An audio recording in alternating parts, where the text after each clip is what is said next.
Strictly speaking, conferred god kings were considered god kings as well. The difference between the two lay in their conferment. Conferred god kings were bestowed with the powers of the heavens and the god monarchs, granting them far greater powers than ordinary god kings. The difference was such that even if a conferred god king remained completely still, a god king still would not be able to kill him. This was the absolute difference in powers between the two of them. For this reason, only powers that had a conferred god king were considered lasting, top-notch powers and could remain prosperous for millenniums. The only people who could make conferred god kings generate anima of yearning for them could only be experts of the same caliber or god monarchs. It was unbelievable that this young man actually received anima of yearning from 3 god kings and a conferred god king. Was it possible that he was not an ordinary celestial god but actually a hidden powerhouse of the firmament? No matter who he isn't a person we can simply afford to gossip about. The first guard could barely say those words through his clattering teeth. It was just a moment ago that he thought the young man was cowardly and looked down on him for that. However, it was clear now that he was jumping too quickly to assumptions. There were simply too many things in this world that were beyond his understanding. "What is he called?" the second guard asked. The first guard was stumped by the question. He racked his brain for a moment, but he found that he actually did not remember the young man's name at all. "I don't know either." He assumed that the other party was just a rich young master from some affluent clan, so he did not bother asking for the other party's identity. He had thought that the other party's apparition would simply vanish soon enough, so it was inconsequential to remember the other party's name. He had never thought that the young man would be such a great figure. "We should pretend that we didn't see anything for today.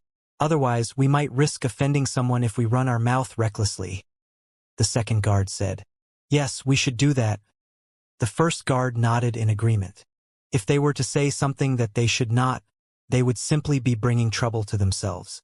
Their heads might even roll due to it. As soon as he left the Netherworld Palace, Xianxia immediately felt himself receiving a surge of anima of yearning, allowing his soul cultivation to grow quite a bit. His thought process became a little faster, and his low-tier celestial god soul cultivation showed hints of making a breakthrough. "It's indeed effective." Xianxia's eyes lit up in delight. If he had chosen to cultivate normally, it would take several years of effort in order for him to raise his soul cultivation to middle-tier celestial god. However, even at the current rate it was growing, it would only take him several months. In other words, just by leaving his soul imprint in the Netherworld pool, he was able to increase the rate of his soul cultivation by tenfold. Once he carried out what he was planning, he should be able to raise his soul cultivation to the God King realm fast enough. It was no wonder Zhuofeng had recommended this method. The effects were far better than expected. Furthermore, he did not have to do anything much. He had already tossed the bulk of the work over to others, so all he really had to do was wait for a huge gush of anima of yearning to come rolling in. So he was able to pass his days leisurely in the time to come. Other than working on his soul cultivation, he would visit the Master-Teacher Pavilion to conduct some lessons and impart knowledge to them. He won himself some die-hard fans among the students through his lessons, but he did not manage to earn any golden page. Just as he had thought before, as the culture of master-teachers was not as deeply ingrained in the firmament, there was a lack of respect and recognition toward teachers. What had happened with Zhuoyan and Zhuofeng was more of an exception due to their peculiar circumstances. Given so, it seemed like it would be much more difficult for him to earn golden pages there. That being said, even though he did not manage to earn any golden page, he did manage to bulk up his reputation quite a bit. As the number of people who were grateful to him increased, the rate at which his soul cultivation grew increased as well. On the 5th day, his soul cultivation finally rose from low-tier celestial god to middle-tier celestial god. He immediately had Qilinger get him some high-tier god essence pills, and soon enough, his Zhenqi cultivation rose to middle-tier celestial god as well. High-tier god essence pills were resources that were mainly exclusive for the usage of god kings, making it impossible for ordinary cultivators to lay their hands on it. However, having received the go-ahead from the head and the old ancestor of the Qi clan, Qilinger managed to procure this hard-to-acquire cultivation resource with ease, and at a relatively inexpensive price at that. 7 days passed in a flash. Of the 10,000 beauty pills, the Qi clan has taken in 1,000 of them, and I have managed to sell another 6,000. However, I reckon that the market in Drifting Spectre Royal City has already reached saturation at this point. It'll be hard to sell any more here, Qi Linger reported to Xianxia. Due to the exorbitant price of the beauty pill, despite its miraculous effects in terms of aesthetics and cultivation, the number of people who could afford it was severely limited. That's already better than I thought, Xianxia replied. He was very satisfied with Qi Linger's work. She had managed to push out the beauty pills into the market faster than expected, and she even managed to sell so many of them within such a short period of time. At the price of 1,500 divine coins each, 7,000 beauty pills would equate to a jaw-dropping sum of 10,500,000 divine coins. There were probably fewer than 20 powers in Drifting Spectre Royal City whose total fortune had reached that level. In other words, within just 7 days, he had transformed from a penniless outsider into one of the 20 wealthiest individuals within Drifting Spectre Royal City. Not even the Qi clan had the capacity to earn so much money within such a short period of time. Not only so, the name Xianxia had spread far and wide within Drifting Spectre Royal City within those 7 days. He had gained lots of admirers and supporters, and his name would always come up whenever cultivators were gathered together. That was probably what people meant by becoming a household name. I have also sent out the invitations for the event that will be held later. Qi Linger continued her report. Based on the replies I have received so far, there will be distinguished figures from both within Royal City and the other skies joining us. In view of the large crowd that will be joining us, I have booked the largest square in Royal City. Just thinking about the huge commotion that they had stirred up in Royal City over the past few days left Qi Linger feeling a little overwhelmed. She could not believe that she was actually part of something so massive. Even the old ancestor of the Qi clan did not have the ability to rally so many experts and distinguished figures, but the young man standing before her had managed to do it. The main reason for that was not really because of the young man himself but the widespread popularity of the beauty pill throughout the firmament, which had grown tremendously over the past few days. Ladies would be able to preserve their youth by consuming it, and men could heal their internal traumas, enhance their talent, and advance their cultivation. The effects were nothing short of miraculous. It was for this reason that no one held any grudges against Xianxia despite the exorbitant price of the pills. Of course, the positive reviews for the beauty pill were mostly due to Qi Linger's effort. She had really gone all out, tapping into all the connections the Qi clan had in order to ensure everything worked smoothly. On top of that, an incident that happened 4 days ago also played a crucial role in forging the reputation of the beauty pill. An affluent merchant of Royal City was reaching the limits of his lifespan, and just as everyone was making preparations for his impending passing, a junior of the family suddenly presented a beauty pill before him. And right after consuming the beauty pill, the bedridden merchant regained his vitality, leaped right up to his feet, and began running all around the residence to exert his overflowing energy. While no one knew how much longer his lifespan had been extended, judging from his newfound vigor, it was unlikely that he would pass away anytime soon. As soon as this news started spreading, many cultivators realized that the hype behind the beauty pill was not just for show, and the demand for the pill grew explosively. It was amazing that a pill could beautify a person, repair their internal traumas, and raise their talent. However, as most of those who were currently in power had already passed their prime, those benefits meant little to them. The only thing that really attracted them was the ability to extend their lifespan, and that was precisely what the beauty pill did too. It was due to this that the sales of the beauty pill exceeded Qi Linger's initial expectations by 2,000.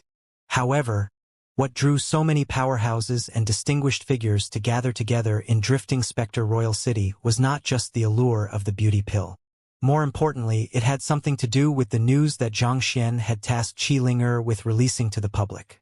On the day of the event, the creator of the beauty pill would be releasing an inexpensive spiritual energy recovery pill with superior effects to what was available in the market, as well as the breakthrough pill aimed specifically at cultivators. The breakthrough pill was effective on all cultivators regardless of their cultivation realm. Be it a god or a celestial god, as long as they had reached the peak of their current cultivation realm, consuming it would increase their chances of making a breakthrough by 50%. Even the most potent breakthrough pill on the market at the moment could only increase the chances of making a breakthrough by 20%, and despite that, it was enough to make all cultivators go crazy over it. It was a known fact that it was a huge hurdle for a god to become a celestial god, and those who managed to overcome the hurdle would not only become much stronger, their lifespan would also increase by tenfold. Most importantly of all, it was said to have no side effects.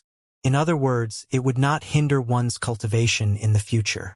With that alone, it was not too hard to imagine just how valuable the pill would be. All high-tier gods would probably be dying to lay their hands on it. As such, the news caused an even greater uproar than when people realized that the beauty pill had the ability to extend one's lifespan. If not for the precedence with the beauty pill, most people would probably have thought that it was all a hoax. Of course, there were still many people who doubted the matter, given how unbelievable it sounded, but nevertheless, most people were still hopeful. This was also the real reason that they were able to draw in such a huge crowd within such a short period of time. That's good.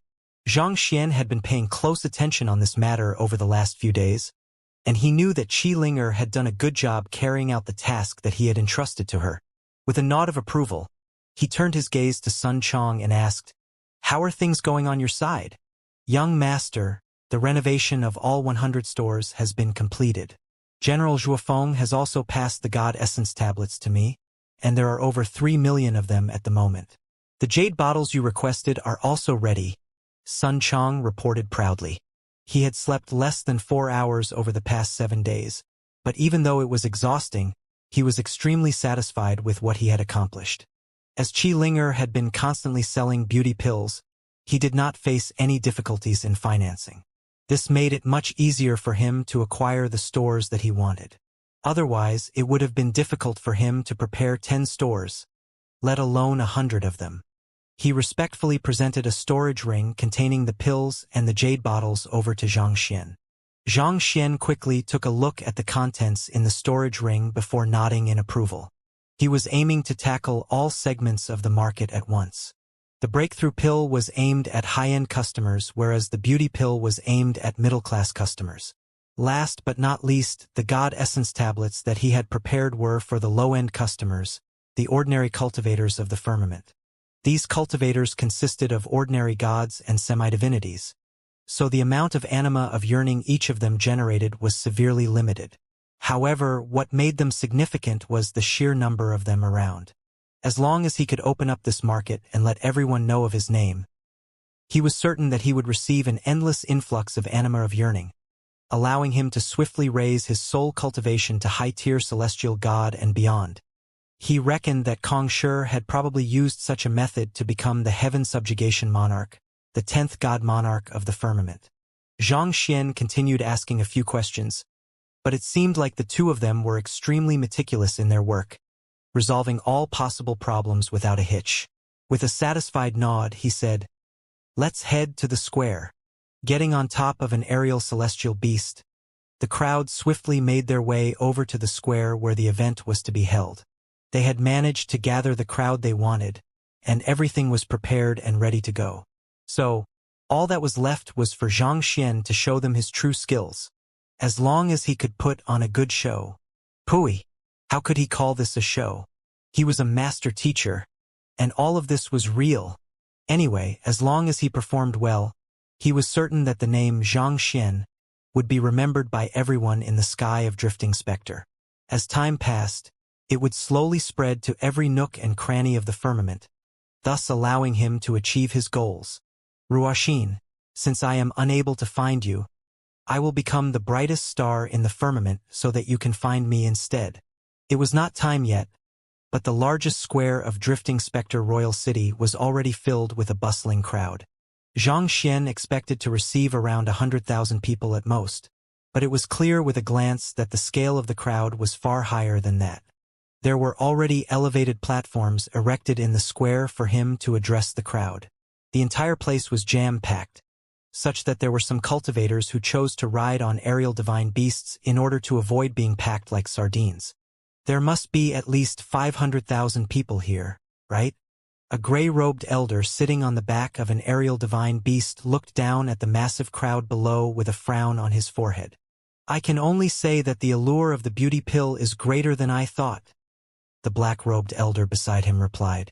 I have tried examining the content of the beauty pill, and no matter how I analyze the ingredients and the forging method, it appears to be no different to other low-tier god essence pills. It's baffling how it can bring out such miraculous effects, the gray-robed elder said with a shake of his head. Upon learning of the sudden spike in the popularity of the beauty pill, he had immediately ordered a subordinate to buy a couple of them for him to study. He had spent 3 whole days examining it from the outside to the inside, and the conclusion he had eventually arrived at was that it was simply an ordinary low-tier god essence pill. Back then, he had been shocked beyond words. A low-tier god essence pill could be bought for just 1 divine coin, and the cost of the beauty pill was a staggering 1,500 divine coins. Yet, he could not call it a scam at all. He had tried out the effects, and it was as spectacular as the rumors made it out to be. A severe trauma that he had suffered many years ago was easily removed, and his complexion also looked much better than before. That was not something an ordinary god essence pill could do. Eventually, he could only give up on the notion of deciphering the beauty pill. It was also for this reason that he had rushed all the way here to attend this event. He was interested to see the genius who had forged such an amazing pill. I also tried studying the beauty pill, and I came to the same conclusion as you, the black-robed elder remarked with a bitter smile. I know many other apothecaries who tried to decipher the beauty pill. In fact, the Apothecary Guild of Royal City has been working tirelessly on it over the past few days. However, none of them have been able to figure out the secret behind its effects. I heard that the guild leader is on the verge of losing his mind. You are referring to Apothecary Zhou Feng? The gray-robed elder looked over curiously. Yep, that's him, the black-robed elder replied. Zhou Feng is Fu Jiangxin's direct disciple, right? His skills in pill forging should be far superior to the both of ours. He is unable to figure out the beauty pill, too? The gray-robed elder asked in disbelief. Fu Jiangxin was the most famous apothecary in the entire firmament. Rumor had it that he had once forged pills for the god monarchs. He had many disciples all over the firmament, and every single one of them was famous among the apothecaries. Zhou Feng was known to be one of his better disciples. An apothecary that I have once taught is in Royal City's Apothecary Guild at the moment, and he told me about it. It seems like they bought 3 pills back when the beauty pill first appeared on the market, and they have examined the medicinal components and the forging techniques used for the pill innumerable times. The conclusion that they arrived at each and every time was the same. It is identical to how low-tier god essence pills are made, the gray-robed elder replied. It was no easy feat to reverse engineer the process of how a pill was made. It would take a great deal of knowledge, time, and effort. Nevertheless, it was still possible, and that was also how many of the exclusive pills eventually became less exclusive. There must be something inside the beauty pill that makes it different from the god essence pill, but we just aren't able to find it. The black-robed elder shook his fist in frustration. He knew for sure that there was something special about the beauty pill, but it was eluding their notice, and this left him feeling deeply exasperated. At this moment, the gray-robed elder beside him suddenly exclaimed in agitation, "Wait a moment! Look over there! Is that person Master Fu Jiangxin?" The black-robed elder immediately turned his head over and saw an aerial beast floating not too far away. Sitting at the very front of the beast was an old man with a snowy beard. There were a few other people standing diligently behind him, seemingly not daring to take a seat in his presence. One of them happened to be Apothecary Zhou Feng, whom they had just spoken about. "It's him!" the black-robed elder exclaimed in disbelief. "I had the honor of meeting him and listening to one of his lectures back when I was touring the 9 skies. You don't know how impressed I was with his teachings. Why would he come here personally? Indeed, he's a God King realm expert, but he still came here personally. Could it be that he's researching the beauty pill too, but was unable to make sense out of it?" The gray-robed elder asked hesitantly. That was the only reason he could think of.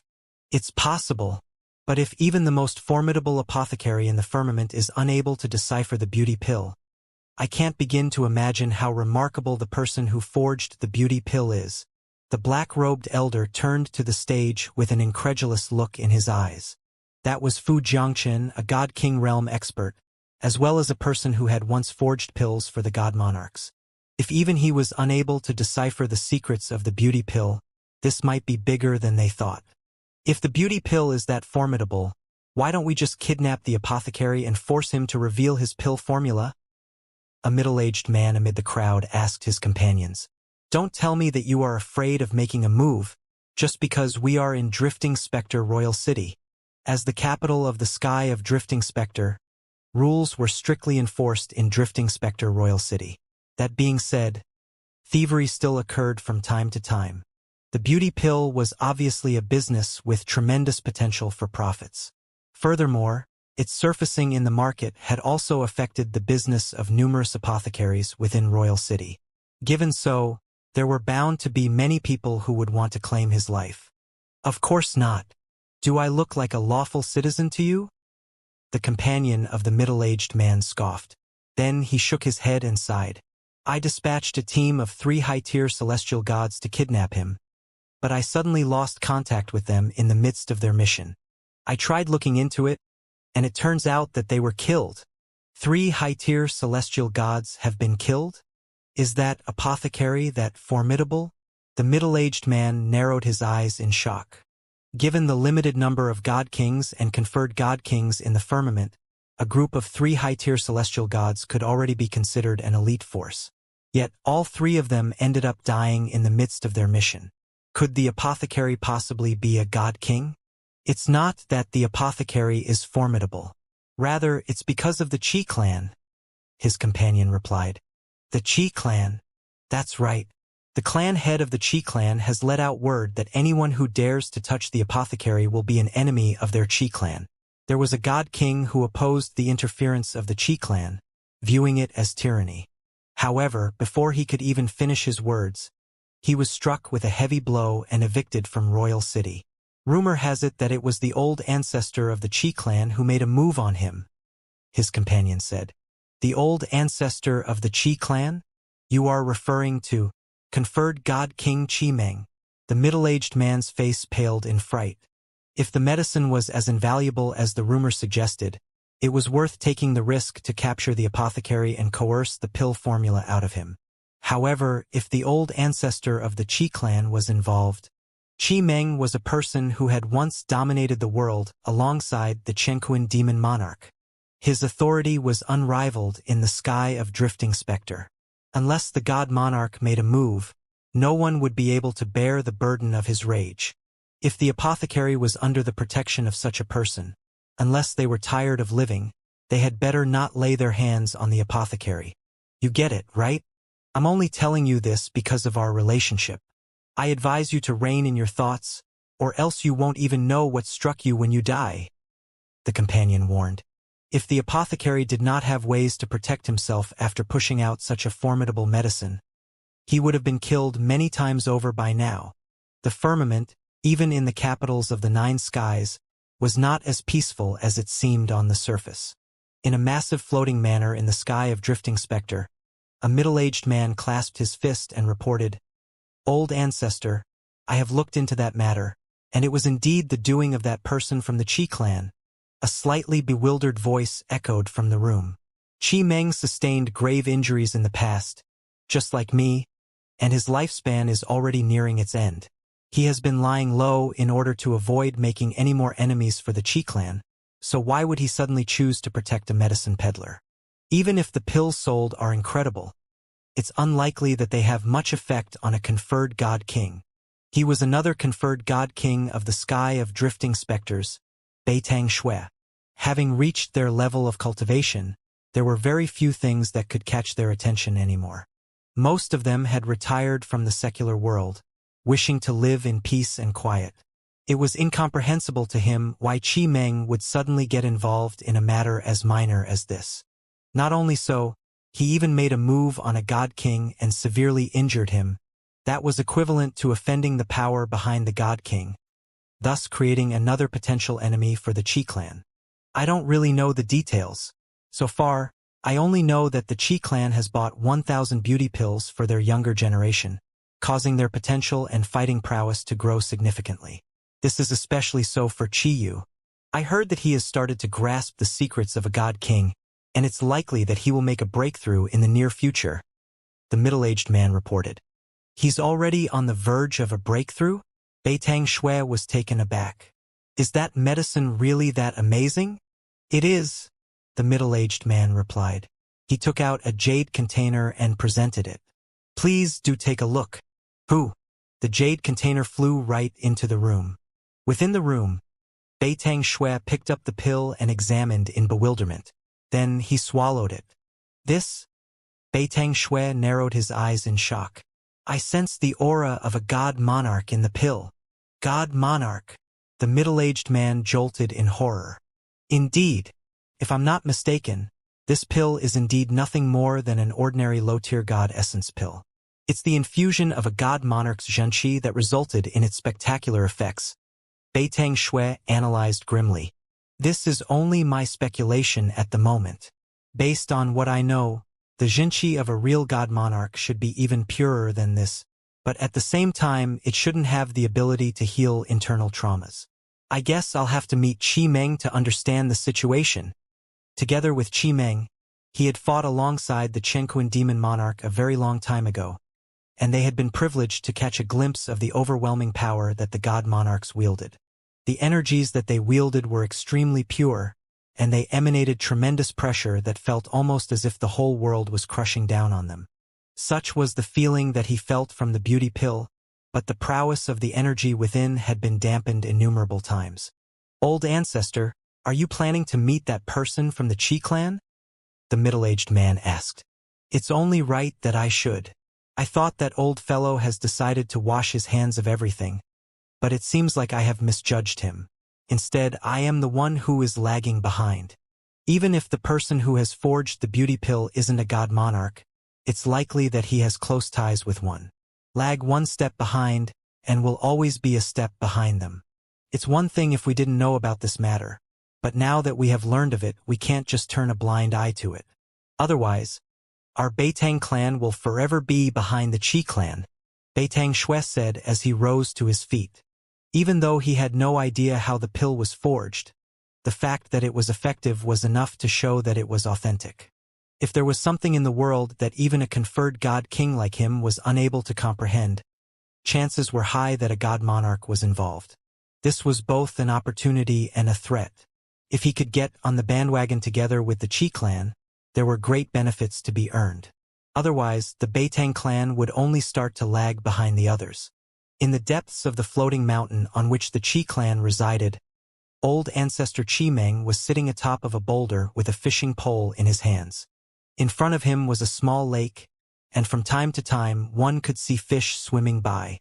Qi Meng sat there quietly without moving at all, as if a statue. However, at some point in time, a slight smile crept onto his lips, and he started speaking. You can ask me directly if you have any doubts in mind. There's no need to try sounding me out. There was no one in front of him when he said those words. Who? But shortly after he spoke, a figure suddenly appeared on the surface of the water. He appeared so abruptly that it seemed like he had teleported over. On top of that, his movements had not caused any disturbance in the wind, and there was not the slightest ripple to be seen atop the water. It was almost as if his presence was just a figment of one's imagination. The old ancestor of the Beitang clan, Beitang Shui. Old Qi. What's with the beauty pill and that Xianxia fellow? Having expected to hear such questions, Qi Meng raised his hand and said, Wait a moment, Shintu Liuxiang is coming. I'll explain once he's here too. Shortly later, another figure appeared above the surface of the lake. He was the last conferred god king of Drifting Spectre Royal City, Shintu Liuxiang. Follow me. Seeing that everyone was present, Qi Meng stood up.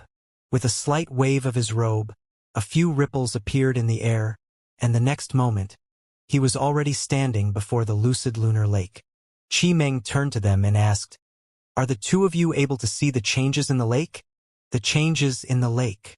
The two conferred god kings took a closer look at the lake, and their faces immediately paled in astonishment. Is that the blood of a god monarch? The aura in the lucid lunar lake was extremely chaotic. There were all sorts of blood essences and medicinal herbs mixed in, making it difficult to accurately discern what was inside with just a glimpse. Nevertheless, the two of them were still able to tell the difference with a glance. The lucid lunar lake had just been an ordinary body tempering location in the past. Even though it was indeed one of the better ones in the sky of Drifting Spectre, it was still possible to find better ones in the world. However, after it had been mixed together with the blood of a god monarch, it had become a blessed land for cultivation, probably second only to the deathless lava reservoir. That's right. Qimeng nodded. Are you able to tell which god monarch it belongs to? This? Beitang Shui extended his spiritual perception across the entire lake, and a moment later, he quickly turned to look at Xianxia, as if seeking confirmation from him. The two of them nodded before Beitang Shui hesitantly asked, Is it the god monarch of the sky of deathlessness? That's what I thought. Qimeng nodded in agreement. The lake became like that after Xianxia cultivated here. That being said, even though the energies within have become much more potent than before, it can't be used anymore. The ability of the lucid lunar lake to temper a cultivator's body did become more effective after being mixed with the blood of a god monarch. But at the same time, the energies had gotten even more violent, making it infeasible for any cultivator to enter it. God monarchs were lofty existences. Their blood essence was not something that just any cultivator could easily absorb. In its current state, even a genius of Qi use caliber would not dare approach it carelessly. Thinking about how the lucid lunar lake, which he had spent a heavy price to create, had been crippled just like that, he could not help but feel a little stifled inside. The other two conferred god monarchs were rendered speechless by that news. It took a while before Beitang Shui asked uncertainly, What you mean to say is that there's a good chance that Xianxia is? He finally understood why the Qi clan would go all out to support Xianxia, even at the risk of offending other powers. In the end, it was because an even higher power had gotten involved. All in all, including the Heaven Subjugation Monarch, there were only 10 god monarchs in the firmament. There were 2 of them who never appeared before others, namely the god monarchs of the Sky of Freedom and the Sky of Heavenly Sword. In other words, there were only 8 active god monarchs in the world. It was viewed as the greatest honor in the firmament to be related with a god monarch in one way or another, no matter how shallow it might be. The act of a god monarch dropping by the Qi clan to cultivate and altering the nature of the lucid lunar lake was proof of such a relationship. As conferred god kings, they wielded strength that was envied by the entire world. However, they knew full well that the strength they possessed was nothing before the god monarchs. Wait a moment, that's not right. Xianxia suddenly spoke up at this moment. If it's that person's blood, even if this place didn't become on par with the deathless lava reservoir, it still shouldn't pale too far in comparison to it. Do you remember just how terrifying the deathless lava reservoir was? Except for the people whom he has explicitly acknowledged, no one will be able to enter it without paying a heavy price, and that includes conferred god kings like us. However, it's clear that the lucid lunar lake hasn't reached such a level. We are still able to absorb spiritual energy from it, which shows that the blood in the lake is still far from reaching the level of a god monarch, no matter how similar they might be. The blood of a god monarch should harness enough power to easily destroy the entire floating mountain that they were on. It was true that the lucid lunar lake had changed under the effects of the blood, but in terms of power, it was severely lacking. This disproved what they had said so far. This is also what's left me baffled.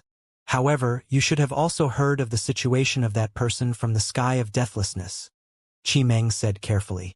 Recalling the rumors that they had heard a while back, the 2 conferred god kings fell deep into contemplation. A long time later, Beitang Shui raised his head and said, If that's really the case, we'll have to report this matter to his sovereignty. Qimeng shook his head. His sovereignty has gone to the Acheron Ocean, so we won't be able to get in contact with him anytime soon. Acheron Ocean? The other 2 asked in bewilderment. They had not heard of this matter. His sovereignty intends to forge a body for that person who appeared in the netherworld pool a month ago, Qimeng replied. I see. The two of them nodded in agreement. Just a month earlier, a soul had appeared in the netherworld pool. The soul was exceptionally powerful, and it swiftly caught the attention of Qianquan Demon Monarch. In order to groom the soul, the latter went to the extent of using his spacetime abilities just so that it could improve swiftly. Even though the powers of the soul had not reached conferred God King yet, it was already strong enough to subdue most God Kings. The Qianquan Demon Monarch was even going to the Acheron Ocean to forge a body for it. It was no exaggeration to say that he was sparing no efforts in this. This is the first time that his sovereignty has been so concerned about another person, Shinta Liuxiang remarked curiously. I really wonder what's so special about that soul. Is that soul a lady? Putting aside God Kings, even conferred God Kings would be nothing special in the eyes of a God Monarch. After all, it was the God Monarch who conferred their powers in the very first place. Such a powerful expert was actually forging a body for a mere soul. It would be a lie if they said that they were not intrigued. They had known Demon Monarch Qianquan for many years, but they had never seen such a side to him before. Could it be that the soul had caught Demon Monarch Qianquan's affection? Qimeng's eyebrows shot up, and he swiftly warned the other two. Watch your words! Shinta Liuxiang laughed awkwardly and said, Ha ha ha! It was just a passing remark. He had no intention of probing into Demon Monarch Qianquan's secrets. It was just that he was curious, and those two in front of him were old friends as well. That was why he could not help but be a little more chatty than usual. I have heard some things about this matter. It's said that the soul came from the lower worlds, but the soul isn't a lady. It seems like after the soul was infused with the anima of yearning, the constitution it displayed became bizarrely similar to that of his sovereignties. It was out of curiosity that his sovereignty decided to lend the soul a hand. Beitang Shui revealed what he had heard. The Qianquan Demon Monarch had washed his hands of the affairs of Drifting Spectre Royal City, so they were in charge of most matters. Due to this, they were able to learn of many secrets that others did not know about. Upon hearing that it was not a lady, the other two nodded quietly in relief. Regardless of whether Xianxia is related to that person from the sky of deathlessness or not, this matter is already beyond our jurisdiction. I don't think that it's wise for us to make a reckless move, Qimeng said. Now that you have learned the truth from me, I trust that you would know what you should and should not do. Let's part here and do what we should do then. Shintu Liuxiang and Beitang Shui nodded in agreement before disappearing. Conferred God Kings did not have the ability to teleport, but the sheer speed that they were able to move at had already surpassed what the eye could see, thus creating an effect similar to that. Drifting Spectre Royal City, Netherworld Pool. The guard who had received Xianxia back then entered the Netherworld Pool once more to examine the situation there. Over the past 7 days, Xianxia's apparition had become bigger than that of an ordinary human. Furthermore, his figure was gradually getting more and more corporeal, and the aura that he emanated felt heavier than ever. There are even more people providing him with anima of yearning now. There is such a huge increase in the number of gods and celestial gods. The guard gulped down a mouthful of saliva. Previously, when the anima of yearning generated by a conferred God King and 3 God Kings allowed the apparition to grow to the size of a real human, they had thought that it would be hard for the young man to do anything more than that. They did not think that it would continue to grow further at such a swift pace. But this time, as the anima of yearning came mostly from gods and celestial gods, the effects were not as pronounced. It's just that the anima of yearning coming from gods and celestial gods is still a little lacking. If he could receive the acknowledgement of a few other God Kings, he might just become the second largest apparition in here. The second guard remarked with a nod. You're right, but it isn't that easy to gain the support of a God King. It's already amazing that he has been acknowledged by 3 God Kings. It's hard to imagine him going any further than that. The first guard shook his head. But before he could finish his words, the apparition suddenly jolted once again. Boom! It began expanding swiftly, reaching 2 times its previous size in an instant. Just like that, its height surpassed a Zhang-el, making it the largest apparition in the Netherworld Pool. This is the anima of yearning from two conferred god kings? The knees of the two guards caved in, and they immediately fell to the ground. The excessive shock had left them speechless, and they felt like they would lose their minds. Just a moment ago, they had said that it was no easy feat to receive the acknowledgement of god kings, and then the apparition suddenly received the anima of yearning from two more conferred god kings. In the entire firmament, there were only around 30 conferred god kings in total. On average, a god monarch would only receive anima of yearning from 3 conferred god kings. But this young man had actually managed to do that. Just what in the world was his background? For a long while, the two of them could only look at each other in astonishment. In the end, it seemed like they had still underestimated that young man's limits. Upon reaching the vicinity of the square, Xianxia was shocked by how packed the entire area was. The crowd that was present far exceeded his wildest imagination. Taking a deep breath, he maneuvered the aerial celestial beast to bring him to the stage so that he could begin his performance. But at that instant, he suddenly felt a surge of warmth in his soul, and his soul cultivation suddenly began growing once more. It did not take long for his soul cultivation to reach middle-tier celestial god pinnacle, putting him a step away from reaching high-tier celestial god. What's going on? Xianxia was stunned. He had not even started his performance. Did someone transfer their anima of yearning to him by accident? It had not been too long since Xianxia's soul cultivation reached middle-tier celestial god. According to his estimations, it should still have taken him around half a month before he could raise it to the level of a high-tier celestial god. Yet, why did his soul cultivation suddenly experience such a massive growth spurt? It was as if the ordinary stream of anima of yearning flowing into him had suddenly turned into raging river. At this rate, I'll be able to advance my soul cultivation to high-tier celestial god by tonight. Xianxia nodded in satisfaction. When he first made a breakthrough to celestial god, he had been a youth filled with hope and ambition. He had thought that he could reach God King within just a few days, but after a week passed, he had not even reached high-tier celestial god. He felt deeply embarrassed by his inability. If his cultivation continued stalling at it he had no idea how he was going to face his students in the future. Under the tutelage of the god monarchs, they were bound to have many resources at their disposal. Given so, it was to be expected that their cultivation would surge like never before. Cultivation sure was tough. It was filled with the blood, sweat, and tears of the cultivators. He was really starting to understand why people would say such words. Heaving a deep sigh, Xianxia leaped onto the stage together with Qi Ling'er and the others. Seeing that the star of the show had arrived, the crowd immediately fell silent, and intrigued gazes turned their way. Is that the apothecary who forged the beauty pill? He looks so young. Not only is he young, he's quite dashing too. Fine, I'll admit it. I'm interested in him, all right? More like you're interested in his beauty pill. With the rising popularity of the beauty pill and the name Xianxia, people started to become interested in what this rumored apothecary would look like. There were many who thought that he would be a decrepit old man who had devoted all of his life to forging pills. No one expected him to just be a young man in his early 20s. Most importantly of all, he was good-looking. A person blessed with both looks and talent was bound to be popular among the ladies. The eyes of many fangirls among the crowd became glazed with excitement. Qi Ling'er stepped forward and started speaking. Ladies and gentlemen, it's my honor to have all of you here with us today.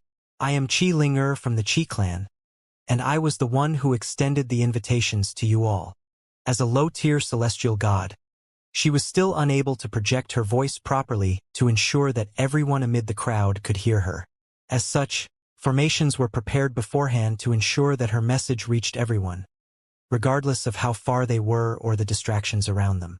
Qi Ling'er was new to the circles in Royal City, but the fact that she had the full support of the Qi clan in organizing this event told everyone loud and clear that she had substantial say within the Qi clan. It would be foolish to make an enemy out of someone who had powerful backing within the Qi clan.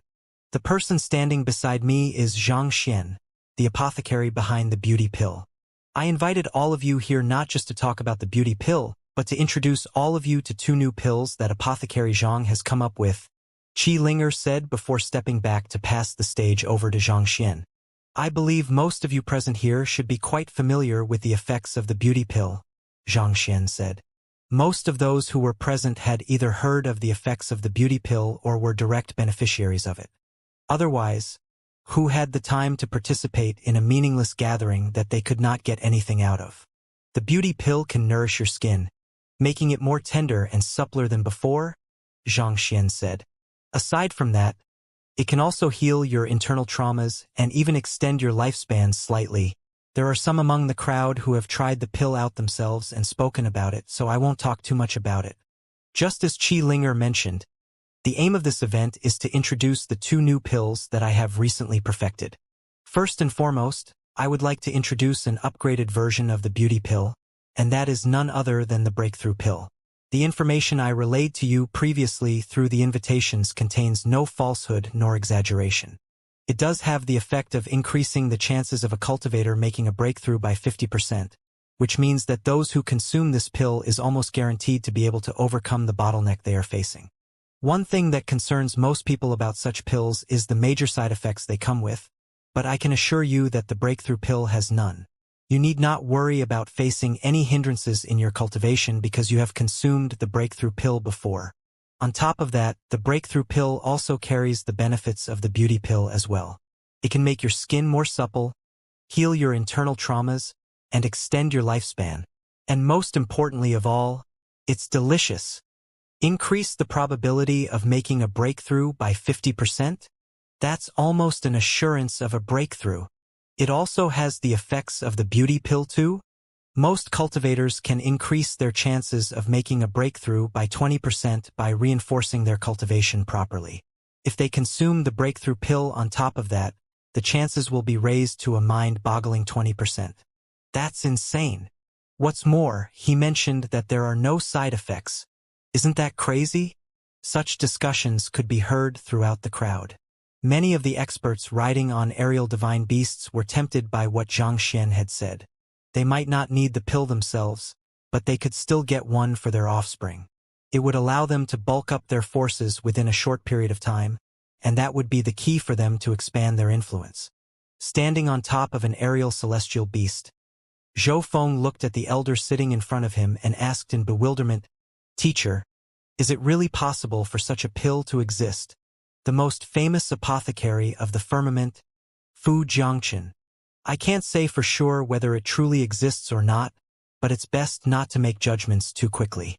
There are far too many things that are beyond our understanding in this world.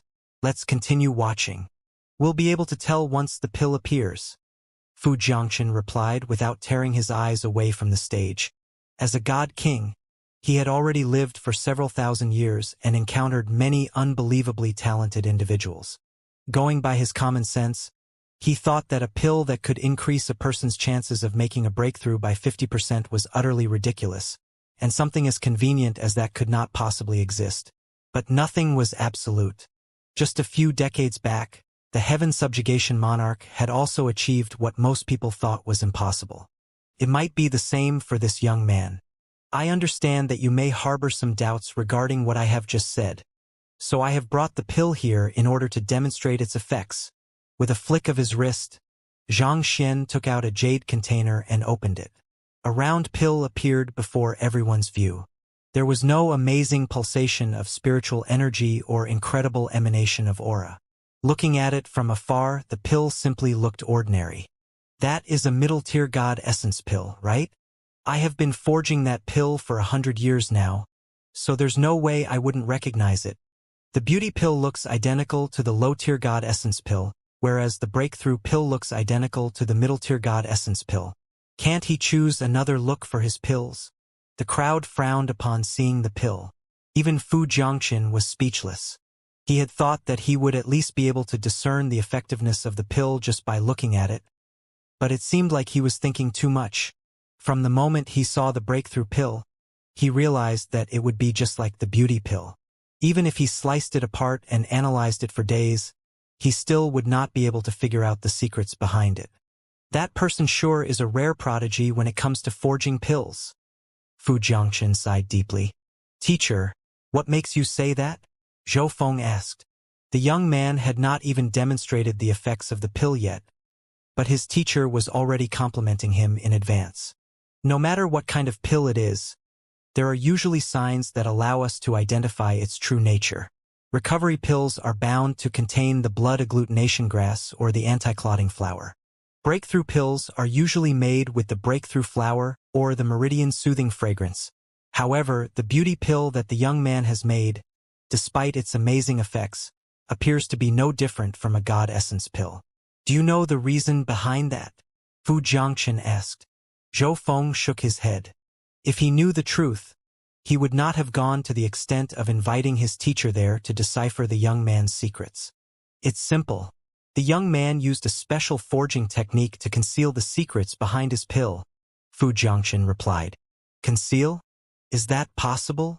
Zhou Feng asked in confusion. Instead of answering his disciple's question directly, Fu Jiangchen asked him a question instead. The low-tier god essence pill is one of the most basic pills in the firmament. With your current ability, in how many ways do you think you are able to forge a low-tier god essence pill? About several hundred ways, I guess, Zhou Feng replied. To put it simply, the low-tier god essence pill was basically the act of drawing out spiritual energy from medicinal herbs and sealing it within a physical container.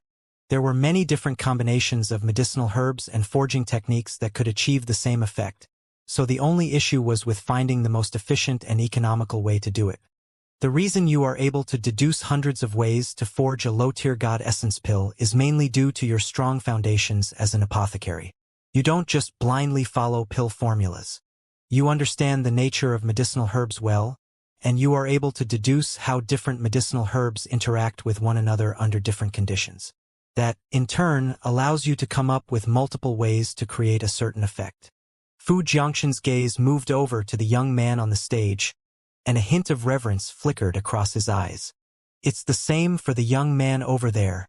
Even though the breakthrough pill that he's forged appears to be no different from a middle-tier god essence pill, such that it's impossible to perceive the difference by spiritual perception, in truth, he has already refined it with many invaluable medicinal herbs. He intentionally chose to forge it in the form of a middle-tier god essence pill in order to conceal his pill formula and prevent copycats from emulating what he has done. That would really be an amazing feat. Zhou Feng widened his eyes in realization. In a sense, what that young man did was similar to how poison users in the firmament could sneak lethal poison into ordinary pills without anyone noticing. It was just that what the young man was concealing was not poison but the true nature of his breakthrough pill. And that made perfect sense. After all, how could a middle-tier god essence pill increase the chances of a person making a breakthrough by 50%? Over on the stage, Xianxia was still going. All words are empty until they are proven to be true.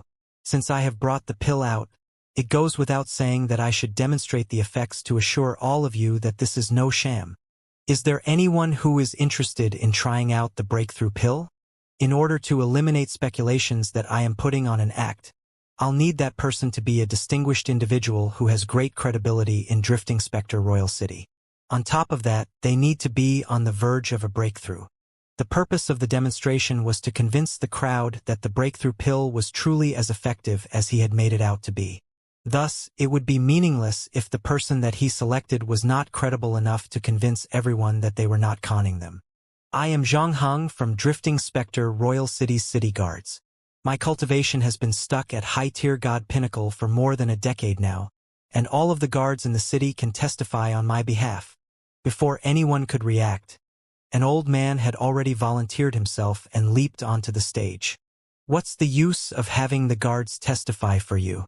Who knows whether they are covering up for you? Let me do it instead. I am a mercenary from the awesome escort group. My cultivation is currently at low-tier celestial god pinnacle, and the butler of the Qi clan can vouch for me. All of you lack credibility. Let me do it instead. A huge uproar broke out, and within just a few moments, 40 people had already leaped onto the stage. They were not fully convinced that the breakthrough pill was true, but the young man's act of gathering such a huge crowd to announce the product's launch, as well as the fact that the Qi clan was giving him their full support, sparked some hope in them. There was a fair chance that it might just be real, and it would be the golden opportunity for them to make a breakthrough. So they decided to take the risk and volunteer themselves. Seeing that there were suddenly so many people standing before him, Xianxia was left a little conflicted as to who he should choose. At this moment, a voice suddenly sounded in the air. "May I volunteer one of my juniors instead?" Following that, Fu Jiangchen finally rose to his feet. "It's the #1 apothecary of the firmament, Fu Jiangchen. Hey, hold on for a moment. He might be the most famous apothecary in the firmament, but he is still not #1, right? I heard that the heaven subjugation monarch is a true maestro in pill forging as well, and there's no one in history who has even come close to what he has accomplished. What the hell are you thinking about, comparing a god king to a god monarch? Of course, there's no way a god king can compete with a god monarch. But putting aside the god monarchs, Fu Jiangxin's skills are top tier. Even if he isn't #1, he's definitely ranked within the top 5. I guess I can't disagree with that. Speaking of which, shouldn't he be in the sky of Linglong? Why's he here?" The crowd swiftly recognized Fu Jiangxin's identity, and gossip ensued. Putting aside the fact that he was a god king, just his identity as the most formidable apothecary was enough for him to be known all around the firmament. Xianxia did not recognize Fu Jiangxin, but he could tell that the latter was no ordinary figure just by gauging the reactions of the crowd. So, he nodded and said, "Of course, you are more than welcome to do so."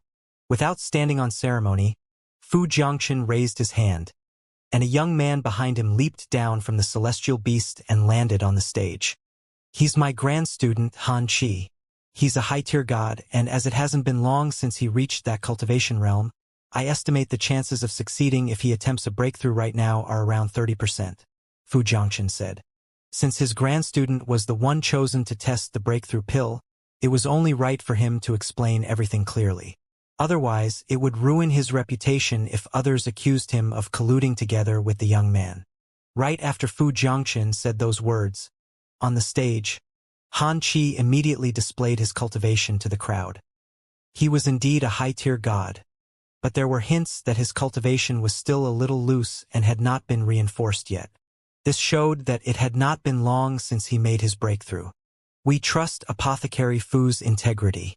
Given his standing, there's no reason for him to lie. I trust him as well. I have long heard of Apothecary Fu's impartial character. Shouts of support for Fu Jiangxin swiftly filled the entire square. The crowd would have harbored some doubts no matter who Xianxia chose from the crowd. Given the Qi clan's influence, it was very possible for anyone to collude with them. However, it was a whole different matter if the one who volunteered was Fu Jiangxin. As one of the few god kings in the firmament, there was no need for Fu Jiangxin to intentionally suck up to anyone. Furthermore, in the thousands of years since he came to fame as the #1 apothecary of the firmament, he had been known to be a fair and impartial person. There were hardly any negative rumors about him, which made him a highly credible person. Since he was getting involved, it should be safe to trust the results of the test. "Let's begin the test," Xianxia said. He had thought that he would still have to spend a bit of effort in order to win the crowd's trust, but Fu Jiangxin's intervention had spared him the hassle. With a flick of his finger, Xianxia passed the pill in the container right over to Han Qi. Han Qi grabbed the pill and swallowed it right away. Hong Long. Rich spiritual energy immediately surged into his dantian. Not daring to hesitate in the least, Han Qi immediately sat down and began assimilating the medicinal energy within the pill. Meanwhile, the crowd beneath watched the scene with bated breaths. None of them dared say a word, fearing that they would interrupt his cultivation. Fortunately, this did not continue too long. In less than 3 minutes, the crowd could clearly sense Han Qi's divine energy accumulating at a swift pace, and a loud thunderous rumbling could be heard from his body. The sound grew louder and louder before reaching a climax. Boom! Everything accumulated into an explosion, and a powerful aura surged right into the sky. In that instant, Han Qi managed to overcome the bottleneck capping his cultivation. He made a breakthrough just like that. It hasn't even been 5 minutes yet. The crowd gulped in shock. Nearly none of the cultivators in the firmament thought of becoming a god king, making celestial god realm the greatest trial of their life. Many gods struggle desperately their entire lives to reach this goal, only to find that their efforts had been futile.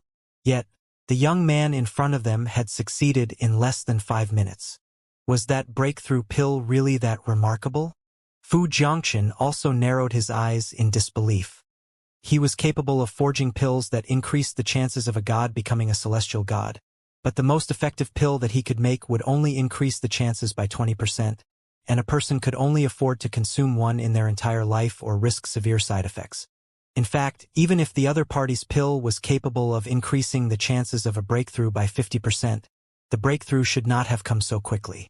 Given his understanding of his grandstudent's capabilities, his grandstudent should still have needed to circulate his divine energy several dozen times in order to refine it sufficiently, and that should have taken at least 15 hours. Yet, the duration taken was reduced to a mere 5 minutes. It seemed like the breakthrough pill was even more powerful and frightening than expected. He anxiously turned to his grandstudent and asked, "How do you feel?" At this moment, Han Chi had barely managed to stabilize his cultivation. With a brilliant gleam in his eyes, he stood up and said, "It is even more amazing than I thought. Instead of 50%, it feels like the breakthrough pill has increased my chances by at least 60% or more." Knowing his own condition well, Han Chi knew that the chances of him making a breakthrough at this very moment was extremely slim.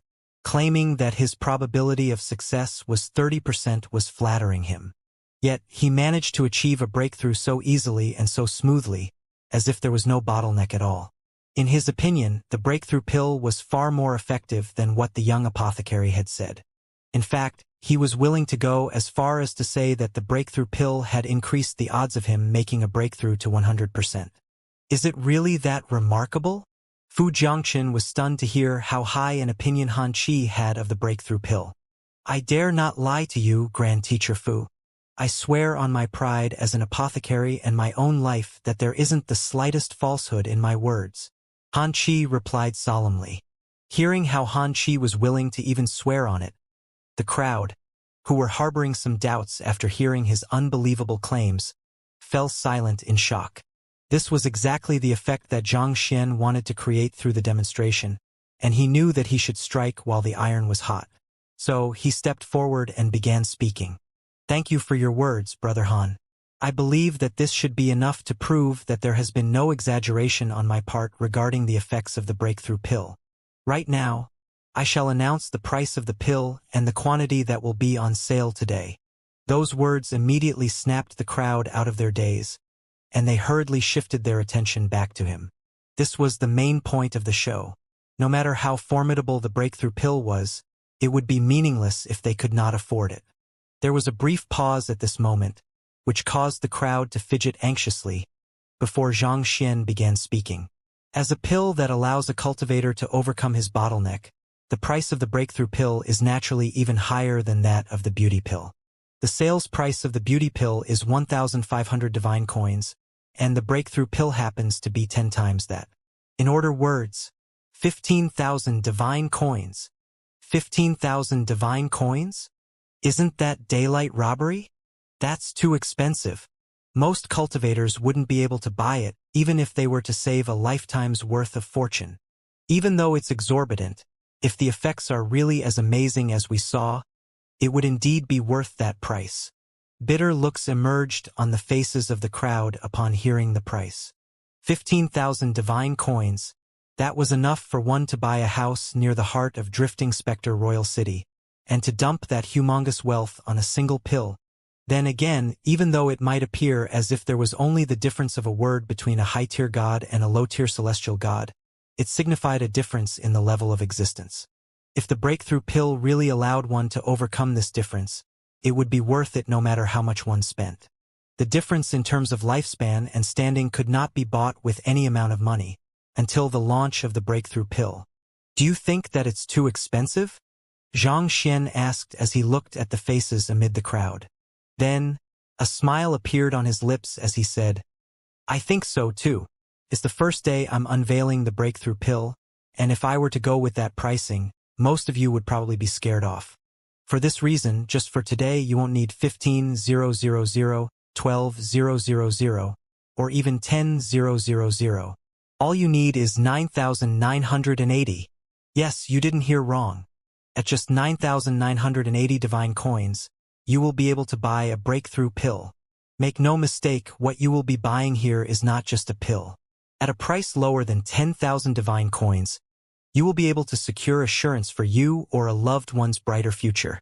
9,800 divine coins? That's not even 10,000. This is great. The price dropped a third just like that. The eyes of the crowd immediately turned fiery hot. 9,980 divine coins was still an exorbitant price for a single pill, but it was much better than the previous offer of 15,000 divine coins. To secure a chance to make a breakthrough to the celestial god realm at a price less than 10,000 divine coins, was there a better deal than this? As long as one had the financial resources to do so, one would be a fool not to buy the pill. I want it. Apothecary Zhang, I'll get 2 pills. 4 pills for me. 4 pills for me. The crowd was immediately provoked into action. Seeing how the brainwashing television tactics from his previous life had managed to rouse the crowd into action, Xianxia heaved a sigh of relief. He raised his hand and said, "Please calm down for a moment. It's not that I am unwilling to sell the pills to all of you, but the forging process is extremely complex. Due to the limitations I have as a result of the ingredients and my own energy, I don't have enough breakthrough pills to satisfy everyone. Right now, I only have 100 breakthrough pills with me, and once they are all sold out, I can't guarantee when there will be a second batch or whether there will even be a second batch at all." Scarcity marketing. Even if he could produce breakthrough pills easily, he knew better than to take his whole stockpile out at once. Otherwise, its value would plummet, and the crowd would swiftly forget about him. If so, he would not be able to receive a steady stream of anima of yearning from them anymore. Did you hear that? There are only 100 pills. Hurry up and get our family to prepare the money. What? Are you seriously asking me how we are going to raise the money? Use your brains. Sell our house. Sell our beasts. Just raise the money needed right now. As long as I can make a breakthrough to Celestial God, we'll be able to buy as many houses as we want in the future. Hey, handsome fellow, won't you buy me a breakthrough pill? If you can get me one, I'll be yours for tonight. The hell? Even if I have to pawn away everything in my home, you can be darn sure that I will be getting one of those breakthrough pills. Oi, stop trying to jump the queue. Do it again and I'll slit your neck. Everyone went crazy in an instant. There was nearly no one who could keep their cool in the face of this massive temptation. Watching this entire scene, it took Fu Jiangchen a long while before he was finally able to close his agape mouth. He was the most prestigious apothecary in the entire firmament, and his pills were greatly sought after by all cultivators. There were many who would kneel before him just to get him to forge a pill for them, but none of that came close to being as crazy as the chaos happening right before him. The breakthrough pill had not even started selling, but people were already so inflamed that they looked as if they would come to blows with one another. Everyone, I haven't finished speaking yet. Xianxia quickly raised his hand as an indication for the crowd to keep quiet. Then, with a nod, he continued. There's no need for you to worry about where you can buy the breakthrough pills. Later, when this event is over, you can proceed to where Qi Linger is to make a reservation with her. As long as you are within the first 100 registrants, you will be given priority in the purchase of the breakthrough pill. Aside from that, I'll also be lowering the price of the beauty pill from 1,500 divine coins to just 998 today. There will be 3,000 of them on sale, and it will also be on a first-come, first-served basis. After today, the prices will revert to normal. Those words caused another flurry of excitement amid the crowd. Those who had not managed to buy a beauty pill thus far trembled in excitement. The breakthrough pill costs 9,980 divine coins, whereas the beauty pill costs 998 divine coins. I know that this price might be far beyond what some of our less privileged friends here can afford. However, worry not. The last pill that I have prepared today is just for you. Xianxia gestured to Qi Linger, and the latter immediately took out a jade bottle and poured out the tablets inside onto her hand. "Aren't those God Essence tablets?" "Ah, I know them. They are incredibly cheap. With just a single divine coin, you can buy 10 of them. They might look like God Essence tablets, but there's bound to be more to it." Curious, the crowd's attention swiftly focused on Xianxia once more. Standing at the center of the stage, Xianxia intentionally left a moment of silence for the crowd to talk among themselves and build up anticipation before introducing what it was. This tablet is known as the Spirit Channeling Tablet. It looks identical to a God Essence tablet, but its effects are much more than that. Not only does it heal one's expended energy, it also has the effect of gathering one's focus and revitalizing one's spirit, thus enhancing one's rate of cultivation. However, it's only effective on cultivators who are at the God realm or lower. As for the price, it's just 9.98 apiece, which is less than 10 divine coins. If you wish to purchase any, you can head over to any of the Xianxia's pill stores around Royal City in 3 days. I have prepared 100 tablets, so whoever is interested in testing its effects can come onto the stage to test one for free. However, your cultivation mustn't be too high, preferably a low-tier god, Xianxia said. Halala. As soon as he finished speaking, several hundred people immediately charged up, and they were all low-tier gods. Xianxia was not stingy.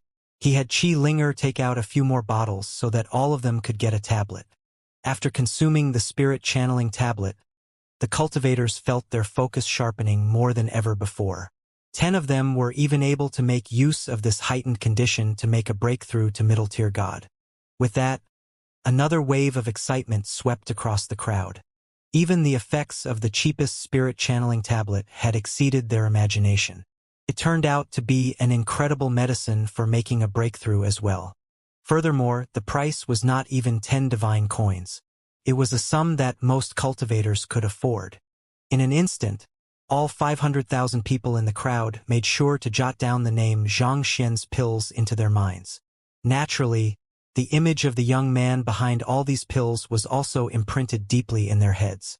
Looking at the thrilled crowd below, Xianxia smiled in satisfaction. It seemed like the event was a huge success. Just as he was about to start concluding the event, his eyes suddenly widened slightly before glowing in excitement. The main reason he had chosen to push out these 3 pills was to receive more anima of yearning and raise his soul cultivation. He had thought that he would only be able to overcome the hurdle to high-tier celestial god realm that night, but who could have known that he would be able to make a breakthrough on the spot? He casually swallowed a high-tier god essence pills that he had in his storage ring, and 2 breaths later, his Xianxia cultivation swiftly surged as well. High-tier celestial god realm, reached. Delighted with the results, Xianxia gazed down at the crowd with a bright smile and said, "In the future, regardless of whether you need breakthrough pills, beauty pills, or spirit channeling tablets, you can get them at Xianxia's pills." Since he had already achieved his aim, he threw the crowd back to Qi Linger to handle.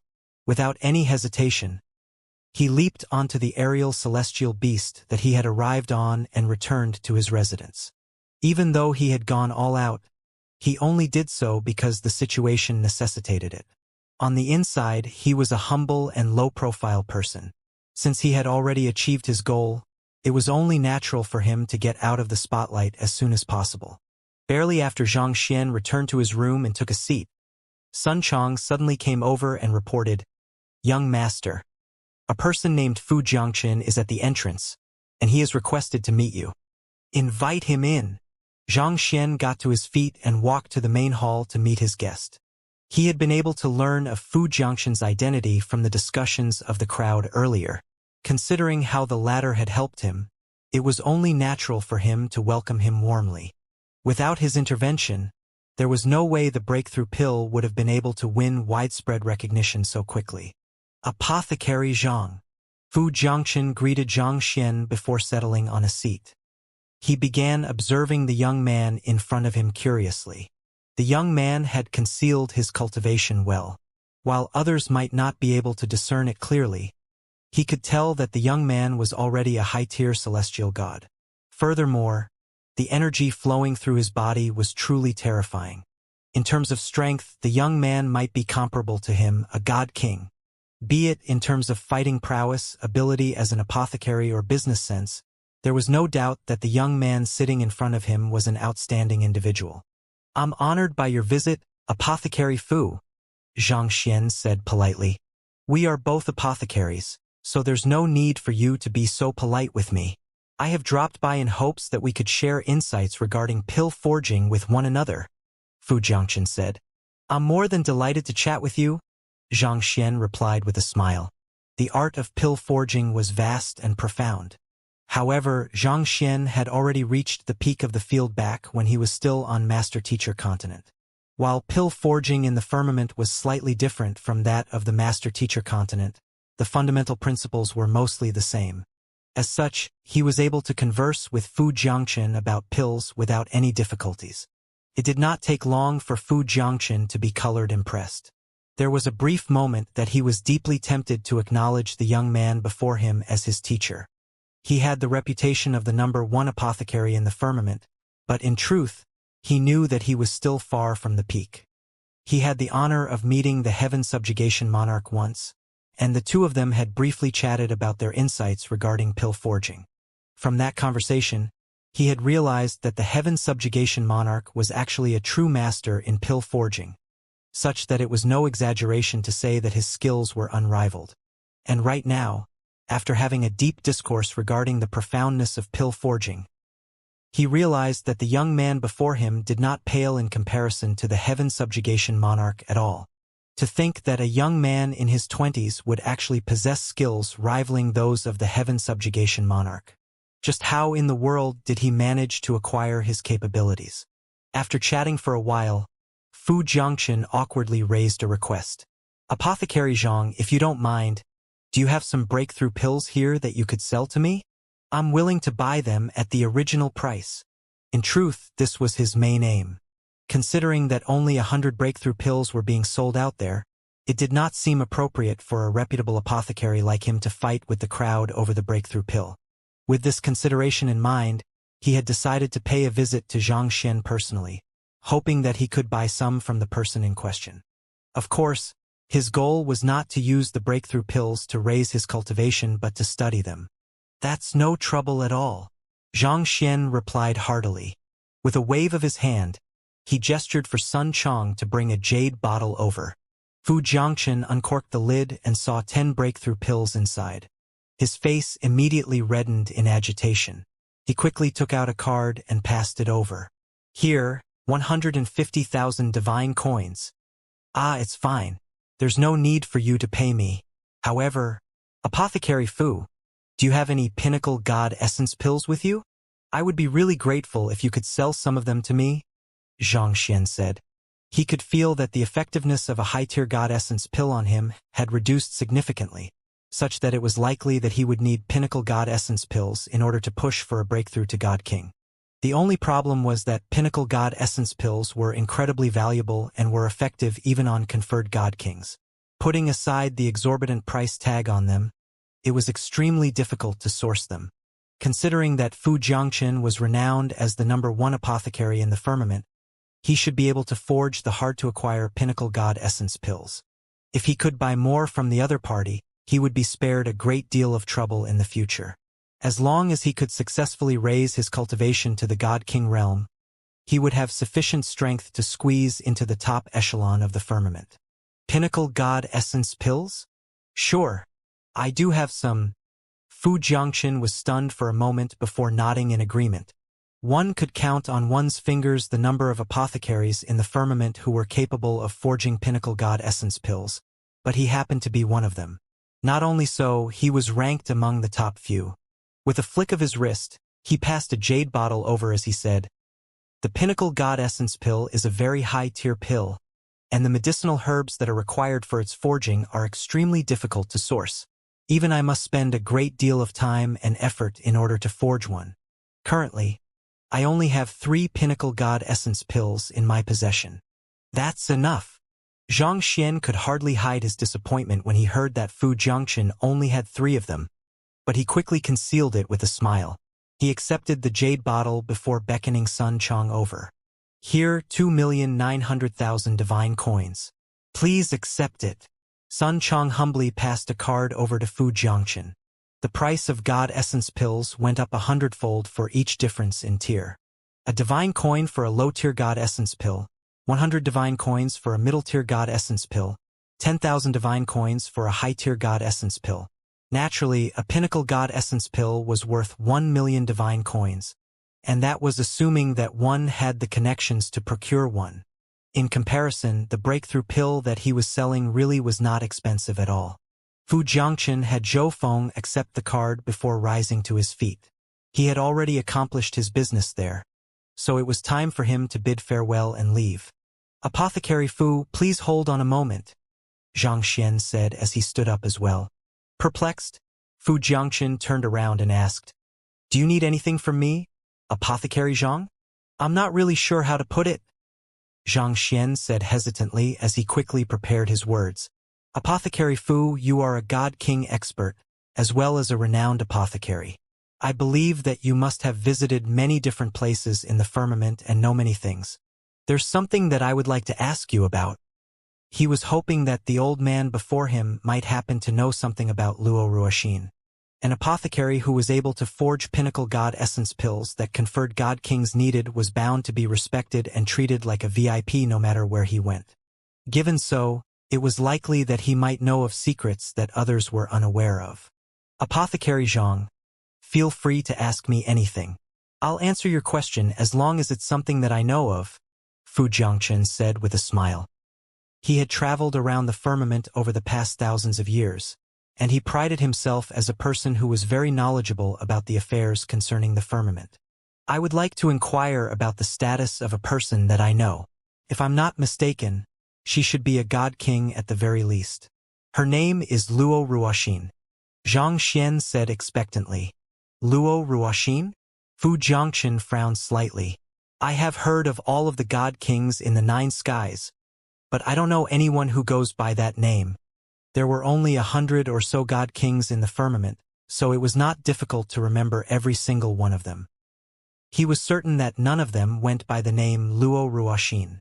This, in turn, caused Zhang Xian to frown. Was he mistaken? Was Luo Ruoxin not a God King? Was she actually a high-tier celestial god just like him? As for conferred God King and God Monarch, to be honest, he dared not even think about that. Seeing the bewildered look on Zhang Xian's face, Fu Jiangchen added, "Could you have made a mistake? If she's truly a God King, I would have heard of her. Do you remember anything else about her?" Zhang Xian pondered for a moment before adding, "She has once told me that she's the spirit god." He had once guessed that Luo Ruoxin was just a pseudonym, and it seemed like he was right about that. Spirit god. Fu Jiangchen's eyes narrowed in disbelief upon hearing those words. He anxiously asked, "Are you certain about that? Did she tell you that personally? Or did you hear it from someone else?" Zhang Xian was slightly taken aback by how Fu Jiangchen was reacting. He quickly replied, "She told me that personally." He had asked Luo Ruoxin about her identity as the spirit god before, and she had also admitted it. In that sense, it was indeed true that she had told him about it personally. When did it happen? Fu Jiangchen pressed on. He seemed to be extremely agitated, such that his breathing had hastened a little. When did it happen? Zhang Xian quickly calculated the timing in terms of the firmament's flow of time and replied, "It was around a month ago." All in all, the time he had spent on the Master-Teacher continent and the Azure equated to barely more than a single day in terms of time on the firmament. A month ago? How is that possible? Fu Jiangchen widened his eyes in shock. His body was trembling, and his voice had become a little hoarse. "What is wrong?" Zhang Xian asked carefully. He had not expected Fu Jiangchen to react in such a manner to his question. Fu Jiangchen's voice was trembling so much that even his disciples were staring at him in shock. It was very unlike his usual composed self. "That's because 40 years ago the spirit god passed away." Wang. Zhang Xian's head stalled for a moment before something clicked in his head. In a voice that was nearly shouting, he exclaimed, "The spirit god died 40 years ago? How is that possible?" Is the spirit god a hereditary title? The person I am looking for should be the newly appointed spirit god. Luo Ruoxin had only parted with him a month ago, so how could she have already been dead for 40 years? It could not possibly be that he was haunted by a ghost, right? If he was not mistaken, spirit god should be nothing more than a title. With the death of the previous spirit god, the successor would take their place. It should be the same as the title Sovereign Qin Yong, where the title was passed down from generation to generation. Can such a thing be passed down? Fu Jiangxin's face was filled with skepticism. I don't think that the possibility is very likely. If such a thing happened, the entire firmament should have learned about it by now. There's no way we wouldn't have heard a thing till now. The entire firmament should have learned about it. Xianxia was getting more and more confused by the moment. Is the spirit god a very prestigious title? Even if a conferred god-king passed down their position to their successor, it would not go to the extent where the entire firmament knew about it. The spirit god is one of the 9 god monarchs. How could it not be a prestigious title? Fu Jiangxin replied with a bitter smile. Xianxia immediately froze on the spot upon hearing those words. Wait a moment, Luo Ruoxin. No, the spirit god is one of the 9 god monarchs? He knew that his girlfriend was unlikely to be an ordinary person, but never in his wildest dreams would he have imagined that she would actually be one of the 9 god monarchs, the strongest existence in the entire firmament. This was way too much for him to absorb quickly. Xianxia could not help but feel a little dreamy. If that was really true, it would explain why she had been unwilling to get together with him initially, as well as why she was so hesitant to reveal her identity. There was simply too huge a gap between the two of them. Given the mortal he was then, there was no way he would have been compatible with her. That's indeed the case. Fu Jiangxin nodded. Xianxia took a deep breath to calm himself down first before asking, May I know which of the 9 skies the spirit god rules over? He knew of the 9 skies, but he had a limited understanding of the 9 god monarchs. He wanted to know which of the 9 skies Luo Ruoxin ruled over so that he could head over to find her. You don't know?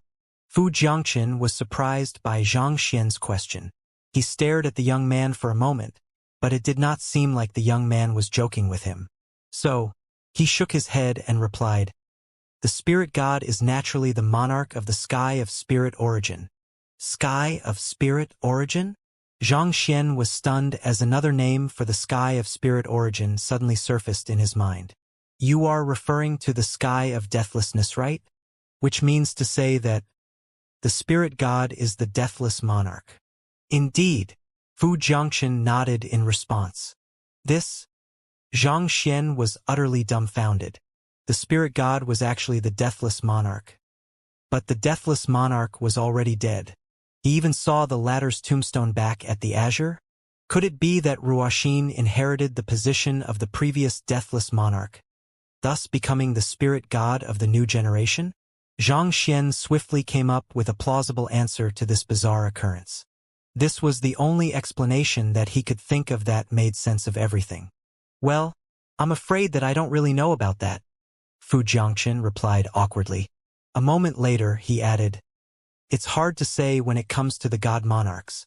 They aren't beings whom we can talk about casually, and it would be foolish to apply our common sense to them. No god monarch has ever passed away since the inception of the firmament, and this is the first time something like this has happened. So, be it the identity of the successor or whether there is even a successor in the first place, we don't really know much about it. Xianxia continued asking a few more questions, but it appeared that Fu Jiangxin did not know much about the spirit god of the sky of spirit origin.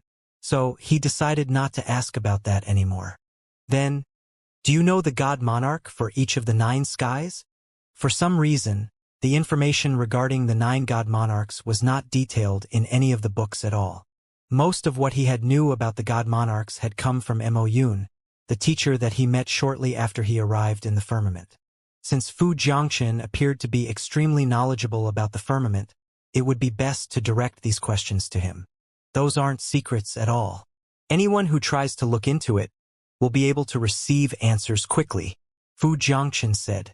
It appears that you know about the 9 skies, so I won't touch too much on them. As for the 9 god monarchs, the Cloud Dragon monarch rules over the eastern sky of Cloud Dragon. As a pure-blooded dragon, he's an unparalleled existence in the world. Monarch Fuming, known for his valiance and brawling abilities, governs the western sky of adamant gold.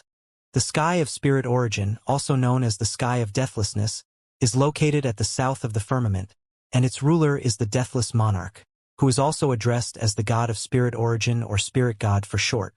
Located directly opposite of that is the northern sky of Acheron, also known as the Acheron Ocean. It's a massive ocean that even god kings can easily lose their way in. Its ruler is the Acheron Monarch. The Sky of Blazing Sun is located to the southeast of the firmament, and it is ruled by Monarch Shuayang, who is also known as the Blazing Sun Monarch.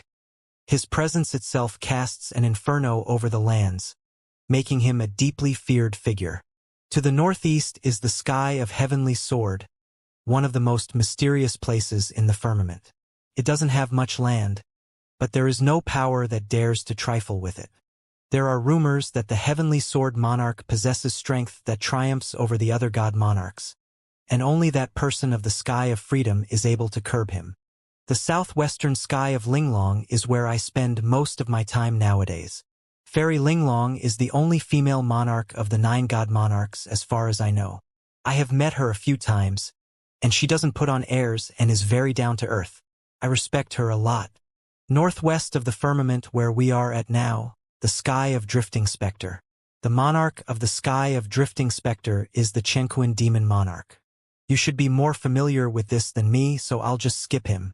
And at the very center of those 8 skies is the Sky of Freedom.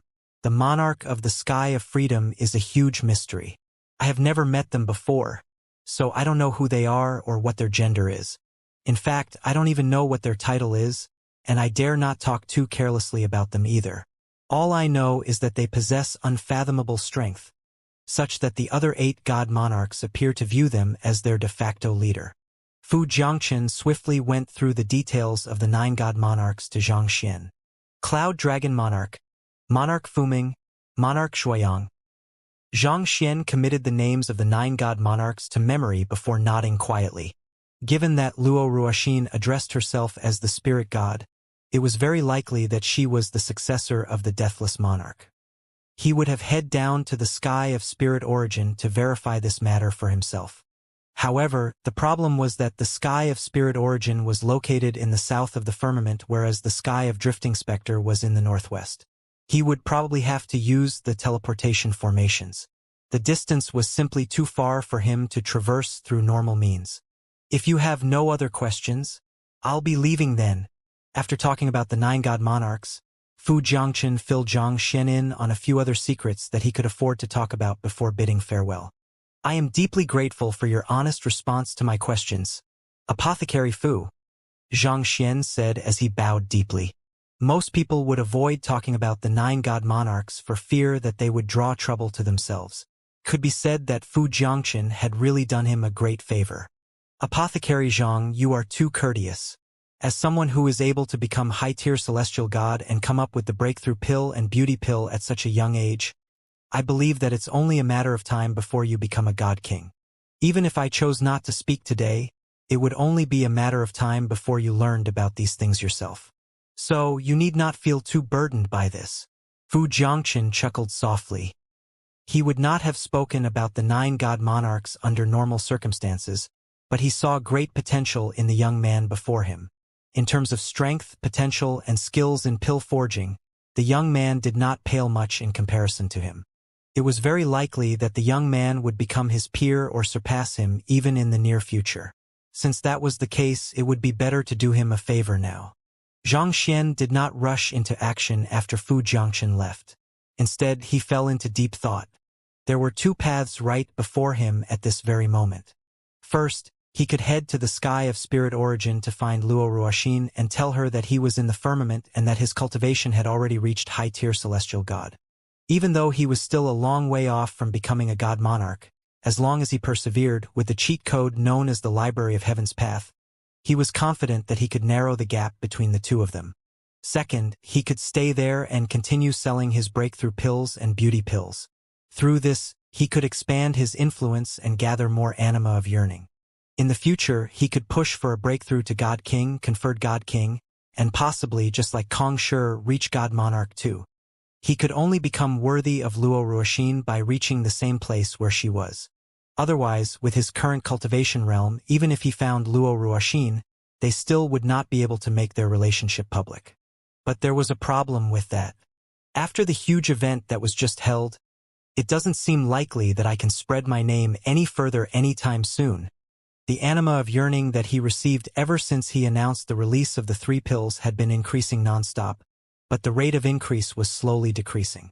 Furthermore, after his cultivation reached high-tier celestial god realm, the amount of soul energy that he needed to make a breakthrough became much higher. At the very least, it would take a month or 2 before he was ready to attempt a breakthrough to become a god king.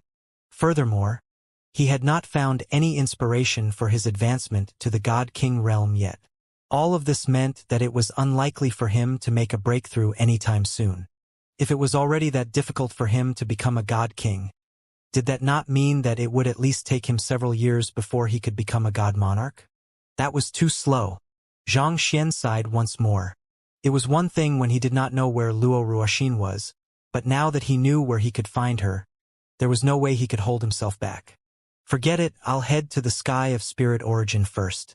I'll decide what to do next after meeting her. Xianxia solemnly made up his mind. He had no idea why the old deathless monarch had passed away, but if Luo Ruoxin had taken over his position, it was unlikely that she would be in a comfortable position at the moment. Her strength likely paled in comparison to the rest of the god monarchs, and that would mean that she was in a precarious situation. If she was facing any difficulties, it was only right for him to stand by her side and face them together. Having made up his mind, Xianxia stood up and began walking out of the main hall. However, Qi Linger suddenly walked in at this moment. Young Master Zhang, the 100 breakthrough pills and 3,000 beauty pills have been sold. As for the spirit channeling tablets, we're still waiting for Xianxia's pills to officially open for business in 3 days before putting them on sale. As the spirit channeling tablets were aimed at normal cultivators, it was best to let the anticipation ripen a bit before selling them. Otherwise, if everyone got their hands on them right away, the sense of accomplishment upon obtaining one would be greatly reduced. That would reduce the amount of anima of yearning that he received considerably. You have done well. Xianxia nodded. I am planning to head over to the sky of spirit origin to handle some matters. I'll be counting on you and Sun Chong to handle the business. With these 2 sharp-witted businessmen holding the fort, there was nothing he needed to worry about. His time would be much better spent on trying to find Luo Ruoxin. You are heading to the sky of spirit origin? Qi Linger was taken aback. Young master, how are you planning on heading there? Given the distance, even if you fly there on an aerial celestial beast, it'll take you several years at the very minimum. The sky of Drifting Spectre was located in the northeast, whereas the sky of Spirit Origin was situated in the south. Given how large the firmament was, the distance between these 2 places was frighteningly great. Aren't there teleportation formations that connecting the sky of Drifting Spectre to the sky of Spirit Origin? Xianxia asked. Qi Linger was the one who had suggested that they use the teleportation formation to reach Royal City from Twilight City.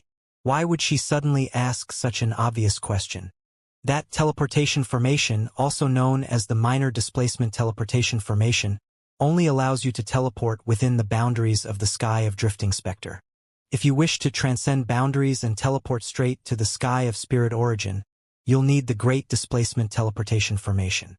However, it won't be easy to use it, Qi Linger explained.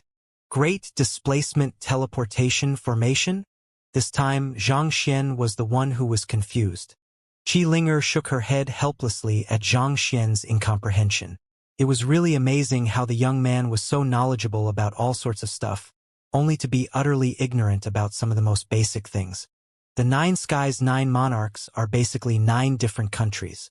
Each country has its own borders, so there's no way outsiders would be allowed to cross the borders easily, not to mention using teleportation formations. If it was that easy to move from one sky to the other, the major powers would have to constantly guard against one another. and chaos would ensue as soon as any power displayed the slightest hint of weakness. Qi Linger explained. It would not pose a problem if a cultivator wanted to move within the boundaries of the country that they belonged to, but of course that could not be allowed when it came to other countries. If each of the skies allowed outsiders to freely teleport into their own land, that would be pretty much giving them the ability to launch an invasion as and when they liked. I see. What's the criteria required in order to use the Great Displacement Teleportation Formation? Xianxia asked. As far as I know, there are 3 ways in which you can use that formation, Qi Linger replied. First, if you become a God King or get into the top 30 of the board of potential God Kings and are highly skilled in a non-combat occupation, similar to Master Fu Jiangqin, you will be able to use the teleportation formations to travel around the firmament without any restrictions. Alternatively, you could become an envoy of the Sky of Drifting Spectre. However, the minimum rank requirement for becoming an envoy is to be a golden armored general in the military. Furthermore, you must accumulate sufficient contribution and receive a mandate straight from the Chengquan Demon Monarch. Last but not least, you can also receive a special permit from the Sky of Freedom. The Sky of Freedom is viewed to be the de facto leader of the 9 skies, so their special permit will allow you to freely use the teleportation formations around the firmament. However, the criteria for receiving the special permit are the same as the first option. You must be a God King or get into the top 30 of the board of potential God Kings. Otherwise, you'll be crushed by the distortion in spatial laws when attempting to travel through the Great Displacement Teleportation Formation. No matter which way it is, you'll need to have the cultivation of a high-tier celestial god at the very minimum. However, young Master Zhang's current cultivation is... Feeling that she had gotten the point across, Qi Linger stopped her words right there. She had seen how the young man's cultivation rose from low-tier god to middle-tier celestial god within the span of a few days.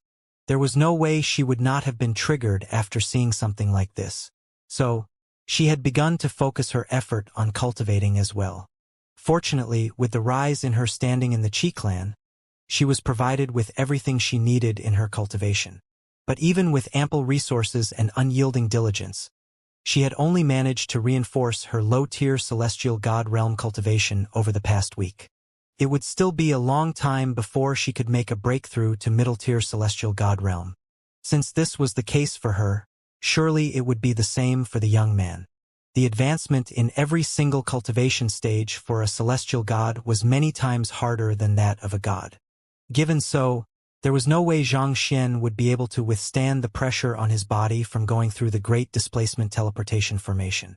The minor displacement teleportation formation was so frightening that one would require the protection of the City Lord token, so the major displacement teleportation formation was bound to be even more fearsome. It was not a facility that anyone could use easily. Ah, are you worrying about my cultivation? You don't need to. My cultivation has already reached high-tier celestial god. As Xianxia spoke, he revealed his cultivation to Qi Linger. As a humble and low-profile person, there was no way he would brag about his breakthrough to others for no reason. A god king might still be able to see through his cultivation, but it was perfectly normal that a low-tier celestial god could not do so. The great pressure coming from Xianxia made Qi Linger unwittingly take a step back. Her eyes widened in shock as her mouth fell agape. Trembling non-stop, she slowly raised her right hand to clutch her chest so as to soothe her twitching heart. This was too much. It had only been 10 or so days since they first met, but the young man had managed to raise his cultivation from a low-tier god all the way to a high-tier celestial god, becoming a figure far beyond her reach. Was it even possible for a human to cultivate that quickly? It was at this moment that Qi Linger swore to the heavens that she would avoid talking about cultivation or the like before Xianxia. Otherwise, she felt like her heart might really cave in one of these days. What? Is my strength still lacking at the moment? Do I have to reach high-tier celestial god for it to work? Seeing how Qi Linger had gone silent all of a sudden, Xianxia could not help but frown. Qi Linger took a deep breath and suppressed her stifled feeling before finally speaking up. Those who are able to get into the top 30 of the board of potential god kings are all at high-tier celestial god realm pinnacle. That's the minimum requirement for them to differentiate themselves from other high-tier celestial gods. Even though Xianxia had managed to advance his cultivation to high-tier celestial god, there was still a huge gap before he could reach the top of the cultivation stage. The step after high-tier celestial god was God King. Even though it was just a single cultivation stage, the amount of energy that was required to make this breakthrough was massive, such that there were cultivators who had reinforced their foundation for hundreds of years, only to fail to make the breakthrough time and time again. For this reason, the gap among high-tier celestial gods could be surprisingly huge. A person who had just become a high-tier celestial god was bound to be drastically different from one who had reached that level centuries prior. Even with Xianxia's potential, he would have to cultivate for at least a year in order to climb his way to the top. Even with Qi Yu's talent and the huge amount of resources the Qi clan had invested in him, he had still taken almost 10 years to raise his cultivation from high-tier celestial god realm primary stage to pinnacle. Is that so? Hearing that he had to raise his cultivation to high-tier celestial god realm pinnacle at the very minimum, Xianxia clearly hesitated for a moment. Then, with a deep sigh, he murmured, "I guess I have no choice but to use that then." With a flick of his wrist, he took out a pill. It was one of the god essence pills that he had bought from Fu Jiangchen just a moment ago. Ordinary high-tier god essence pills were no longer as effective on him, so he had to rely on this in order to raise his cultivation to higher realms. Without any hesitation, he popped the pinnacle god essence pill into his mouth. "Young Master Zhang, you are..." Seeing how Xianxia abruptly popped a pill into his mouth after hearing her words, Qi Linger was a little dumbfounded. "What in the world are you up to? You can't be trying to make a breakthrough now, can you? Don't you need to condition yourself and prepare? It can't be that you are able to raise your cultivation just by stuffing yourself with medicine, right?" Qi Linger was just about to pose her doubts when she saw the young man suddenly closing his eyes. 2 seconds later, he opened his eyes once more and said, "All right, I'm done. I am at high-tier celestial god realm pinnacle now." Boom! Following his words, an indomitable aura flowed out of his body. The pressure that was coming from him felt so powerful that she felt as if she was going to be crushed to bits. This? Qi Linger was really flabbergasted. "I only said 5 words after you swallowed the god essence pill, but within that short period, you were actually able to achieve what took Qi Yu 10 years to accomplish?" Feeling more stifled than ever, Qi Linger clutched her chest and rubbed it to soothe the congested feeling within. It was a good thing that Qi Yu was not there, or else he would have been traumatized out of his wits. It sure was darned frustrating to see someone pulling off something that took others years to achieve so easily. The heck, was it really fine for the creator to unleash a monster like that upon the world? It was unfair. How is it? Am I strong enough now? If this isn't enough yet, I can wait a little longer till my soul cultivation rises to high-tier celestial god realm pinnacle too, Xianxia said. His physical body and Jinqi cultivation had already reached high-tier celestial god realm pinnacle, but his soul cultivation was not at that level yet. He still needed to accumulate some more anima of yearning in order to pull that off. There's no need for that. Fearing that the young man would really pull something off that would allow his soul cultivation to grow on the spot. Qi Linger quickly turned him down. She closed her eyes for a moment to adjust her emotions before speaking. "Young Master Zhang, you are already strong enough.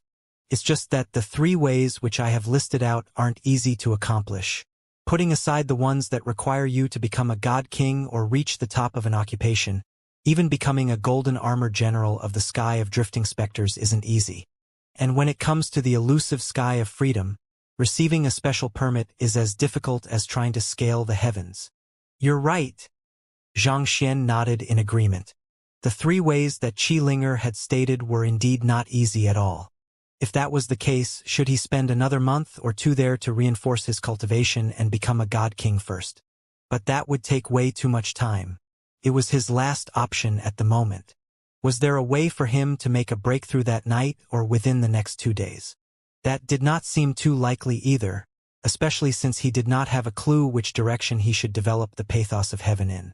Furthermore, he knew that the hurdle to overcome to become a god king was not low at all.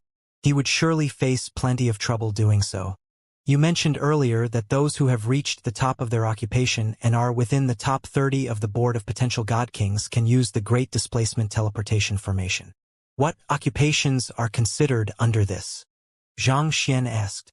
Apothecaries, physicians, blacksmiths, master teachers, these are the four main ones, I think, Xianxia said. They are not centered around fighting, and they can contribute greatly to the cultivators around them. Most powers are eager to poach talents in those fields.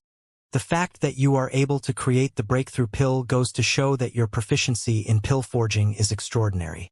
If you could just take the exam and be officially recognized as a member of the occupation, you would be given the right to use the Great Displacement Teleportation formation.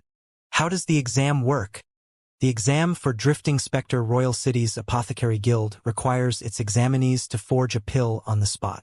As long as a cultivator is able to forge a high-tier god essence pill, they will have cleared the examination, Xianxia replied. High-tier god essence pill? Xianxia was rendered speechless.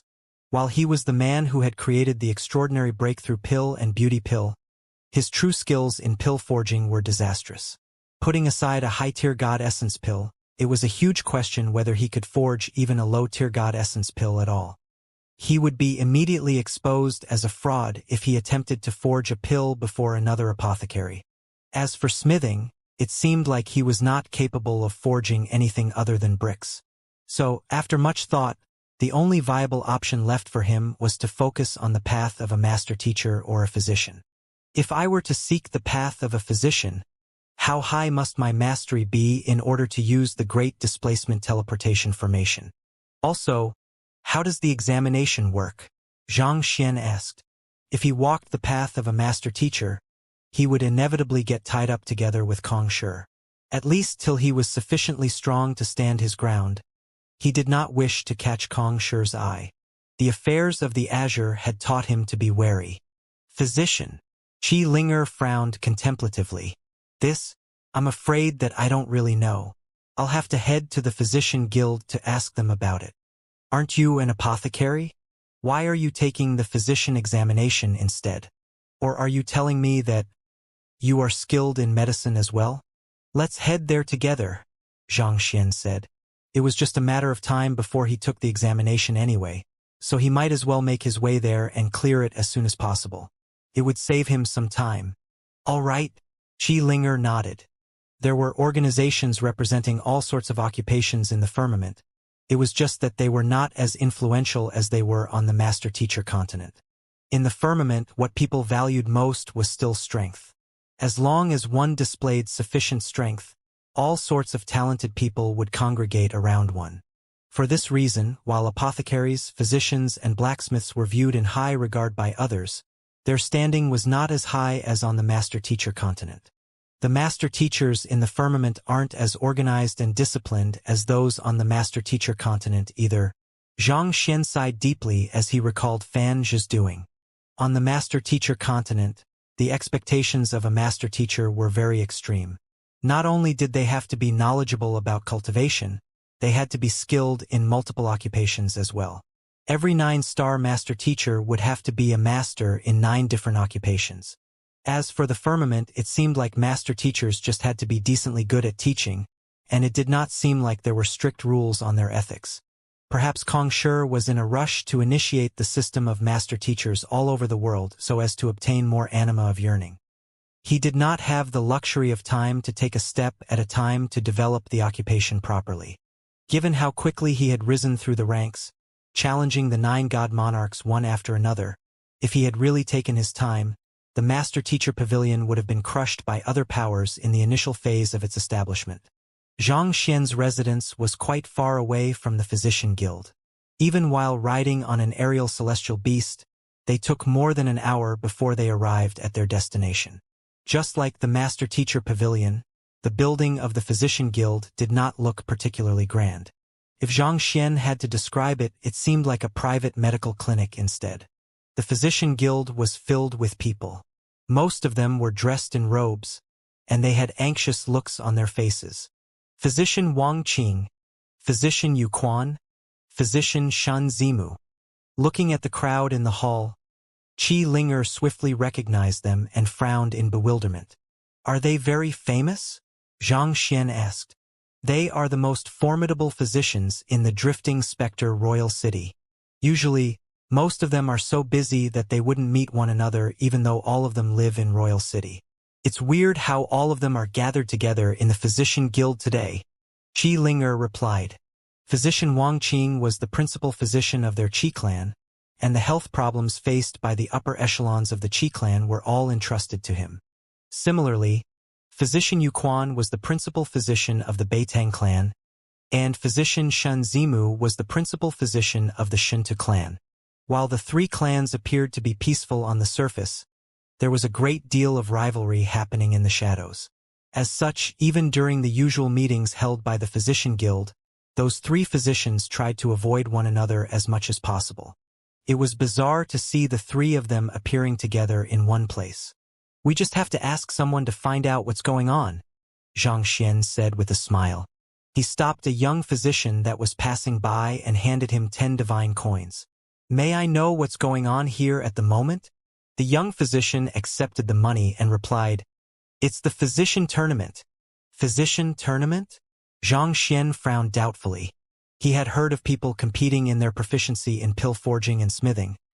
But was it possible for people to compete with their abilities to cure a patient?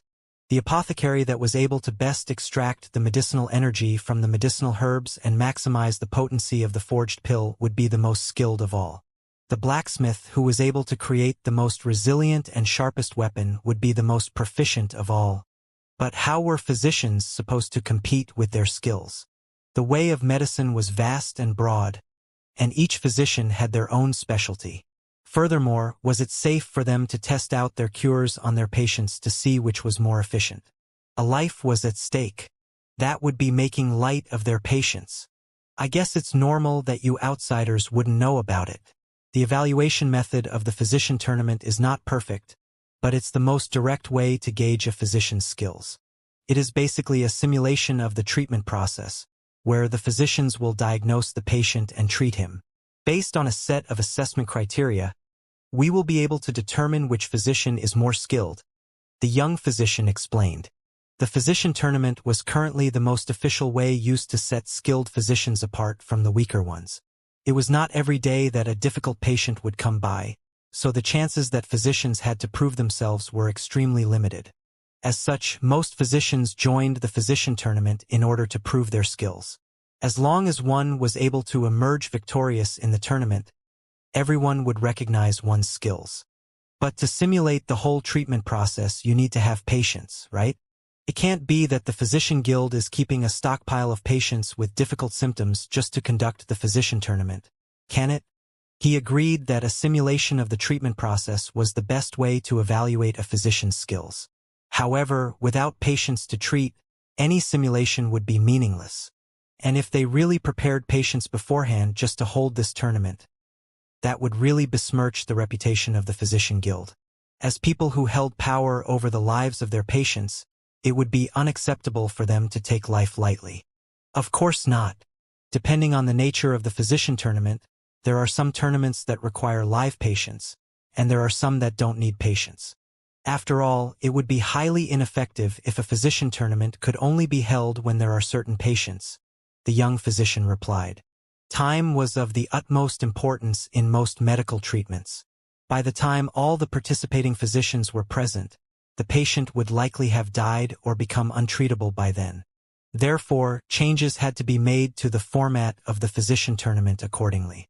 Xianxia was just about to ask how the physician tournament would work when a commotion suddenly broke out within the room. A middle-aged man walked up onto the stage in front with widened strides. That is the leader of the physician guild, Sun Xian.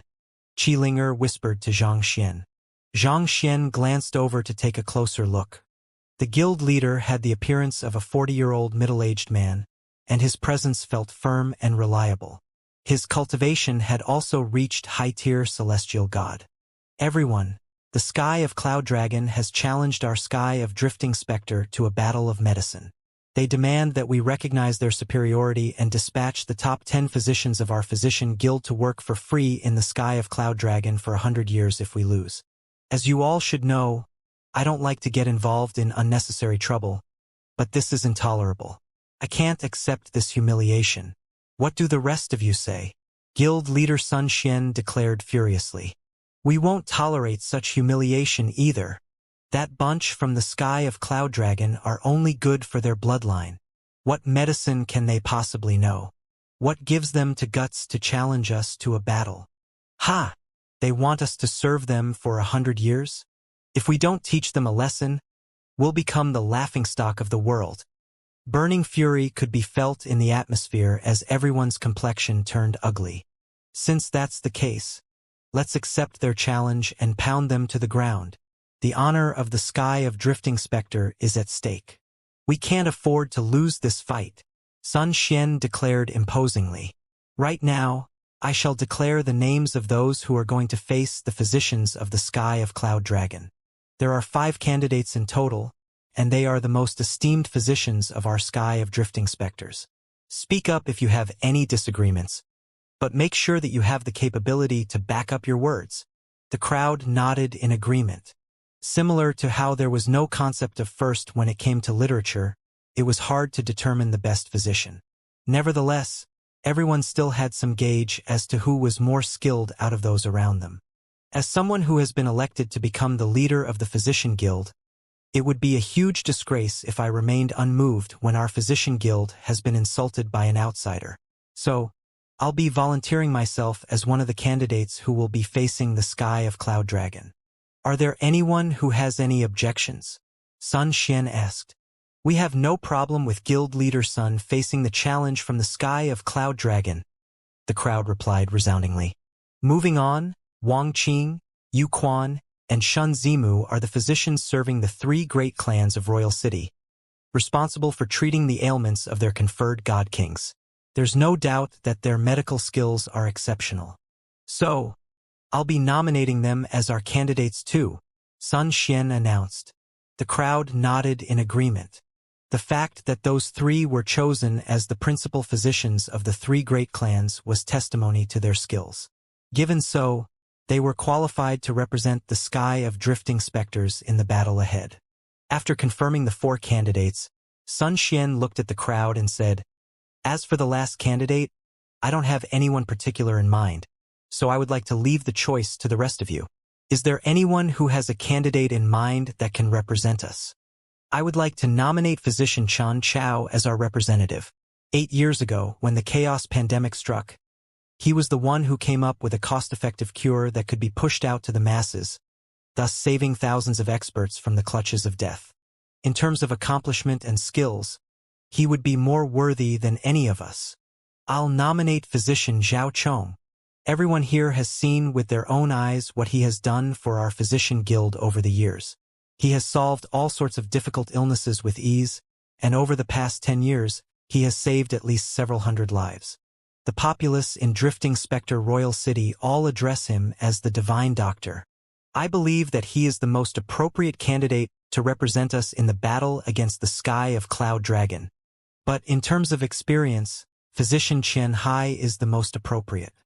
His reputation might not be as resounding compared to the others, but he has worked in this field for many years now. In terms of reliability, I don't think that there's anyone in the Physician Guild who can compare with him. In just a few moments, the crowd had already nominated 8 other potential candidates. Most of them were well-known, respected figures in Drifting Spectre Royal City. The discussion among the crowd grew more and more fervent as they argued with one another over why the candidate that they had nominated was the most suitable to represent them. Meanwhile, Zhang Xian turned to Qi Linger and asked, Do the 5 chosen candidates have the right to use the Great Displacement Teleportation Formation?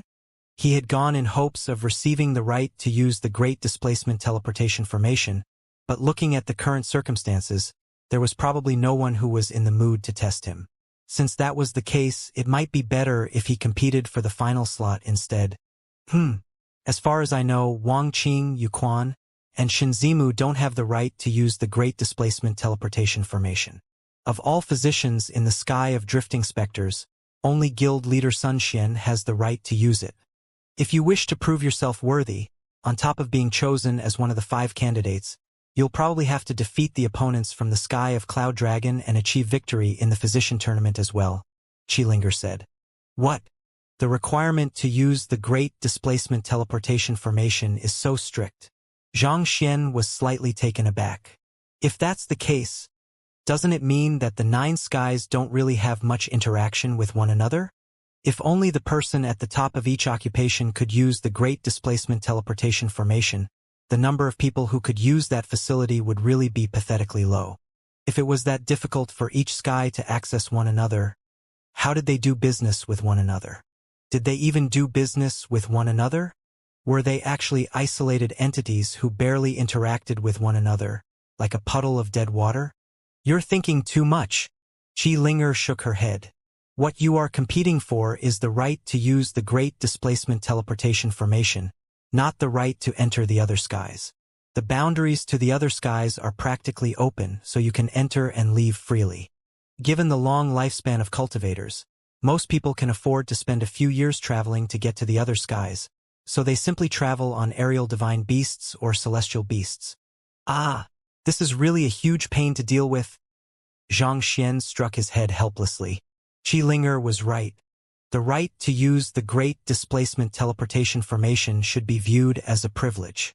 This privilege allowed one to teleport right into the heart of another sky in an instant, which could be terribly dangerous if someone used it for malicious purposes. As such, there was a need to restrict this privilege. In this world where normal cultivators usually needed weeks to travel from one city to another, it was perfectly normal for them to spend years traveling to another sky.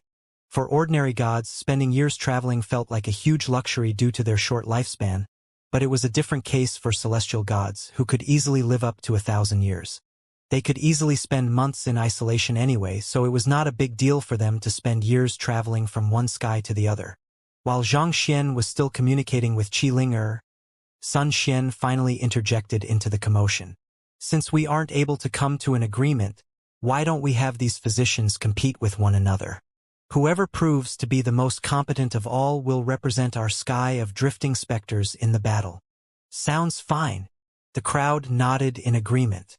Everyone had their own opinions on who was the most suitable candidate, so naturally, they would not come to a conclusion even if they continued arguing with one another. Since that was the case, it would be best if they could hold a selection to decide it. This way, everyone would be more willing to accept the final verdict. Since that's the case, let's invite the physicians who have been nominated onto the stage, Sun Xian said. It did not take long for the nominated physicians to gather on the stage. All in all, there were 8 of them. They were all the most outstanding physicians in Drifting Spectre Royal City, and each of them had made significant contributions to the world. Sun Xian looked around the crowd and asked, "Is there anyone else who wishes to join the selection as well? As long as you are able to emerge victorious, you will be given the opportunity to represent the sky of Drifting Spectre against the sky of Cloud Dragon." Hearing those words, Xianxia turned to Zhang Xian and asked, "Young Master Zhang, are you planning on joining in the selection as well?" To be honest, she had no idea how proficient in medicine the latter was. However, knowing that the young man before her possessed the bloodline of a god monarch, she did not dare underestimate his abilities. So, she decided to ask his opinion on it instead. "Of course, I am participating in the competition as well," Zhang Xian replied with a smile. His main purpose there was to win the right to use the Great Displacement Teleportation formation. He could not allow the opportunity right before his eyes to slip through his fingers just like that. "All right then." Hearing that response, Xianxia stepped forward and declared, "Our young master intends to participate in the selection as well." Her voice was resounding and authoritative, and it immediately drew gazes onto her. "Lady Xianxia, you?" On the stage, Physician Wang Qing looked at her doubtfully. As the principal physician of the Qi clan, he was well aware of the shuffling of power that had happened in the Qi clan recently. He had also met Xianxia several times, and he knew just how highly regarded she was at the moment. So, who could the young master that she spoke of possibly be? Could she be referring to the few more famous geniuses of the Qi clan? But he had watched the younger generations of the Qi clan as they grew up, and he did not know any of them to be proficient in medicine. So, He could not help but be a bit baffled by the current situation. He looked around the room, but there did not seem to be anyone else from the Qi clan around. May I know who the young master you speak of refers to? Physician Wang Qing asked. It's none other than young master Xianxia. Qi Linger replied. Xianxia? Could she be referring to the person who created the breakthrough pill? Wait, that young man beside her is Xianxia, right? I was there for the event, so I'm pretty sure he looks like that. You're right. That young man is indeed Xianxia. But isn't he an apothecary? Why would he suddenly come here to participate in our selection? Though physicians and apothecaries deal with medicinal herbs, they are two completely different occupations. But if you think about it, the breakthrough pill and beauty pill have the ability to heal internal trauma. He might be knowledgeable about the way of medicine too. Due to the widespread fame of the beauty pill and breakthrough pill, there was nearly no one in Royal City who had not heard of Xianxia anymore. Of course, this included the Physician Guild. They were full of respect toward the young man who managed to create such a miraculous pill. But as an apothecary, why would he be participating in the Physician Guild selection event instead of the apothecary guilds? Are you a physician? Sun Xian asked with a frown. Zhang Xian nodded in response. I have read quite a few books relating to the way of medicine and treated a few patients.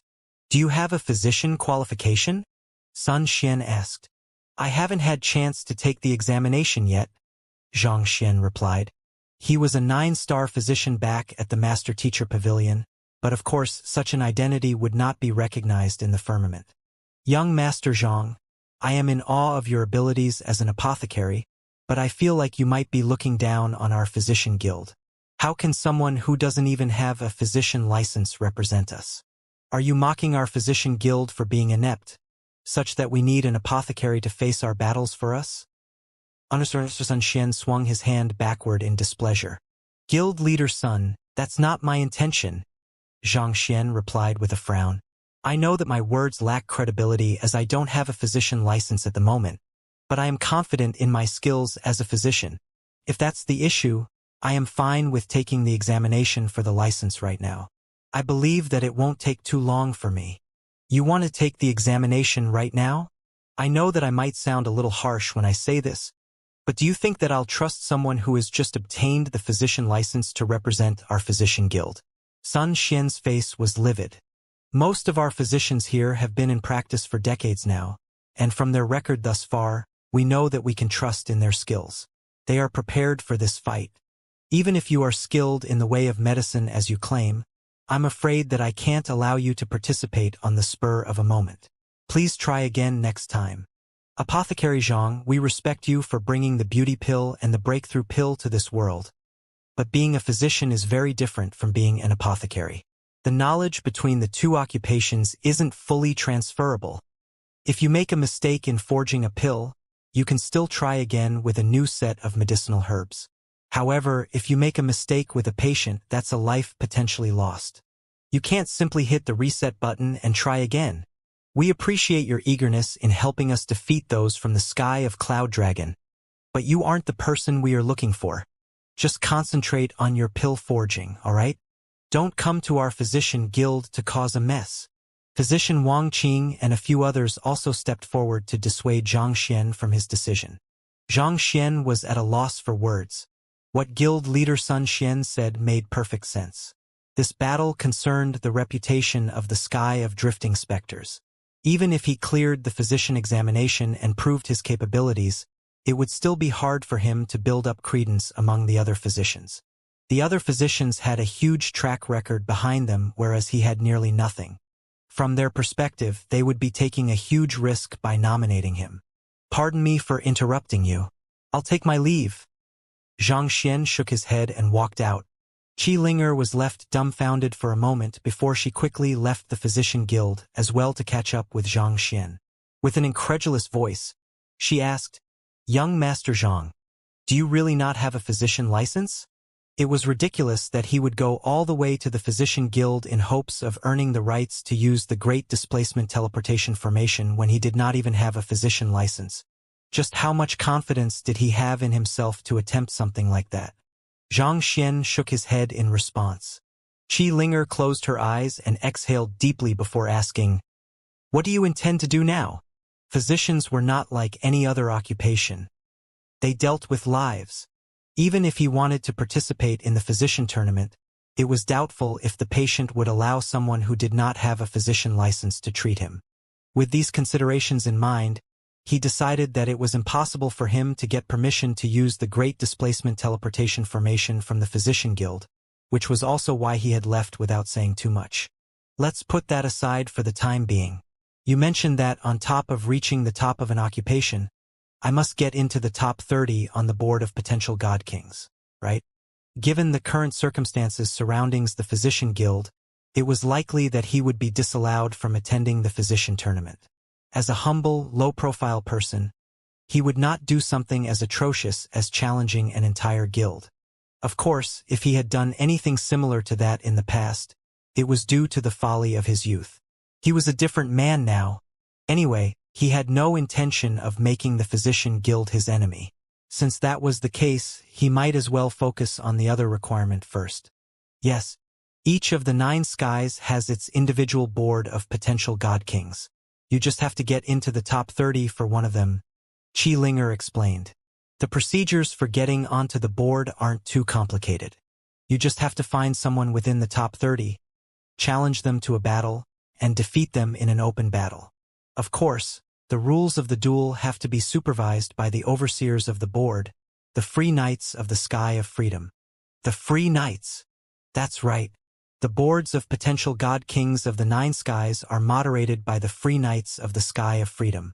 The Free Knights is a group made up entirely of God Kings, and their eye of discernment far surpasses that of ordinary God Kings.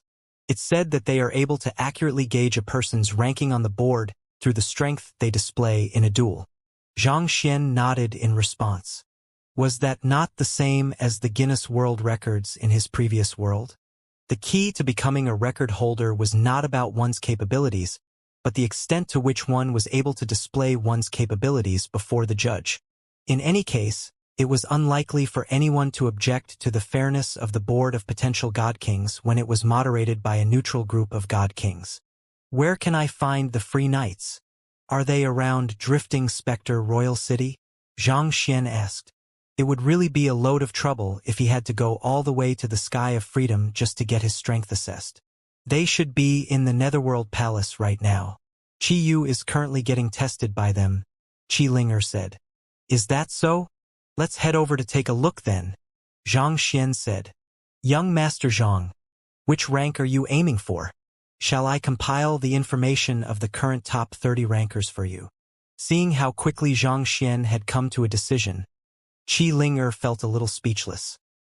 He always acted in such a manner, diving into all sorts of things without the slightest hint of worry or anxiety. With how lightly he was taking everything, she could not help but feel worried on his behalf.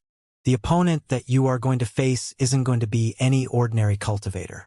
Those who are able to get into the board of potential God Kings are geniuses who have undergone hundreds of battles. If they could be defeated easily, they would have already dropped out of the list by now. To dash over there without the slightest preparation, that's just blind recklessness. It's fine. It would be too troublesome to gather information on them. Let's just find a free knight and have him send a challenge letter to those who are in the vicinity. I'll just fight with the person who is closest to us, Zhang Xian replied. It did not matter to him who his opponent was. While he did not have a clear gauge of his current fighting prowess, he was confident of defeating any celestial gods with his current strength. His physical body, after being tempered by the lucid lunar lake, had become resilient enough to withstand any attack from a high-tier celestial god, and his pathos of heaven was far superior to any other cultivation technique in the firmament. There was no way he would be defeated by any other high-tier celestial god. Admittedly, his soul cultivation was a little weaker at the moment, but that would not pose much of a problem. You are going to challenge everyone in the vicinity? Qi Linger's lips twitched. As expected of someone who had the bloodline of a god monarch, he sure was domineering. In any case, those words probably meant that he was confident in defeating any opponent that had not reached God King yet. Since that was the case, her worry was probably unfounded. The Netherworld Palace was more crowded than it was on usual days, but somehow, a tense atmosphere could be felt in the air. Chi Yu was among the crowd as well. I am a cultivator who is within the top 30 of the Sky of Cloud Dragon's board of potential God King. I was invited here by the Sky of Drifting Specters Physician Guild to trade insights regarding the way of medicine. Since the Physician Guild isn't ready to receive us yet, I am quite free at the moment. Thus, I came over here out of curiosity to see how strong those who are in the ranking board of the Sky of Drifting Spectre are. I am really interested to see how your cultivators compare to us from the Sky of Cloud Dragon. So, may I know if there's anyone here who's willing to face me in a battle? A white-robed young man looked at the crowd around him with his hands behind his back. There were 2 dragon horns peeking out from his forehead, gleaming with a golden luminescence. While the horns were not too long, they stood out quite a bit. What arrogant words!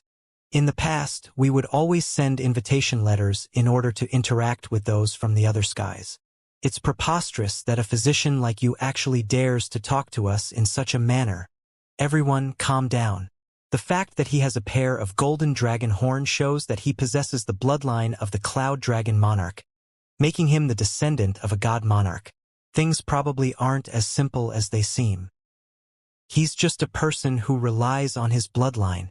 We are all experts of our respective powers, so I don't believe he can be that powerful. The conceited words of the white-robed man induced outrage within the crowd. The other party was a physician who was there to exchange insight with their physician guild. Even if he was in the top 30 in the board of potential god kings for the Sky of Cloud Dragon, it was inappropriate and insolent of him to rush over there to provoke them. It was a huge faux pas. This breach of etiquette could be viewed as a lack of respect for the Sky of Drifting Spectre. If they did not respond accordingly, the Sky of Drifting Spectre would be mocked by the other skies. May I know how I should address you? And what is your ranking in the Sky of Cloud Dragon's board of potential god kings? A young man walked out from the crowd, and with a wave of his hand, he got the crowd to quiet down.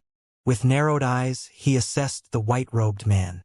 The young man was none other than the top ranker of the Sky of Drifting Spectre's board, Shinto Feng. He was the strongest expert of the younger generation in the Shinto clan, and he had once attempted a breakthrough to God King, only to fail in the end. Nevertheless, he had survived the ordeal, and it had allowed him to advance his physical body and soul cultivation to the level of a god king. It was just that he had not been able to make a breakthrough with his Xianxia cultivation. He probably would not pale too much in comparison to an ordinary god king with his current fighting prowess. There was no questioning that he was the #1 cultivator beneath the god kings, and his position had gone unchallenged for years. I am Ao Hua.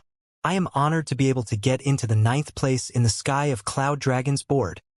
The white-robed man replied proudly. 9th place. The faces of the crowd turned grim. It was a known fact that the Cloud Dragon Monarch was a pure-blooded dragon, the sovereign of all beasts. His bloodline was extremely powerful, to the extent that there were few who could rival it.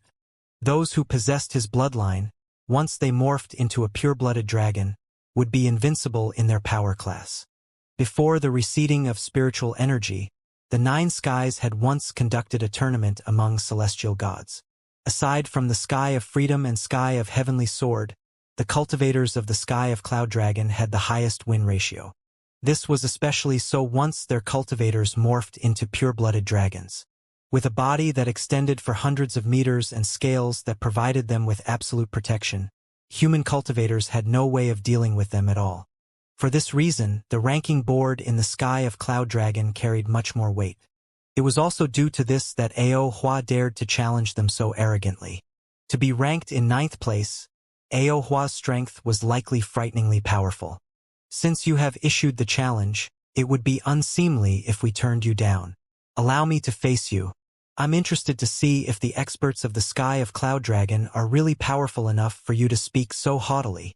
As those words sounded, a young man in his 30s stepped out and walked right up to Ao Hua. He was dressed in a black robe that flowed along his figure like a fitting armor. What is your name? I don't fight with nameless individuals, Ao Hua remarked nonchalantly. Seeing how he was being looked down upon, the young man clenched his teeth and spat coldly. I am 10th place on the Sky of Drifting Spectres board, Chanmu. I'll only represent myself in this battle. The outcome of this battle has nothing to do with the Sky of Drifting Spectre. Seeing this, Shen Tefeng and the rest of the crowd nodded quietly, not stopping the young man at all. Considering that Ao Hua was 9th place on the Sky of Cloud Dragon, it was not an unwise move for their 10th place to challenge him. If he won, it would boost the glory of the Sky of Drifting Spectre. If he lost, it would not look bad on them. This was a good chance to test out Ao Hua's strength. This way, if Chunmu lost, those who faced him afterward could prepare themselves in advance. You sure are filled with nonsense. Ao Hua harumphed coldly as he took a step forward. It should have just been a single step, but as if he had teleported, he suddenly appeared right before Chenmu. Without making any excessive move, he chose to ram his body right into Chenmu. You're courting death. Not expecting the other party to forsake defense completely, choosing instead to rely entirely on his own physical body to deal with him, Chenmu's face flushed red in fury. It was almost as if Ao Hua did not think that his attack would pose a threat at all. So, Chenmu raised his palm furiously and struck down on the incoming Ao Hua. His palm was tinged crimson, and it caused the air to distort a little. Palm of blazing flames. In order to master this palm strike, Chenmu had used the underground lava flowing through the earth veins to temper his palms. The execution of this palm strike caused his palms to become as hot as a furnace, such that anything that came in contact with it would be seared. It was through the mystical effect of this palm that he had managed to defeat many of his rivals to get within the top 10 places on the board of potential God King.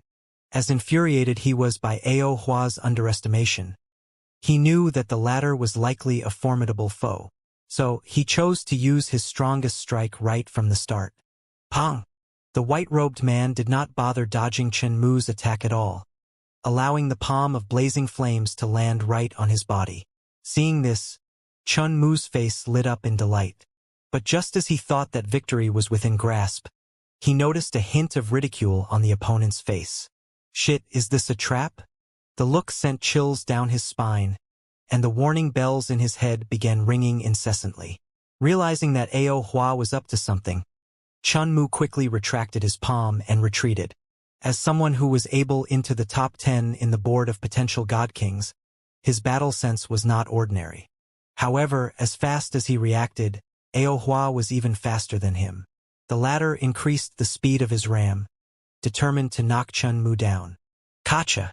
Chenmu raised his arm to protect himself, but the impact of the collision fractured it. Not only so, the impact also collided with his chest, and before he could even speak, a dull groan escaped from his mouth as he was sent flying. Pooh! Fresh blood spurted into the air as his shoulders and ribcage shattered. Done! Ao Hua placed his hands behind his back nonchalantly. It was as if the one who had made a move earlier was not him at all. There was no crease in his clothes as a result of that battle, and his voice remained calm and relaxed. The crowd gasped a little as they began to reassess Ao Hua's strength once more. From the start to the end, Ao Hua had only used a single move, and that was his body ram. Yet, this single move was more than enough to overwhelm Chenmu, rendering him powerless. I am Chiyu, 6th place on the board. Chiyu walked out and introduced himself. The encounter with Xianxia at the Qi clan had sparked his motivation anew, driving him to work harder than ever. In just a few short days, he had managed to further reinforce his cultivation, making his aura and jinqi more condensed than before. This allowed him to wield greater strength at his disposal. Yes, it's a pleasure to meet you. Let's begin the battle. Ao Hua replied nonchalantly before charging forward once more. Just like that, the two of them began battling one another. Xianxia followed Qi Linger into a vast room in the Netherworld Palace, but there was no one in sight. He could not help but frown. Is this really the place where the Sky of Drifting Spectres selects those who are worthy of getting onto the board of potential God Kings? Why isn't there anyone here? This is weird. There should be quite a few people here according to what I know. Qi Linger was stunned, too. The battles between those competing for the positions of the board of potential God Kings would be logged within this room. For this reason, quite a few people would stop by every day to view the recordings, hoping to receive some inspiration. This room was almost never empty, so it was bizarre that there was no one there at all. "There seems to be people over there," Xianxia said. Without waiting for Qi Linger's response, he began making his way over there. The two of them passed by a door, and a massive dueling ring came into sight. There, they saw a sight that left them stunned.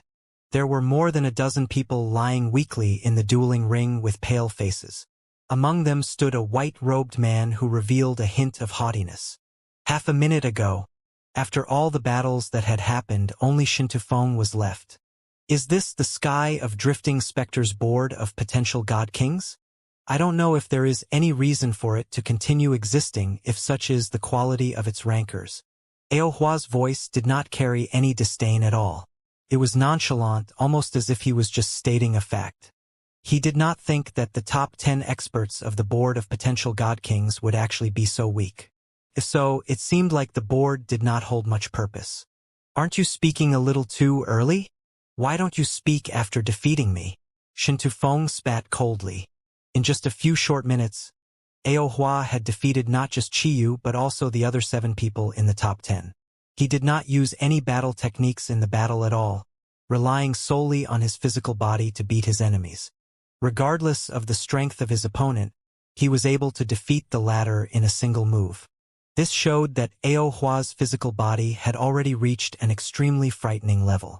"Let's cut the chatter and get straight to the battle, all right?" Aohua said calmly as he started charging forward once more. Shintufeng flicked his wrist and whipped out a sword. With incredible swiftness, he thrust it forward. Woo! A cold glint flashed from the blade of the sword and severed the air with incredible sharpness. The strength of someone who had the capability to become the top expert of the Board of Potential God Kings was indubitable. The prowess of his physical body was amazing, and the swordsmanship he executed was so powerful that his high-tier celestial god sword seemed to be unable to withstand his strength. Interesting. Seeing how formidable Shintufeng's swordsmanship was, Aohua did not dare continue fighting as recklessly as he did previously. He abruptly halted his charge and stretched his arm forward. With a jolt, his arm turned into the massive claws of a dragon. In that instant, a domineering aura blasted from his presence, leaving others with a stifled feeling. The bloodline of a pure-blooded dragon. Ding ding ding. Shintufeng's sword struck heavily down upon the dragon's claw, but the sound of metallic clangs echoed instead. No matter how much strength Shintufeng put behind his sword, he found that he was unable to pierce through those scales. God King Realm physical body. Shintufeng felt his body turning cold. Only after facing Aohua in person did he realize just how frightening the other party was. That explained why the other party was able to defeat the other 9 with just a simple body ram. In truth, his body was already comparable to a God King tier artifact. No, that isn't it. I reckon that only his claws have reached such a level. His physical body is only at the level of a high-tier celestial god artifact, but it's still frightening enough, Shintufeng thought. If Aohua's entire body had reached the level of a god king, there was no way that he would have only been 9th place on the Sky of Cloud Dragon. Nevertheless, having a single claw of that prowess was frightening enough. As expected of a pure-blooded dragon, their bloodline sure was frightening. It was enough to induce despair in any cultivator facing them. Pong!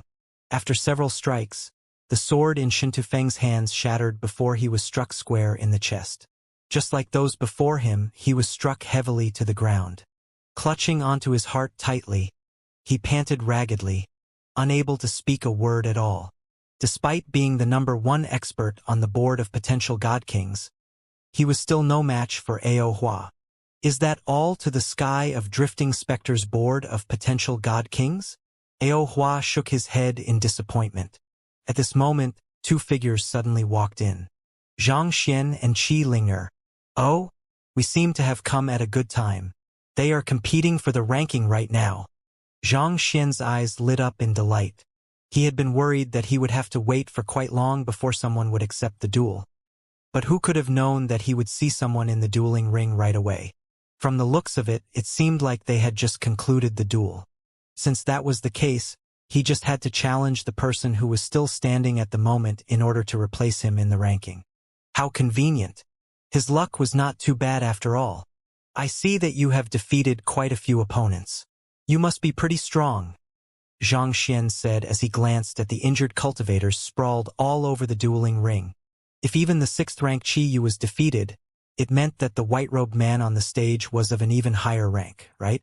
However, that was not important to him. He was not aiming to be at the top of the board of potential god kings anyway. All he wanted was the right to use the great displacement teleportation formation. Yet another fearless fool, eh? Seeing how the young man was walking toward him without the slightest hint of fear, Ao Hua burst into laughter. He looked at the young man and asked mockingly, "Do you intend to challenge me to a duel?" "That's right. What rank are you on the board of potential god kings?" "I'm sorry to say this, but I don't want to waste my time fighting anyone who is beneath 30th, Xianxia replied.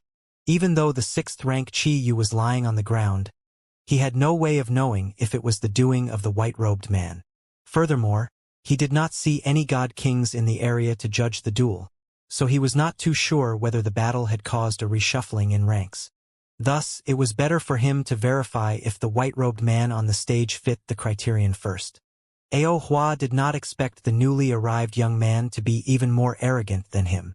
His cheeks twitched a little as his eyes turned cold. "I'm ranked 9th. No wonder." Xianxia nodded in realization.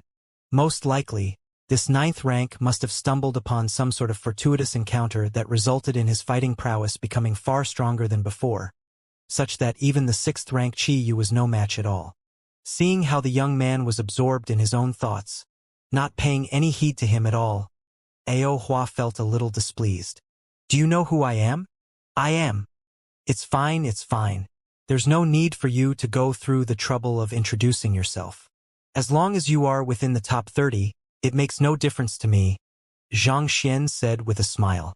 Leaping onto the stage, Xianxia beckoned with his hand and said, "Shall we begin? You arrogant little. It seems like you are asking for a beating." Ao Hua knew the best way to crush an arrogant person's ego was to overpower him with his fists. So, without wasting any time, he pushed his feet forcefully against the ground and dashed right toward Xianxia with a speed that was reminiscent of teleportation. This sight made Xianxia's eyes light up. As expected of a high-ranked cultivator on the board of potential god kings, his speed was above that of ordinary high-tier celestial gods. Instead of dodging, Xianxia stepped forward to face Ao Hua's ram. It just so happened that he wanted to make this battle a duel between their physical prowess, so it could be said that everything went in the direction he wanted it to. His only weakness right now was his soul cultivation.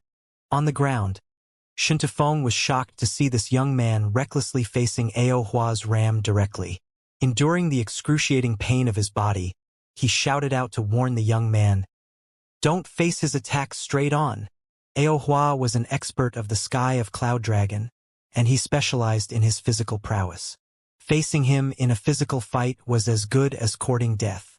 Just as everyone thought that Xianxia would be knocked down by Ao Hua, just like the rest of them, the unexpected happened. Pong! Ao Hua's supposedly indestructible rammed squarely into Xianxia's body, but somehow, the impact of his charge was rebounded back to him instead, causing his body to fly back and crash into the ground. "What?" Shintufeng and the others lying on the ground widened their eyes in disbelief. Ao Hua had used such a move to defeat them previously. They had never expected the fellow who had popped out of nowhere to actually use the same move to defeat him. To actually triumph over that monster from the sky of Cloud Dragon in a battle of physical prowess. This was insane. Ao Hua was startled by how things turned out as well. He raised his head to assess the opponent before him in disbelief, only to see the latter stretching his neck, as if he was just getting warmed up. The young man also looked back at him with eyes filled with enthusiasm, saying, "Remarkable! You have really cultivated your physical body well. Come, let's continue the battle. There's no need to look at me with such frightened eyes. I'll remain still and allow you to do whatever you want. All right?" Since tempering his body, he had not been able to find a suitable weapon that he could use to pierce his skin. so he was not able to verify the effects of those golden threads hidden amid his muscles. It had not been easy for him to find someone whose physical body was decently strong, so there was no way he would let this golden opportunity to test out the extent of his physical resilience go to waste. You? Aohua was nearly driven mad with anger. Are you trying to humiliate me by showing me that there is nothing I can do that will hurt you? Damn it! You son of a bastard! How dare you mock a person from the dragon tribe like me? Unforgivable! Aohua pushed his hand against the ground and immediately rose to his feet. With a powerful step, he charged toward Xianxia with a speed as swift as lightning. Jai! Jai! Even while he was flitting through the air, layers of scales were already starting to appear on the surface of his body. This was known as a partial transformation to those of the Cloud Dragon tribe. It was mainly used as a defensive technique that granted one enhanced protection against physical assaults. The resilience of the scales also made one's skin impenetrable by swords and spears. It would be difficult for most cultivators to breach such defense. Pang! But as Aohua rammed into Xianxia once more, the same excruciating pain that felt as if his entire skeleton was falling apart surged through his body, and he was sent flying again.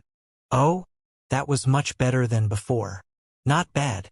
It seems like you can do it after all if you really try. Come on, let's go again. As long as you can injure me, I don't mind giving you money or even accepting you as my student, Xianxia said excitedly. This was the first time that he had encountered an opponent who had managed to temper his physical body to a level that he thought was decent. More importantly, the white-robed man was still quite young. It seemed like the firmament had quite a lot of hidden experts. This white-robed man was clearly much more talented than Zhuoyan, possibly enough to become his student. You bastard! You're courting death. Aohua was on the verge of exploding. He had gone there to challenge the Sky of Drifting Spectre's board of potential god kings, and when he defeated the first rank Shentufeng with ease, he naturally thought that the celestial gods there were trash.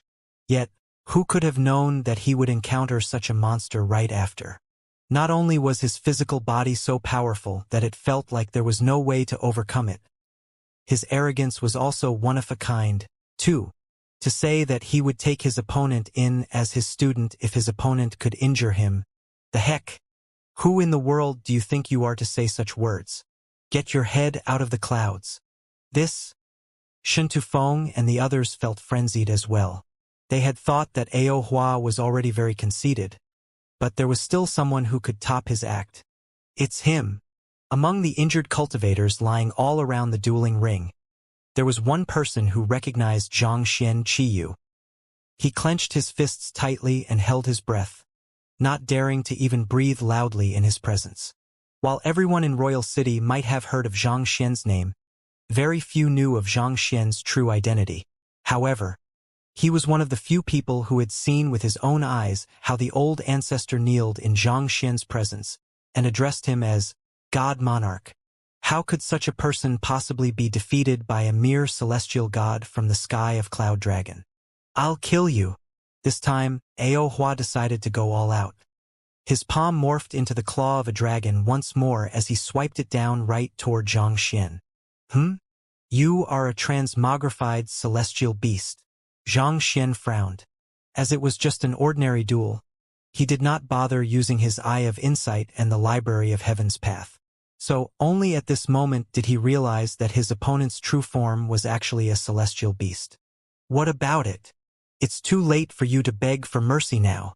With a furious roar, Aohua's claw swiped down on Xianxia's shoulder, and the latter, just as before, did not even bother to move. Kacha! The sound of a bone shattering echoed loudly in the air. Xianxia glanced at his shoulder and saw that his robe had been ripped apart, revealing his skin.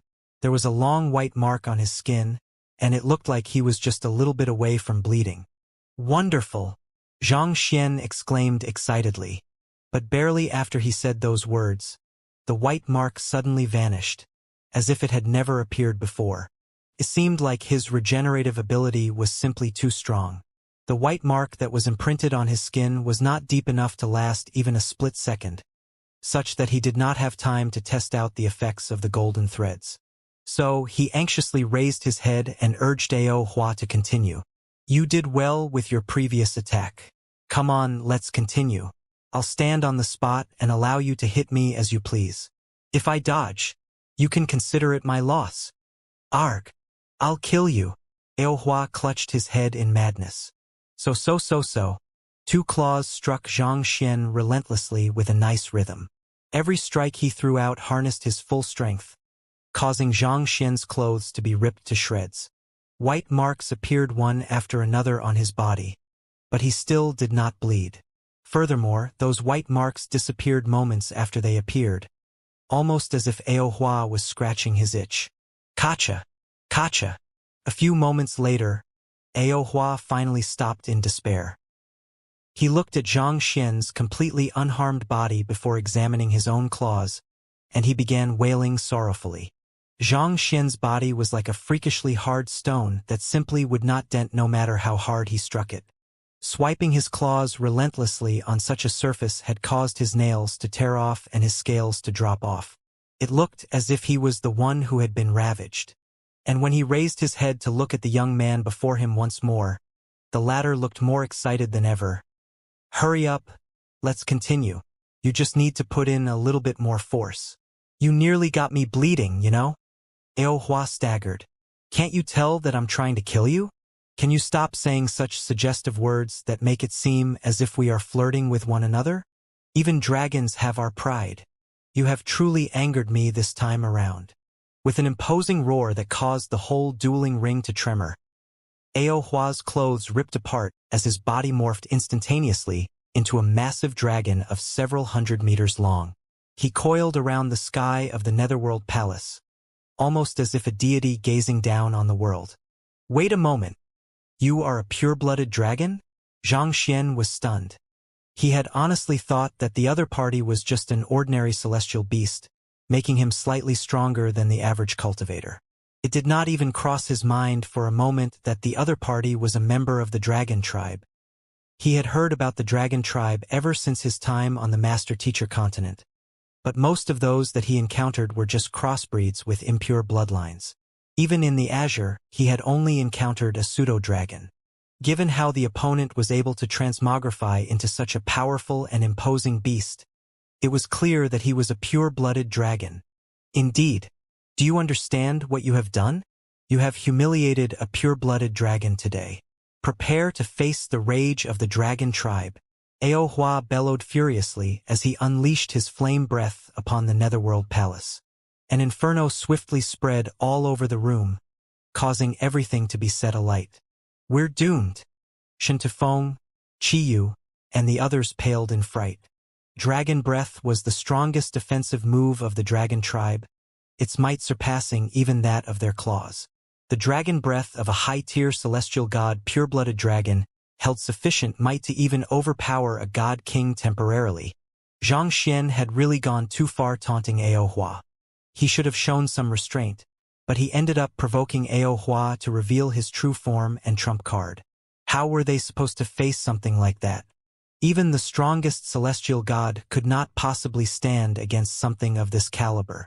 Young Master Zhang, Qi Linger muttered in fright, before she could make sense of what was happening on the dueling ring. Somehow, Xianxia had started fighting with the young man on the stage.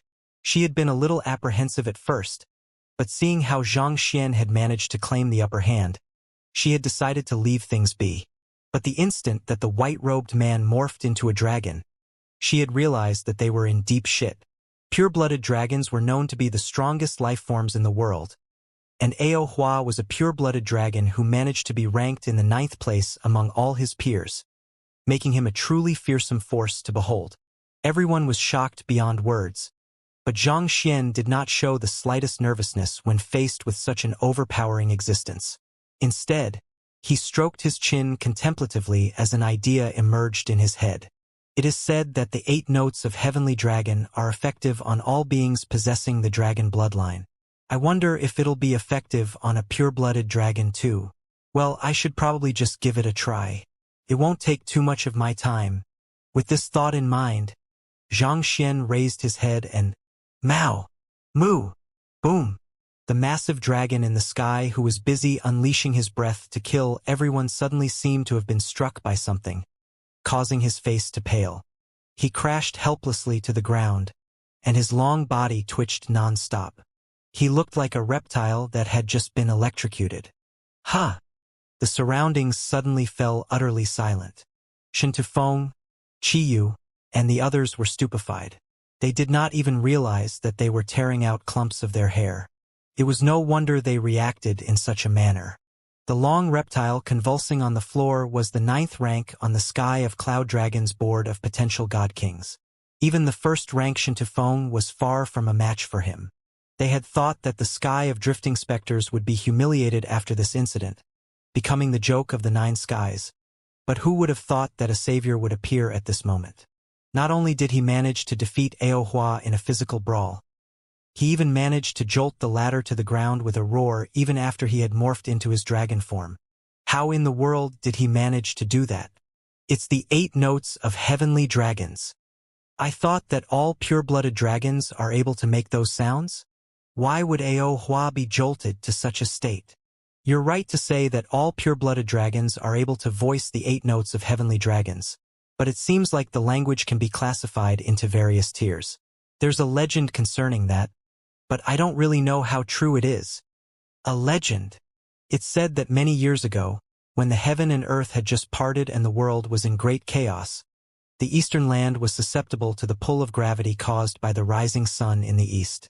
It was then that the cloud dragon monarch appeared and pinned the land in place. Through observing the state of the world, he created the 8 notes of heavenly dragon.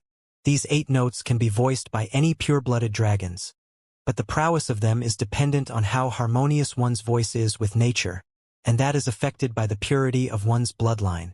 Unlike our Chenkuan demon monarch, who lives a life free of desires, the cloud dragon monarch is known to have a lot of descendants.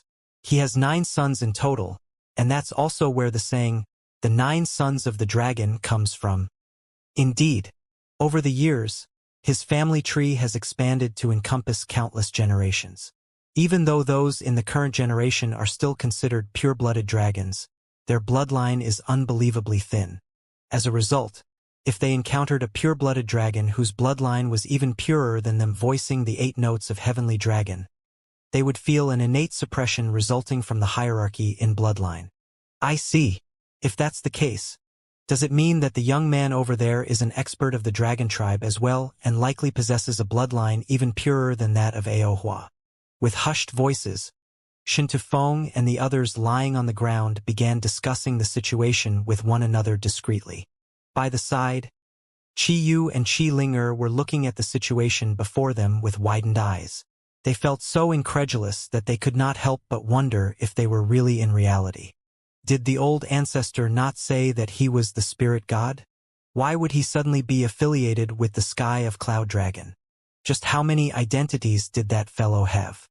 Was it possible for someone who possessed the bloodline of a god monarch to switch the nature of their bloodline around? This was getting more and more ridiculous by the moment. If they had not known that the spirit god and the cloud dragon monarch were both guys, they would have wondered if the two of them had some sort of secret relationship with one another. On the dueling ring, however, Xianxia was still oblivious to the huge uproar that he had stirred up. He calmly walked up to the convulsing massive dragon and gazed down on the other party's eyes, which were ironically even larger than Zhang Xian's body, and said coolly, "How is it? Do you want to admit defeat? I would have loved to play around with you a bit more, but I still have some other matters to attend to." Who? Amid the convulsions, the massive dragon began to shrink before finally returning to his human form. Biting his lips anxiously, Aohua immediately kneeled onto the floor and kowtowed. Junior Aohua pays respects to his ancestor. Ancestor? Xianxia was stunned. What was going on? He was just testing out to see if the 8 notes of Heavenly Dragon were effective on pure-blooded dragons. He did not expect it to work so well. Not only did it cause his opponent to crash to the ground, his opponent even started calling him Ancestor? Did the earlier fall rattle his brain too much or something? Xianxia was perplexed, but somehow he was already accustomed to facing such bizarre situations. Without revealing the slightest hint of emotion on his face, he nodded and remarked, I should have replaced you as 9th rank on the board of potential god kings now, right? Ah. Ao Hua looked at Xianxia with a hint of bewilderment and fear, and he asked hesitantly, have you never participated in the test back in the sky of Cloud Dragon? The young man before him had a bloodline that was innumerable times purer than his own. If the young man had participated in the test before, his ranking should be quite high. But he knew whom the top 8 were, and the young man was not among them. Had he really not participated in this test before? Xianxia looked at Ao Hua speechlessly and remarked, I am in the sky of Drifting Spectre. Why in the world would I take the test in the sky of Cloud Dragon?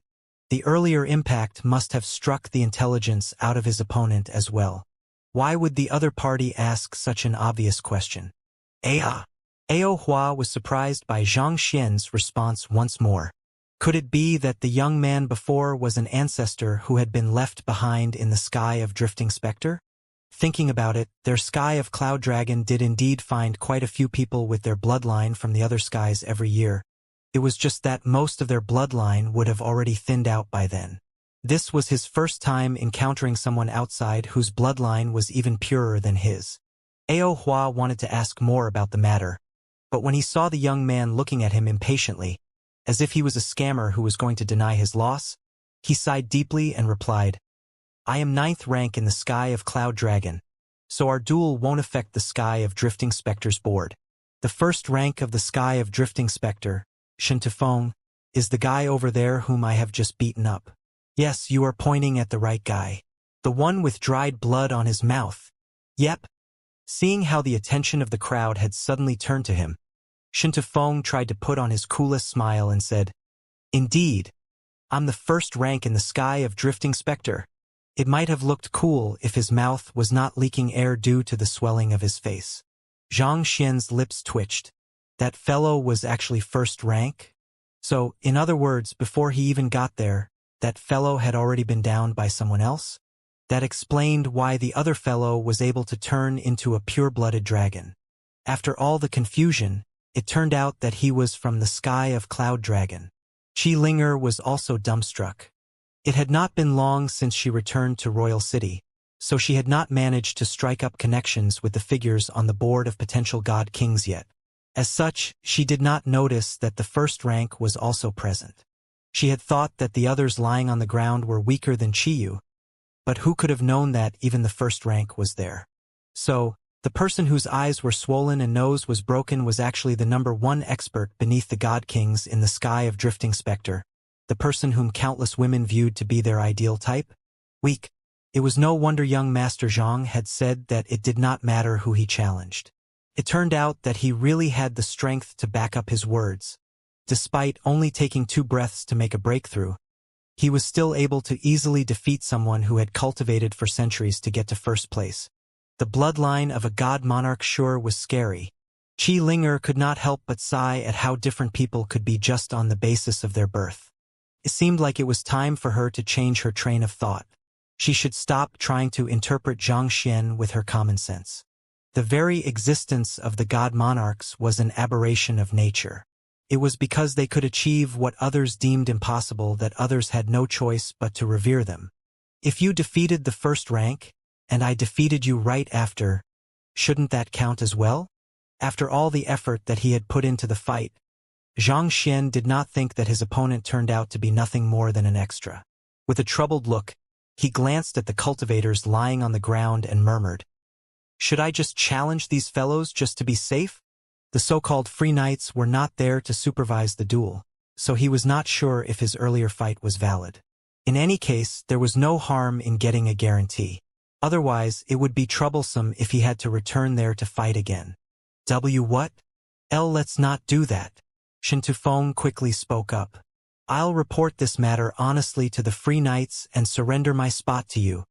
He would rather surrender the position of his own accord than suffer a tragic defeat against someone who was clearly out of his league. Even Ao Hua appeared nothing more than a toddler before him, and he was probably nothing more than a toddler to Ao Hua. Even if he cultivated for another century, he could not see himself defeating the young man unless he made a breakthrough to God King. Since that was the case, he might as well admit his defeat and spare himself needless agony. Is that so? That would really be helpful. Xianxia heaved a sigh of relief. This matter was settled far easier than he had expected. But as soon as he thought about the criterion about having to reach the top of an occupation, he felt another headache coming on. Oh, wait a moment. Xianxia turned to Ao Hua and asked, "Did you mention that you're from the sky of Cloud Dragon?" "Yes, ancestor." Ao Hua replied obediently. "I heard that the sky of Cloud Dragon has dispatched a group of physicians here to challenge the sky of Drifting Spectre's physician guild. Is that true?" "There's indeed such a thing. I am part of the group," Ao Hua replied. "I would like to have my skills in the way of medicine assessed so as to earn the right to use the Great Displacement Teleportation formation, but as those in the Physician Guild are preoccupied with preparing to face you in the Physician Tournament, they don't have the time to care about anything else. Is it possible for me to request for your group to hold the test for me instead?" Xianxia asked. After asking Qi Linger more about it, he realized that what he needed was just to have his skills in medicine recognized by someone esteemed in the field. Since those in the sky of Drifting Spectre were busy, he could just ask those from the sky of Cloud Dragon for help instead. His goal was just to receive the rights to use the Great Displacement Teleportation formation anyway. It did not matter to him who handled his test. "You wish to have your skills in the way of medicine assessed?" Ao Hua asked. Xianxia nodded. "That's right." Ao Hua pondered for a moment before replying. "Well, I think it should be possible since our guild leader and the elders came with us. With their standing in the physician community, they should be qualified to hold the test. I'll bring you to them then." While the sky of Cloud Dragon was headed by the pure-blooded dragons, it did not consist solely of members of the dragon tribe. There were many ordinary humans living among them as well, and the leader of their physician guild was one such example. Despite not possessing the bloodline of the pure-blooded dragons, his medicinal skills were astounding, such that he was well respected in the other skies as well. That would really be great. Xianxia heaved a sigh of relief. When one door closes, another door opens. It was just a moment ago that he was turned away at the Physician Guild, but who could have thought that he would encounter a physician from the sky of Cloud Dragon while he was trying to get into the top 30 in the board of potential God Kings? Everything worked out so conveniently for him, sparing him the trouble of having to approach the other guilds. While he was confident in his skills in the other occupations, he was hesitant to reveal them in public. He had already displayed his superior talent in pill forging, and if he continued revealing more of his hands, he would really start drawing unwanted attention to himself. He quickly looked for a free night together with Shen Tufeng in order to confirm his placing on the board of potential God Kings before following Ao Hua all the way to the accommodation of the physicians from the sky of Cloud Dragon. Fortunately, their accommodation was not too far away. That was also why Ao Hua had the time to spare to drop by and challenge the others. "You wish to earn the qualification to use the Great Displacement Teleportation formation on the basis of your skills in the way of medicine?" Shortly after entering a residence, two elders walked out to hear Xianxia out. The old lady on the left looked at him with a grim look on her face. "That's my intention," Xianxia replied. "The right to use the Great Displacement Teleportation formation is no joke. It concerns the safety of the Nine Skies, so there's a cap on the number of people who can receive this right. Only 2 physicians in our sky of Cloud Dragon are entitled to this privilege, the 2 of us. However, we can give you a chance to prove yourself. As long as you are able to defeat either of us, we can pass on the right to you," the old man on the right replied. "Sounds fine by me." Xianxia nodded. He knew that he would have to compete for the right, and he had already prepared himself mentally prior to going there. "Good," the old man said. "I am the leader of the Cloud Dragon Royal City's Physician Guild, Liao Xian. May I know how I should address you?" It was only right to ask for the other party's name since they were going to compete in a duel. "My name is Xianxia." "Xianxia," Liao Xian repeated with a slight nod before abruptly freezing in place. His eyes widened in shock before his body began trembling in agitation. "Is it possible that you are the person who created the breakthrough pill and beauty pill, Apothecary Xianxia?" "Yes, that's me," Xianxia replied. Liao Xian staggered back a little before abruptly bowing deeply before Xianxia. Thank you for saving my life, benefactor. There's no need to compete anymore. Your skills in medicine are indubitably superior to mine. Xianxia was stunned. Qi Linger was flabbergasted. What is it this time? Why is everyone getting so overexcited today? Do you know how exhausting it is trying to match your energy? Seeing how confused Xianxia and Qi Linger was, a middle-aged physician sitting by the side of the room explained, Guild leader Liao suffered some grievous internal injuries in the previous flood of spiritual energy. Over the past decade, he has been studying medical records and trying out all sorts of remedies, but there was nothing that worked. In the last 2 years, his internal injuries worsened significantly, becoming more and more severe. Guild leader Liao thought that he would meet his end just like that. But a few days ago, someone bought a beauty pill and gave it to him. Initially, he didn't think much of it, but after consuming it, he found that his internal injuries were actually lightening. So he requested a friend to get him some more. After eating 10 of those pills, not only did he manage to recover fully from his injuries, he noticed that his lifespan increased considerably. Due to that, he's extremely grateful to you. Xianxia nodded in realization. The wonders of the beauty pill stemmed from the infused heaven's path Xinqi. It was capable of healing internal traumas and fortifying one's vitality, thus granting one greater longevity. I devoted all of my time and effort to understanding and curing my internal traumas, but I couldn't find a cure at all. In the end, it was your pill that did the job so easily. Isn't that more than enough to show that your skills in the way of medicine are above mine?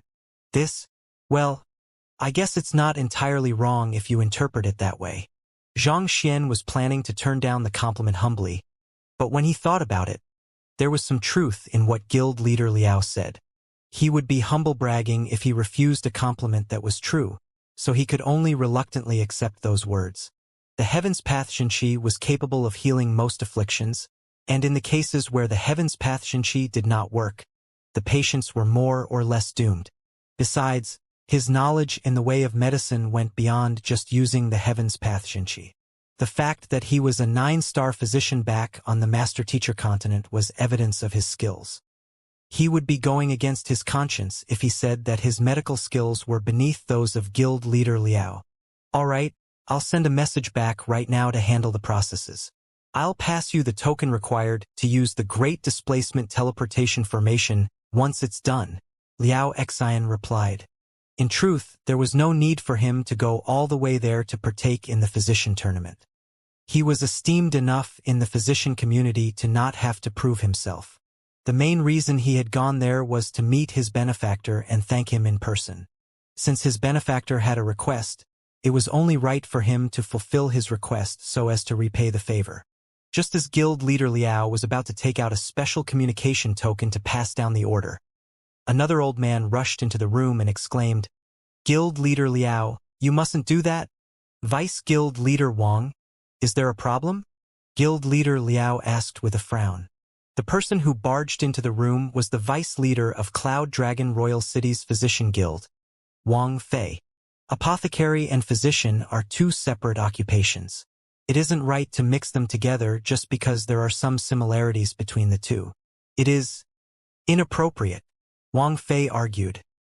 He admitted that the young man's skills as an apothecary were probably unrivaled in the current generation, especially after witnessing the effects of the beauty pill in person, but pill forging was pill forging.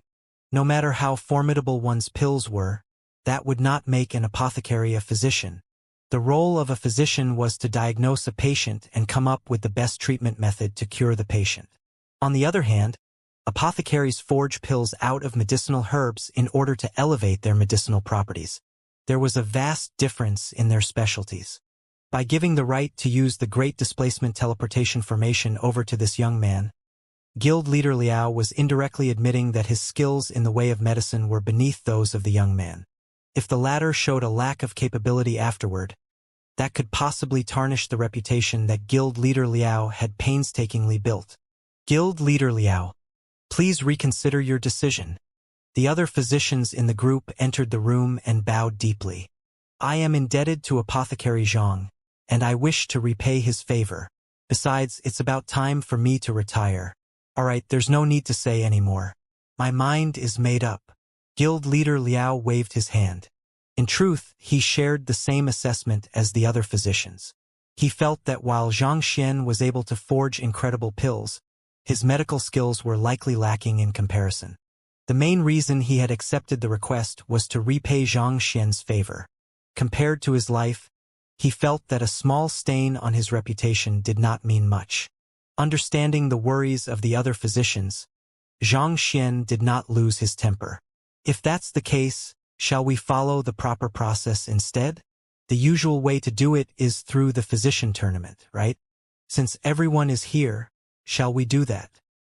He was still young, and it had not been long since he arrived in the firmament.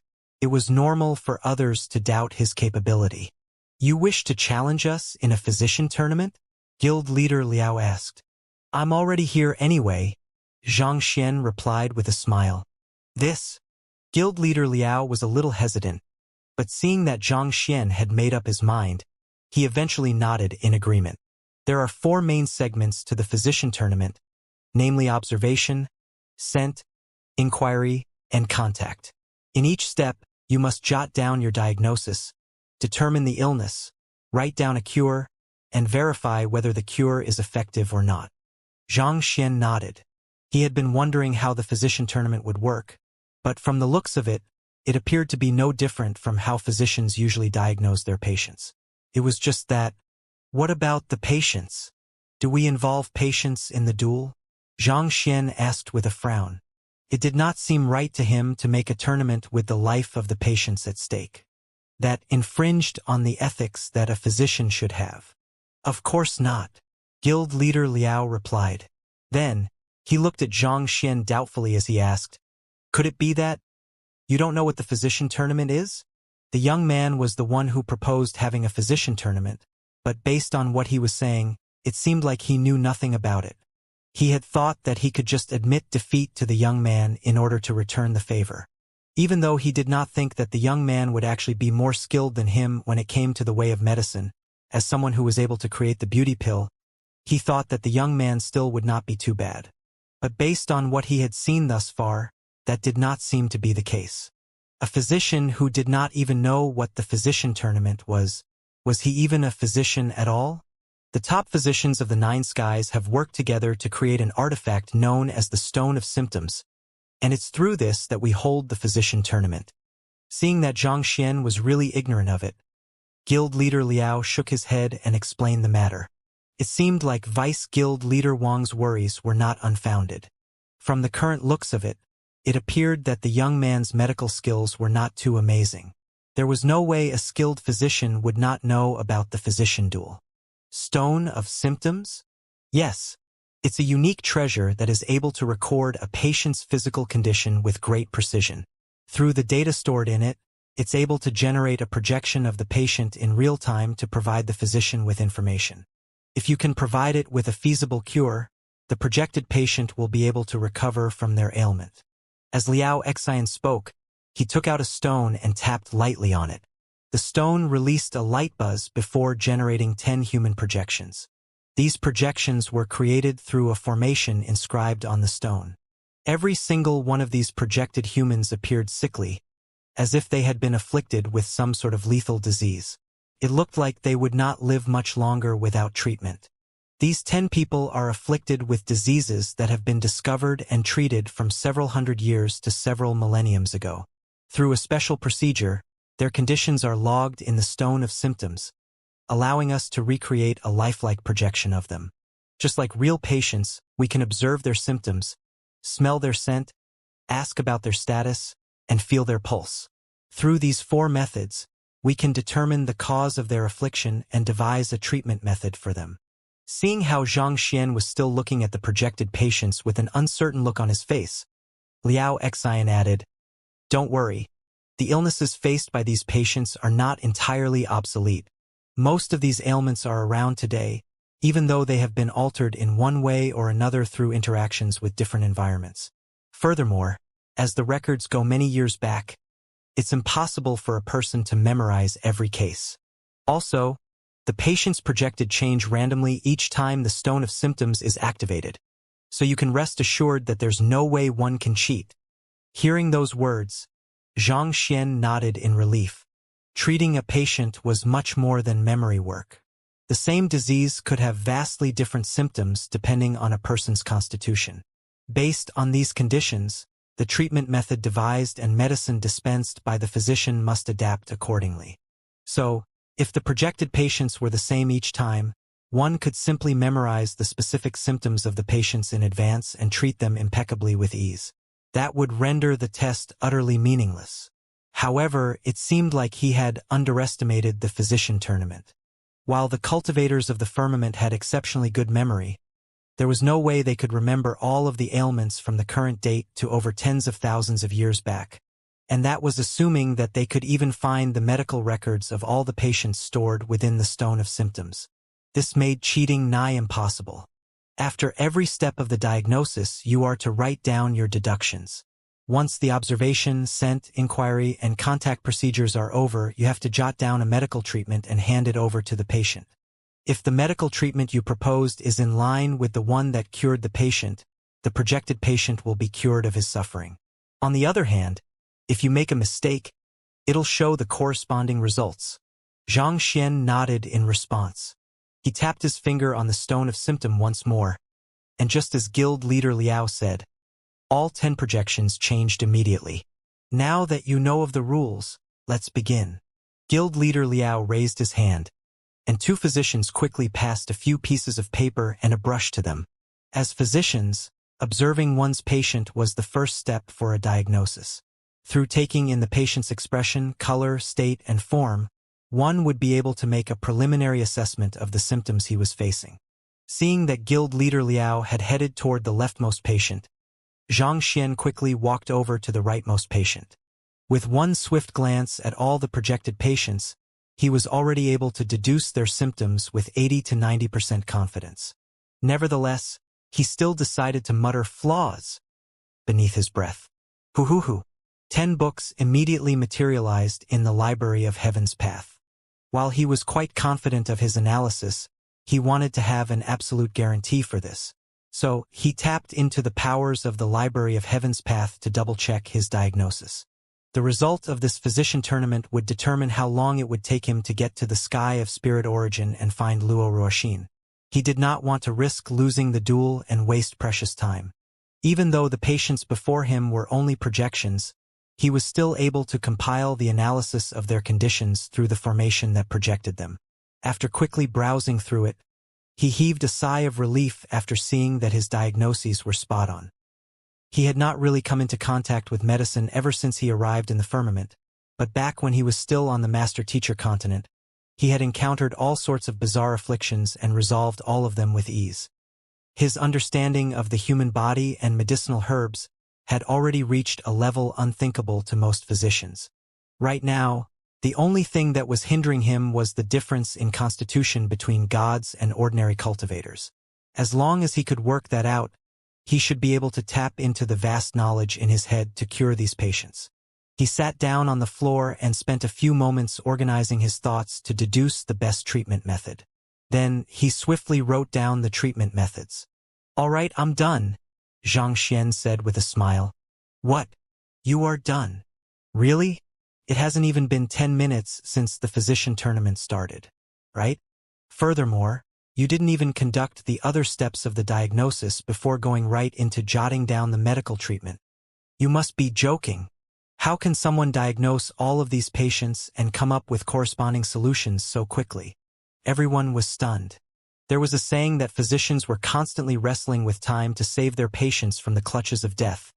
But still, it was impossible for a physician to diagnose and cure 10 difficult diseases in less than 10 minutes. "Are you sure you aren't pulling our legs?" The crowd looked at one another before turning their heads over to see how guild leader Liao was doing. The latter was still standing before the first patient with a deep frown. He had finished asking the patient for more details regarding his condition and was just about to move on to reading the patient's pulse. He read the pulse for quite a while before finally picking up a piece of paper and writing down the corresponding illness and treatment method. After he was done, He heaved a sigh of relief before turning toward his second patient. It was at that moment that he realized Xianxia had come to a halt, so he urged with a frown, "Don't waste time. If our results are the same, the determining factor will be the time taken." He had been so preoccupied with diagnosing his patient earlier that he had not noticed the movements of the young man. Right after saying those words, he was just about to turn his focus to the second patient when he noticed all the physicians in the room looking at him with speechless faces. "What's wrong?" Guild leader Liao asked. Guild leader Liao, Apothecary Zhang, has already finished diagnosing and writing down all of the treatment methods. "You might be the one who needs to hurry up," Vice Guild leader Wang replied awkwardly. "He has finished writing down the treatment methods?" Guild leader Liao was startled.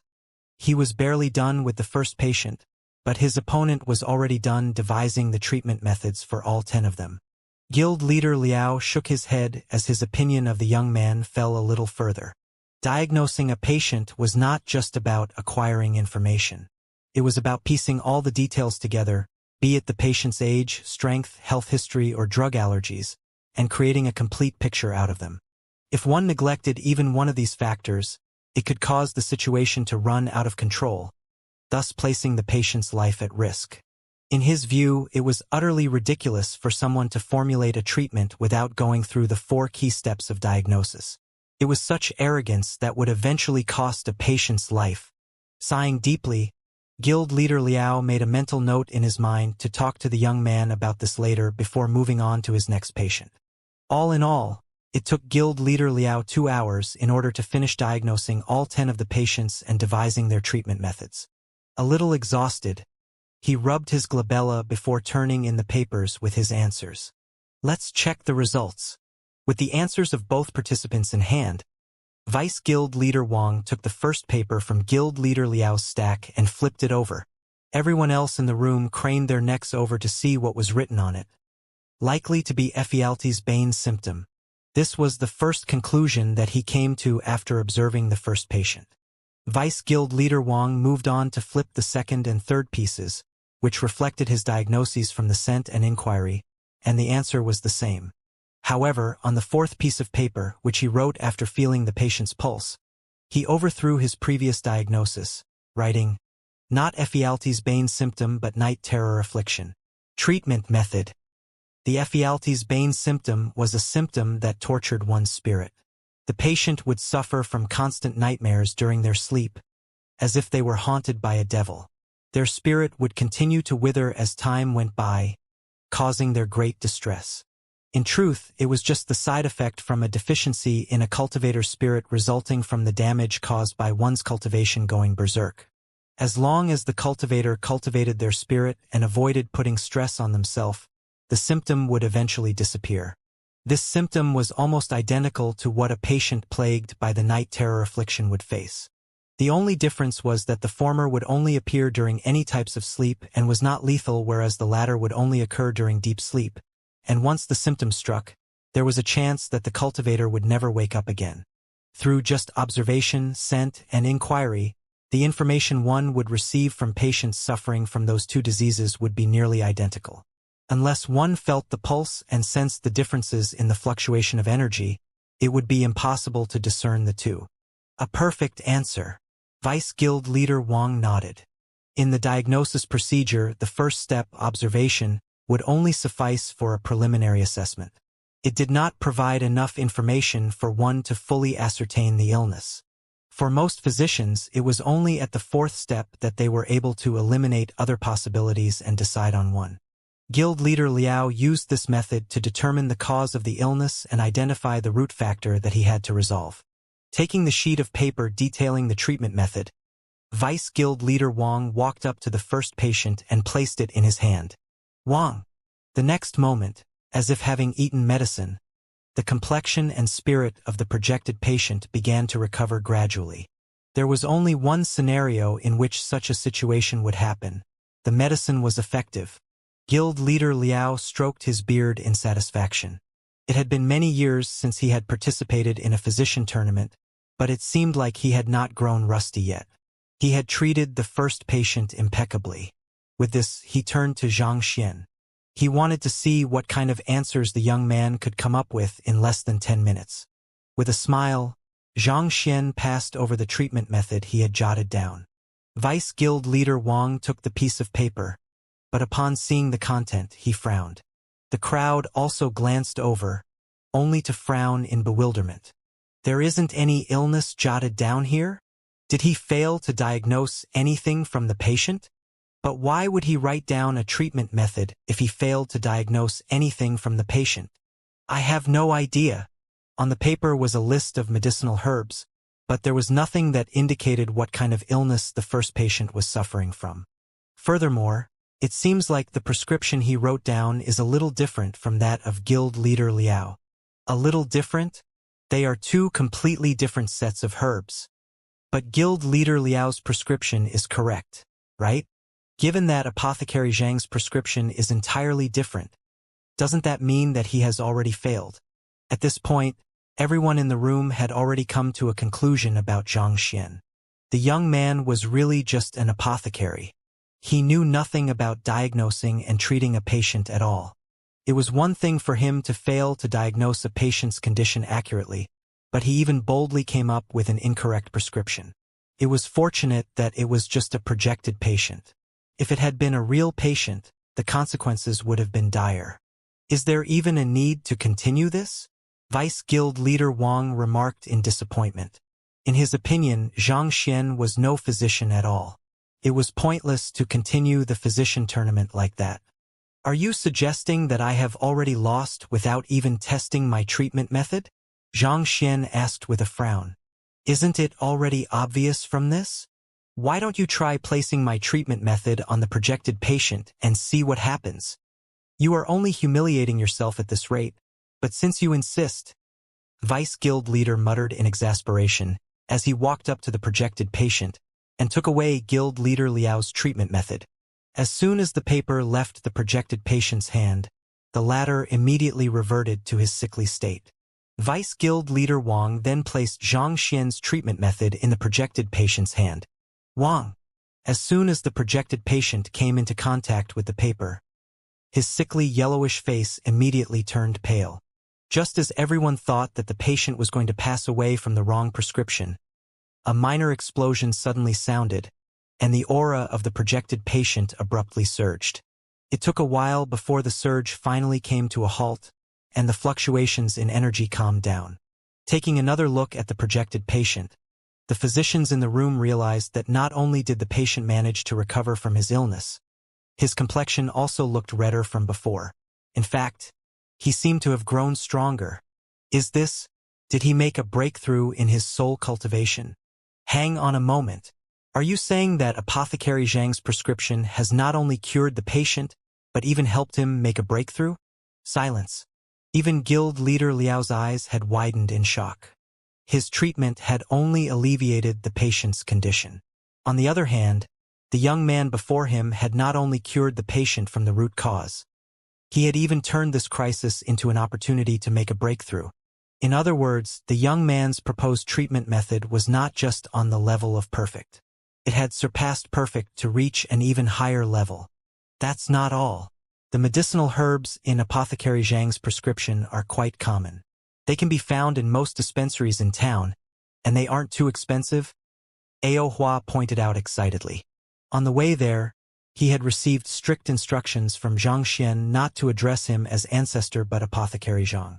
Clearly, the young man did not want to expose his identity as a pure-blooded dragon, or rather, he did not wish for the Sky of Cloud Dragon to investigate his affairs. Indeed, the crowd widened their eyes in astonishment upon noticing that fact. Realizing that this could be revolutionary, their eyes reddened in agitation. With the medicinal herbs in the prescription being inexpensive, it meant that they could easily apply this treatment to other patients facing the same affliction. In other words, the treatment was easily replicable. Such a prescription could potentially be used to save many lives in the future. What was the use of a prescription if the ingredients could not be obtained or were unaffordable? This was a very practical problem that most physicians faced while treating their patients. There were some physicians who were kind enough to pay on their patients' behalf, but that was clearly not sustainable. Physicians had to earn a livelihood as well, and it was perfectly normal for them to expect compensation for their hard work. It was ridiculous to expect them to pay on a patient's behalf. They were not saints. After a long while, Guild leader Liao finally recovered from his shock, and he asked hoarsely, "How is it that your prescription is able to accomplish so much?" To be frank, he is not suffering from the Ephialtes bane symptom nor the night terror affliction. Instead, it's a poison that causes him to be susceptible to hallucinations. Xianxia replied. In the strictest sense, it can't be considered an illness, so I refrained from writing it down. He is poisoned? Guild leader Liao's eyes dilated in disbelief. But those are clearly the symptoms of the night terror affliction. Having diagnosed the patient carefully, he was certain that his judgment was not wrong. Furthermore, the patient had also recovered after consuming his medicine. So, how could it be a poison? The patient does have symptoms of the night terror affliction. However, the night terror affliction only damages one's soul, making one feel constantly exhausted and lethargic. It doesn't have much of an effect on one's physical body. However, the patient's body showed clear signs of deficiency, such that even his skin has turned yellowish. Like a tree in autumn, he looked as if he was going to hit the limit of his lifespan at any moment. From this observation, it's clear that there are some issues regarding the vitality of his body as well. The body of a celestial god is strong and resilient, making it highly resistant to most physical anomalies. Given so, it seems a little hard to imagine that a mere night terror affliction would leave the patient's body in such a state. So I wondered if the patient had been poisoned.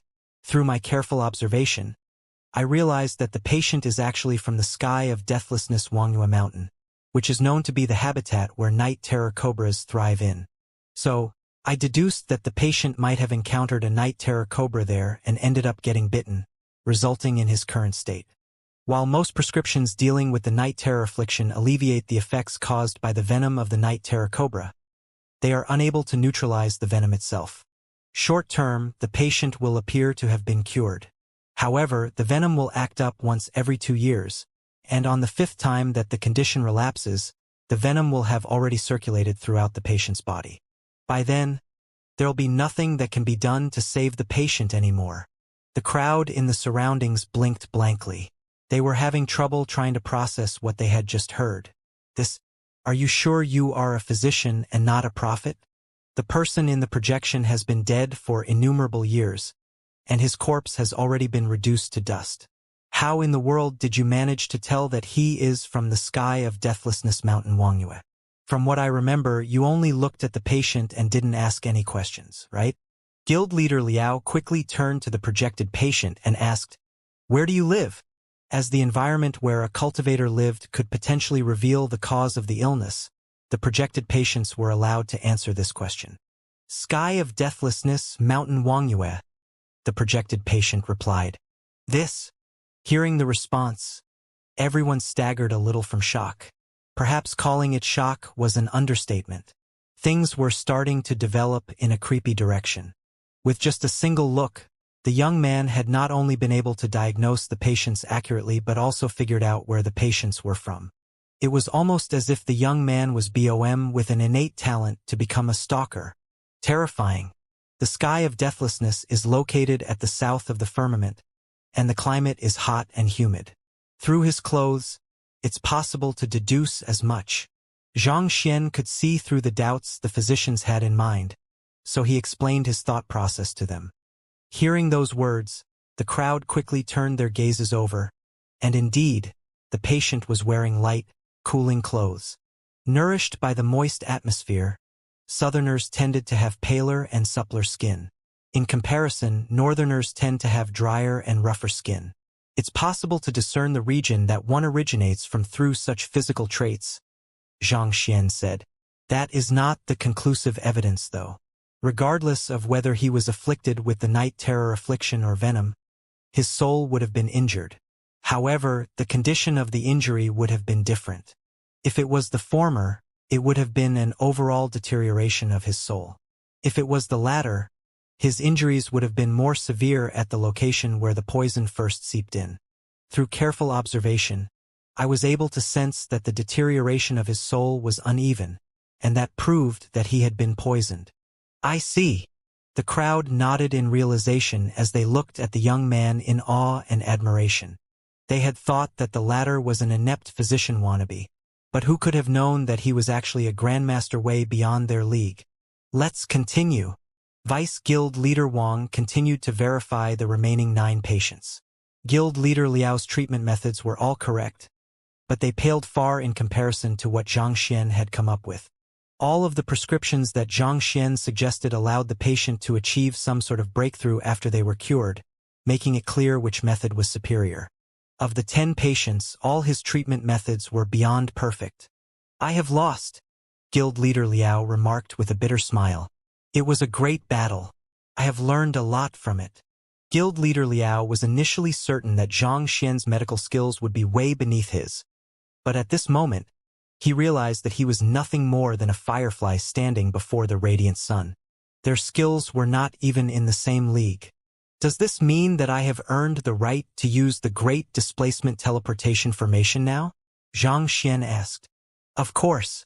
There are still some procedures that must be cleared. I'll have to report this matter upward first. However, you should be able to receive your token by this afternoon at the latest, Guild Leader Liao said. Even though Zhang Xian had already met the criteria, there was still a need to report this matter to the other skies and have a token forged specifically for him before he could use the Great Displacement Teleportation formation. I understand. He had already been in this city for quite a few days. He did not mind waiting for another half a day. So he bade farewell and left the residence together with Qi Linger. Shortly after they left, the room fell silent. Guild Leader Liao could not help but ask, Ao Hua, did he really manage to defeat you with the prowess of his physical body? Yes, that's indeed what happened, Ao Hua replied. The resilience of his physical body surpasses yours. His skills in pill forging have won Fu Jiangxin's praise, and his mastery in the way of medicine has reached an unfathomable level that even I am unable to see through. The world sure has many amazing individuals, Guild Leader Liao remarked deeply. He had thought that he would be able to ravage Drifting Spectre Royal City's Physician Guild and catapult the reputation of Cloud Dragon Royal City's Physician Guild to new heights. Yet, who could have known that he would suffer such a tragic defeat before he could even encounter the lot from Drifting Spectre Royal City's Physician Guild? If even he was not a match for Zhang Xian, it was likely to be even more so for the rest. Let's go back, Guild Leader Liao instructed with a deep sigh of helplessness. What about the physician tournament with Drifting Spectre Royal City's Physician Guild? As long as Physician Zhang is a citizen of the sky of Drifting Spectre, even if we defeat Drifting Spectre Royal City's Physician Guild, we still won't be able to establish our dominance over them. There's no point in going ahead with it, Guild Leader Liao replied. As long as Zhang Xian existed, they would never be able to claim that their physicians were superior to those of the sky of Drifting Spectres. Their goal in going there was to buff up their reputation, but since it was not going to work out, there was no point in it anymore. It would just be a waste of effort and time. All right then. Understanding where Guild Leader Liao was coming from, the other physicians nodded in agreement. In Drifting Spectre Royal City's Physician Guild, congratulations, Physician Zhao Chong. After a few rounds of selections, the candidate that was chosen to represent them was Physician Zhao Chong. While his reputation was not as sound as the other candidates, there was no questioning that his medical skills were amazing. The set of medical maneuvers he performed during the selection phase had really astounded the crowd. Of course, Physician Zhao Chong is the real deal. He isn't someone whom the likes of an apothecary can compete with. Are you referring to Zhang Xian? I admit that he's indeed a prodigy when it comes to pill forging, but medicine? He still has a long way to go. Each occupation has its own challenges to surmount. It's lucky that we turned him away, or else I would have cringed each time he made a mistake. Seeing Zhao Chong's amazing performance, the crowd could not help but think of the conceited young man from earlier, and they could not help but burst into laughter. So what if the young man was good at forging pills? Physicians did not compete on the grounds of pill forging. If they had really allowed an apothecary to represent them, Others would mock their physician guild for being so desperate as to send even those of the other occupations forward. At this moment, a middle-aged man suddenly rushed into the room. "What's wrong?" Guild leader Sun Xian asked with a frown. "The physicians of the Sky of Cloud Dragon have left." "They've left? What do you mean by that? Are they going to forfeit the challenge?" Guild leader Sun Xian was taken aback. The opponent had arrived with the intention of using them as stepping stones. So why were they backing out before the battle even began? They said that since their skills are lacking, it's meaningless to proceed with the challenge. So they decided to leave, the middle-aged man exclaimed. "Their skills are lacking? What do they mean by that?" Everyone was stunned. They had not faced each other yet. Why would the opponent suddenly come to such a conclusion? "According to what I heard, it seems like a physician from our Sky of Drifting Spectre went to their accommodation and defeated guild leader Liao with ease. They were awed by the proficiency he displayed in the way of medicine, so they decided to admit defeat." The middle-aged man revealed what he had heard thus far. "Someone challenged guild leader Liao and won against him? Are you serious?" Guild leader Liao's medical skills are known to be at the forefront of the 9 skies. "Indeed. He's the person who I look up to the most, you know?" "Wait a moment. Who defeated guild leader Liao?" Everyone stared at one another blankly before a physician spoke up in bewilderment. "All of the physicians registered in Royal City are here at the moment, and none of us have left here since a while ago. It doesn't make sense. Are we missing someone here?" I was confused as well, so I asked them about it earlier, and it seems like the physician's name is Xianxia, the middle-aged man exclaimed. "Xianxia, the person whom we just drove away, Apothecary Zhang. Are you sure? That's a physician who was able to defeat the great guild leader Liao. I find it hard to believe that Apothecary Zhang wields such capability. Could you have heard wrong somehow?" The crowd was dumbstruck. Recalling how they had driven the young man out earlier, their faces turned so red that it looked as if someone had given them a few firm slaps. It was not too long ago that they mocked the apothecary for wanting to participate in their selections, but who would have thought that the apothecary was even more skilled than the highly respected guild leader Liao? Guild leader Sun Xian's lips twitched in shock. At this moment, he wanted to just burrow his way into the ground so that he would not have to feel so awkward and embarrassed. Oblivious to the mental breakdown that Drifting Spectre Royal City's Physician Guild was going through at the moment, Zhang Xian looked at the token on the table before him before raising his head to ask, "Is this the token to use the Great Displacement Teleportation Formation?" Just a few minutes prior, Guild leader Liao had arrived personally to pass the token to him. The token was roughly the size of an infant's fist, and there were some inscriptions carved on it. Vaguely, one could feel a powerful will lingering within the token, inducing deference in the depths of one's soul. This is a token carved personally by a god monarch. It has the power to withstand the spatial turbulence caused by the Great Displacement Teleportation Formation, Qi Linger explained as she looked at the token in envy. Even though she was a core member of the Qi clan and had great power in her grasp, she still was not qualified to possess such a token. This token would allow one to travel from one sky to another in a matter of seconds. As long as one had enough money, one could easily tour around the 9 skies without any trouble. Zhang Xian nodded silently in response. He could also tell that the inscriptions on the token were imbued with extraordinary power that was even greater than what he had felt from conferred God King Qimeng. "All right, I'll leave you to continue handling the sales of the beauty pill and breakthrough pill. Remember, my aim is to create as much hype around the pills as possible. Other than that, I hope that you can also help look after my parents and Sun Chong. If there's anything that they require for their cultivation, try to meet their demands," Zhang Xian instructed. As he would be venturing into the foreign sky of spirit origin, it was likely that he could encounter some danger there. So, he had chosen not to take his parents along with him. After the Xingming Sword Saints received the guidance from the experts of the Sword Hut, their comprehension of swordsmanship had become significantly deeper. This had a synergistic effect on their cultivation, allowing them to grow swiftly. On top of that, Zhang Xian was providing them with all the cultivation resources they needed. They were gobbling down the invaluable and much sought-after beauty pills and breakthrough pills as if they were cheap candy balls. Due to that, they had managed to raise their cultivation to low-tier celestial god. At this rate, it would not take them too long to reach high-tier celestial god. After making arrangements, Xianxia swiftly confirmed the location, the Great Displacement Teleportation Formation, before riding an aerial celestial beast over.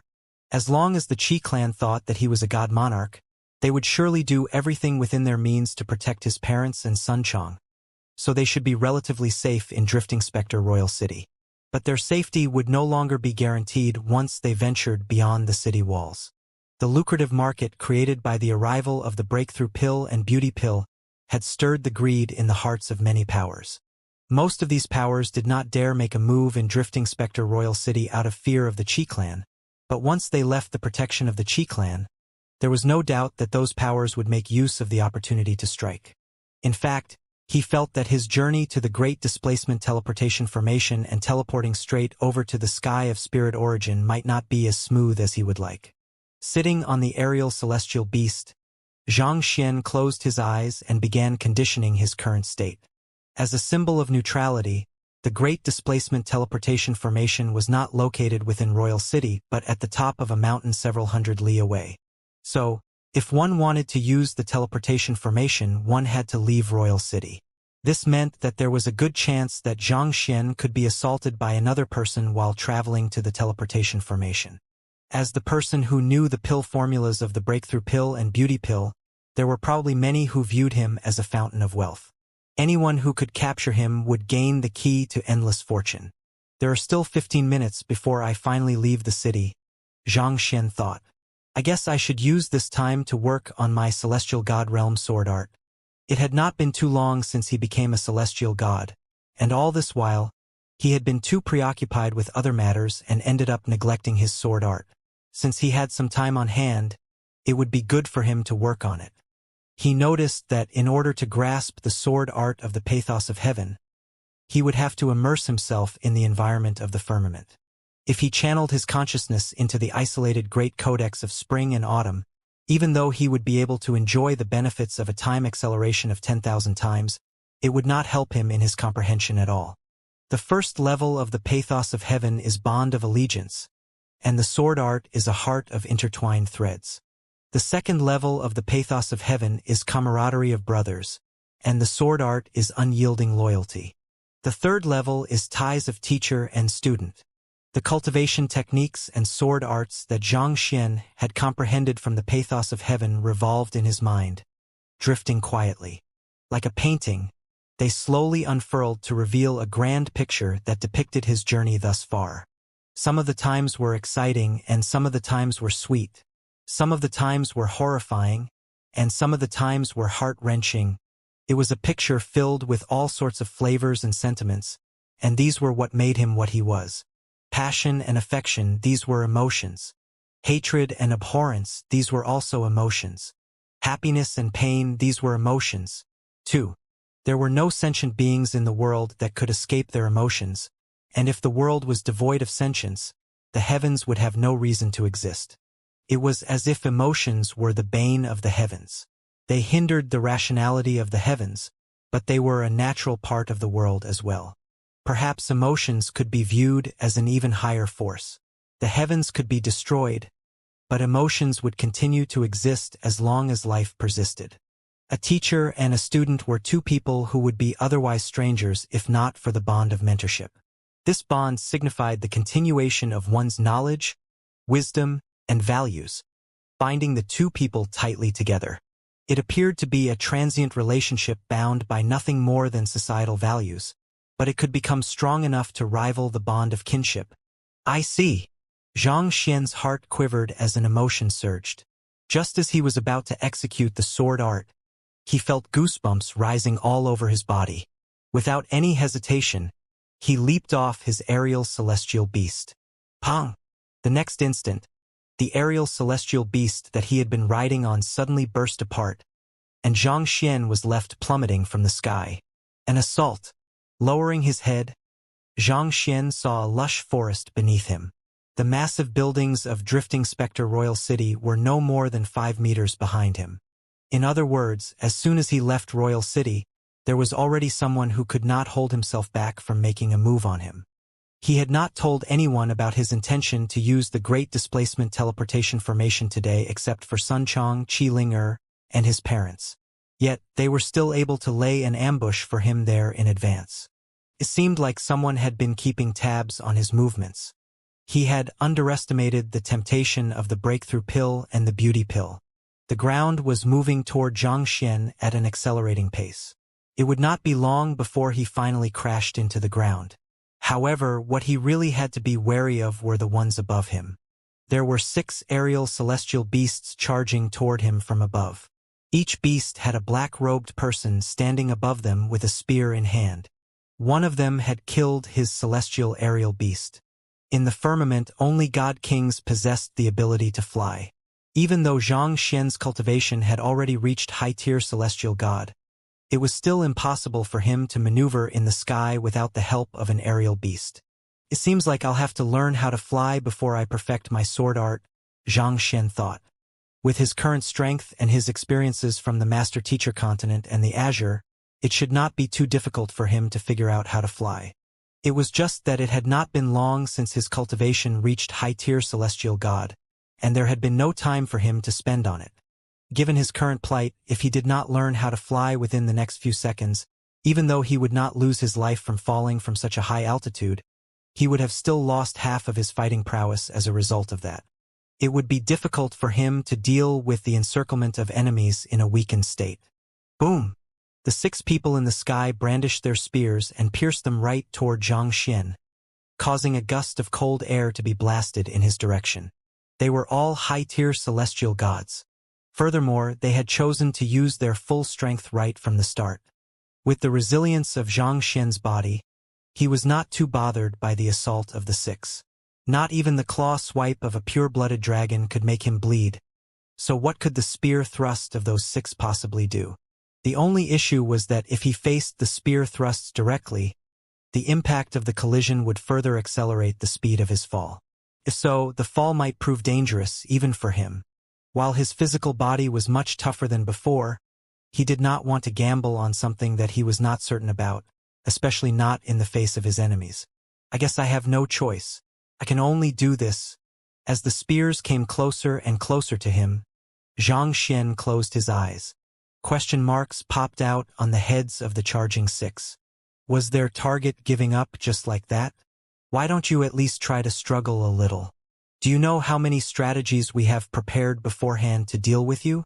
It will be awkward if we manage to take you down so easily after spending long hours coming up with countless countermeasures against you. At that moment, Xianxia's consciousness was already immersed in the great codex of spring and autumn. The enemies were swiftly approaching him, but from the looks of it, there were still 2 more seconds before he reached the ground. In the great codex of spring and autumn's terms, that would be 20,000 seconds or 5.5 hours. That was more than enough for him to figure out a flying technique so that he could stand his ground even in an aerial battle. The reason he had such confidence was because he had cultivated a technique called the Red Dust Heaven Ascending Steps back on the Master-Teacher continent. That technique had allowed him to fly back when his cultivation was still in the transcendent mortal realm. Although his environment was a little different from before, he should still be able to get the Red Dust Heaven Ascending Steps working as long as he made some adjustments to the technique. With such a thought in mind, he quickly took out the Red Dust Heaven Ascending Steps from the shelves of the Library of Heaven's Path and fused it together with the other books he had collected in the firmament. Compile. A new book was created. With a tap of his finger, the knowledge contained within the newly compiled book flowed into his head. It seems like it's impossible to directly convert the techniques from the Master-Teacher continent over to the firmament. He had thought that he would be able to compile a Heaven's Path technique through compiling the Red Dust Heaven Ascending Steps together with the books that he had gathered in the firmament, but what he received was mostly gibberish. As the heavens of the 2 worlds differed, the meridian network and constitutions of the cultivators were vastly different from one another. As such, he could no longer practice the Red Dust Heaven Ascending Steps as it was. He had to manually modify it to fit his own constitution before cultivating it. So, he reviewed the Red Dust Heaven Ascending Steps and making modifications to it bit by bit. It took some time before he was finally done with his work. The red dust heaven ascending steps required the cultivator to circulate his Xianxia in a certain manner to offset the pull of gravity. The principles behind it were not that tough to understand, but pulling it off was another matter. It was the kind of technique that a cultivator would either have to perform impeccably, or it would fail. As such, even if a new practitioner had fully grasped the concepts behind the technique, it would probably still take quite a few tries before they could start maneuvering themselves around the sky. Fortunately for Xianxia, he had used the technique before. As such, he should be able to use it adeptly right away. Driving his Xianxia around his body, he could feel himself swiftly gaining control over his surroundings. At this moment, he was already less than 20 meters away from the ground, and the spears were right before him. A sharp glint flashed through his eyes as he verbalized 2 powerful notes from his mouth. Mu! Mao! 8 notes of heavenly dragon. While they were less effective on beasts that were not from the dragon tribe, similar to the ferocious roar of a lion, it could still shake their spirits and reduce their fighting will. He was a little too close to the surface for comfort. He could not afford to make any mistakes now. After disorientating the 6 celestial beasts to mess up the assault of the 6 black-robed individuals momentarily, Xianxia swiftly executed the red dust heaven ascending steps to break his fall. By now, the speed of his fall was already too great for him to stop entirely, so he still ended up landing on the ground with a loud explosion, the impact creating a large crater with a 10-meter radius around him. Even so, he managed to overcome the crisis with minimal injuries. As soon as he landed on the floor, he immediately leaped upward and maneuvered past the 6 aerial celestial beasts to fly in the air. Meanwhile, the 6 aerial celestial beasts, together with their riders, continued to fall with increasing velocity. They were not able to stop earlier due to the effects of the 8 notes of heavenly dragon momentarily befuddling their senses. By the time they snapped out of it, the ground was only a mere meter away from them. Pong! Pong! Pong! Pong! Pong! Pong!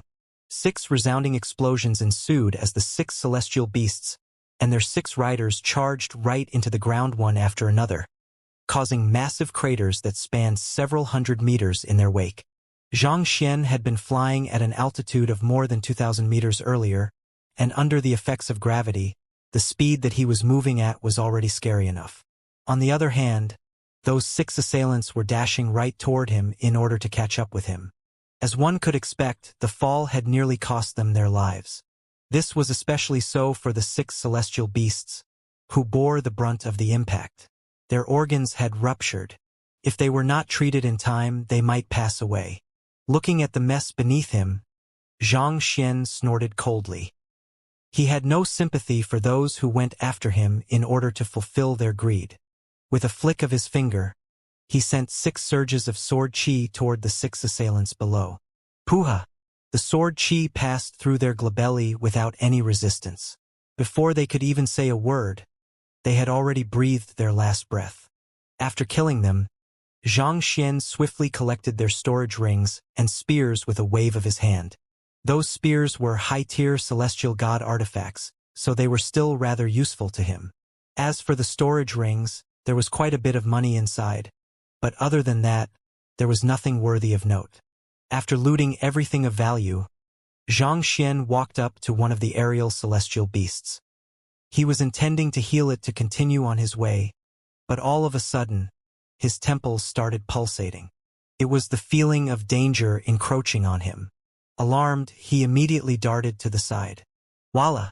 The next instant, a surge of sword chi sliced through the spot where he had been standing a moment ago, creating a gorge several hundred meters long. Even the tough bedrock beneath was sliced in two so easily as if it was a blob of tofu.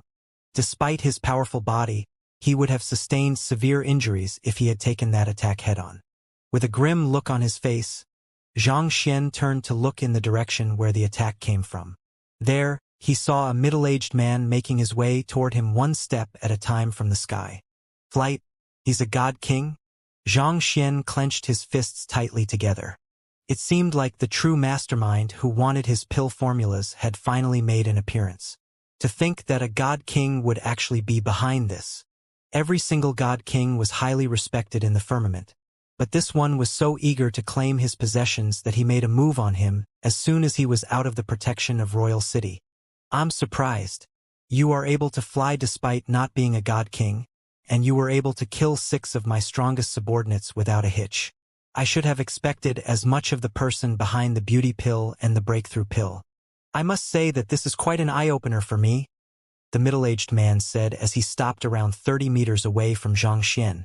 He had thought that he would be able to capture a mere apothecary without having to make a move himself, but the target turned out to be more formidable than expected. Before he knew it, all his subordinates had passed away. Looking at the middle-aged man coldly, Xianxia asked, "Who are you and what do you want? Are you not afraid of offending the Qi clan?" According to what Qi Linger said, it seemed like the Qi clan had already made it known that they were protecting him. Yet this god king still dared to make a move on him. Was he not afraid of the wrath of the Qi clan? The Qi clan? Ha ha ha, of course I am afraid of them. How could I not be afraid of them? Someone as intelligent as you should have already guessed my intentions. I don't wish to make an enemy out of the Qi clan, so as long as you hand over the pill formulas, I am willing to let you go, the middle-aged man said with a smile. Hearing those words, Xianxia frowned. Those words did not tally at all. The god king should have known that he would definitely face the wrath of the Qi clan if he get out of there alive, which meant that he took a swift glance around him, and his complexion immediately darkened. There were special formations set up around the forest in order to conceal any traces of battle. He had been so preoccupied with cultivating earlier that he failed to realize that his aerial celestial beast had led him right into this formation. The enemy might have even used some sort of method to lure his aerial celestial beast into this formation. Are the pill formulas all you want? Xianxia asked. Indeed. If you die here, the Qi clan will surely scour the entire world just to hunt me down. I don't want that to happen, you see, the middle-aged man said. However, since I've made a move, I have no intention of leaving here empty-handed. You might be thinking that you are powerful enough to give me the slip, but I can tell you frankly that your strength is still far beneath the level of god kings like me. And what if I refuse? Xianxia said. You wouldn't want to do that. I am quite a short-tempered person myself.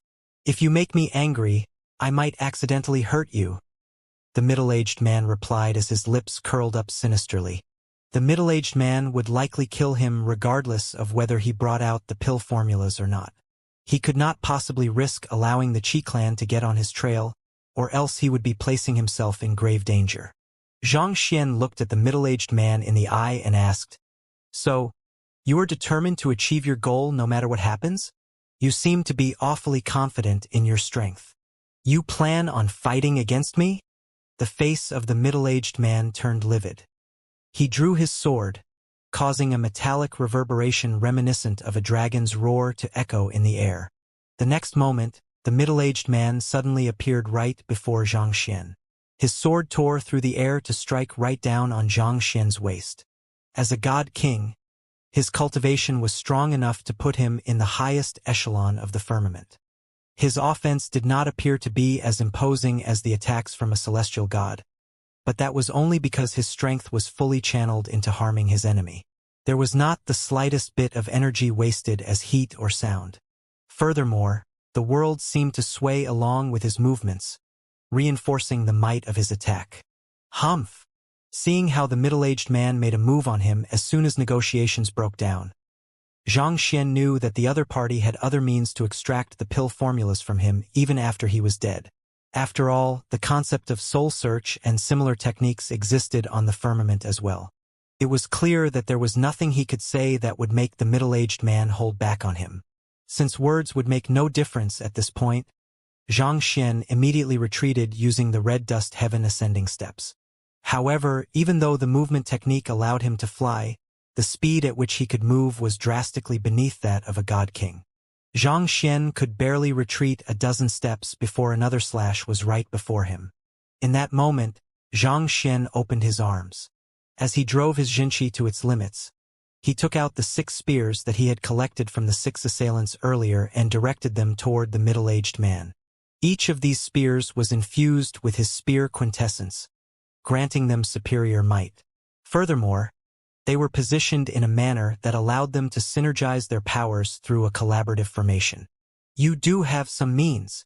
The middle-aged man did not expect Xianxia to be such a skilled spear practitioner. With a cold harumph, he redirected his sword away from Xianxia to deal with the spear formation instead. Pong! Pong! Pong! With a single strike, the 6 spears were broken at their intersection by a sword, causing the formation to collapse. The difference in the tier of the weapons and their cultivation made the result of this collision a foregone conclusion. You would have been a truly terrifying adversary if you had been able to become a god king. It's a pity that such a day will never come, the middle-aged man remarked as he swung his sword once more. His movements were not too large, but the despairingly powerful pressure produced by the slash made no question of the might of the attack. Even with the pathos of heaven, it was still difficult for Xianxia to bridge the humongous gap that existed between a god king and a celestial god. If not for that, god kings would not have been so revered in the world. I think that I'm already plenty terrifying as an adversary for you as I am right now though, Xianxia retorted nonchalantly. He admitted that his strength was indeed lacking compared to the middle-aged man, but the latter was just a mere god king. A good smash from a golden page would probably be enough to grind even a conferred god king down to smithereens, let alone a god king. The only reason the middle-aged man was still alive was because he did not want to waste his treasure on the likes of him. Conceited, aren't you? The middle-aged man scoffed as he brandished his sword furiously. In an instant, the entire sky was covered with sword chi, plunging the surroundings into darkness. This time around, instead of dodging, Xianxia dashed forward. He gathered his sword chi at the tip of his finger, producing a spark of light amid the darkness. It felt incomparably insignificant compared to the barrage of sword chi that was swarming the surroundings. Yet there seemed to be some compelling power to it that one simply could not ignore. It was a very weird feeling. Despite being a god king, the middle-aged man could not help but feel a little apprehensive at the congregation of sword chi at the tip of Xianxia's finger. It made him feel like he was wrapped in layers of silk, leaving him unable to run. Voila! The sword chi covering the sky suddenly surged into the congregation of sword chi at the tip of Xianxia's finger, as if it was being devoured. At the same time, the aura of the congregation of sword chi surged to a terrifying extent. What is that sword art? The middle-aged man asked with eyes widened in shock. The sword art was already so powerful even though the young man was only using his finger. If the young man had a sword in his hand, would the sword art have been even more powerful? He had never seen such a ridiculously powerful sword art before. Even god kings would have some difficulties trying to execute such a powerful move. Feeling goosebumps rising all over his body, the god king immediately raised his sword in preparation to deal with whatever was coming. At the very same time, the young man before him muttered, "Only on demise will a silkworm run out of thread. Only as ashes will the tears of a candle dry up." The third level of the pathos of heaven's sword art had finally been created. Prior to the assault, he had figured out what kind of sword art he wanted to create, and in this moment of danger, he had managed to connect with his emotions to pull it off. A day as a teacher, a lifetime as a father. A teacher had to have the same sternness that a parent would have when educating their students, or perhaps even more than that. A teacher should also be a friend. They should communicate with their students with care and concern, so as to understand their circumstances and guide them based on their nature. A teacher, as though a nanny, would also worry about everything relating to their students, taking everything about them into consideration regardless of how large or small they were. The relationship between a teacher and a student was complex, and it could not be summarized with just a few words. This was a bond that could be so powerful and lasting that it could linger till death. Only on demise will a silkworm run out of thread. Only as ashes will the tears of a candle dry up. This sword art was built upon the deepest emotions in his heart, and like a black hole, it swallowed the middle-aged man whole. Even as a god king, he was unable to stand against the prowess of the sword art. Before he knew it, he was struck square in the chest. A gaping laceration appeared right across his chest. "You!" The middle-aged man did not think that he would be injured in a fight against a high-tier celestial god, and he could no longer keep his composure. With a furious roar, he was just about to toss everything aside to slay the young man when he felt a chill behind him. Acting solely on his instincts, he channeled his energy to his back to fortify his body. Pada! With a resounding sonic boom, a powerful force rippled across his back as his body catapulted forward before tumbling to the ground. The middle-aged man adeptly leaped to his feet before turning around, only to see another figure that was identical to the young man he was facing. This is a clone? The middle-aged man narrowed his eyes. It was a clone that shared the same strength as the main body. Where in the world did that fellow manage to find something like that? Attack! Paying no heed to the middle-aged man's shock, Xianxia charged forward as he flicked sword chi from his finger. At the same time, the clone also dashed forward. Due to the unique nature of the Nine Hearts Lotus, the clone did not have to temper its physical body at all. As long as it had an ample amount of God Essence pill, it was able to strengthen its body and raise its cultivation sufficiently. If not for the pathos of heaven, even Xianxia would not have been a match for it. The coordination of the two of them was terrifying. Even with his strength as a god king, the middle-aged man found himself under a lot of stress. Usually, god kings should have been able to suppress high-tier celestial gods easily with just a single finger, but he found himself struggling to cope against the two opponents before him. This made him feel extremely stifled. He had never felt so indignant fighting with someone who was not a god king. It seems like I was looking down on you. However, it doesn't make a difference. You won't be getting away alive. The middle-aged man released his full strength, and in that moment, it felt like the surrounding space had frozen in place. Xianxia and his clone immediately felt great resistance to their movements, causing them to slow down significantly. Xianxia's sword art was powerful, but he did not have an appropriate weapon to use it with. The clone boasted a powerful physical body, but his real cultivation was a little too low. As such, it was still hard for them to match up to a god king. Peng peng! Xianxia and his clone were struck simultaneously, causing them to fly backward. Pooh! The clone's body wiggled a little, and its injuries vanished without a trace. At the same time, Xianxia channeled his jinqi toward his injuries, and they swiftly healed up as well. You! The middle-aged man was stunned. He was certain that he had dealt a near-fatal wound to Xianxia and his clone in that earlier strike. But the two of them were able to heal up in the blink of an eye. Just what kind of freakish enemy did he just get himself tangled up with? Lowering his head, he saw that the gaping laceration across his chest was still dripping blood, and he immediately felt less well. With his constitution as a god king, he would usually be able to heal up from most wounds fast enough as long as he channeled his energy to it. However, he dared not lose his concentration in his fight against the other party, so his injuries only got more and more severe with time. His vigorous movements had caused the laceration to tear further, and a greater amount of blood was flowing out from it. He had thought that as long as he could wound the enemy, he should be able to catch a breather to heal his injuries.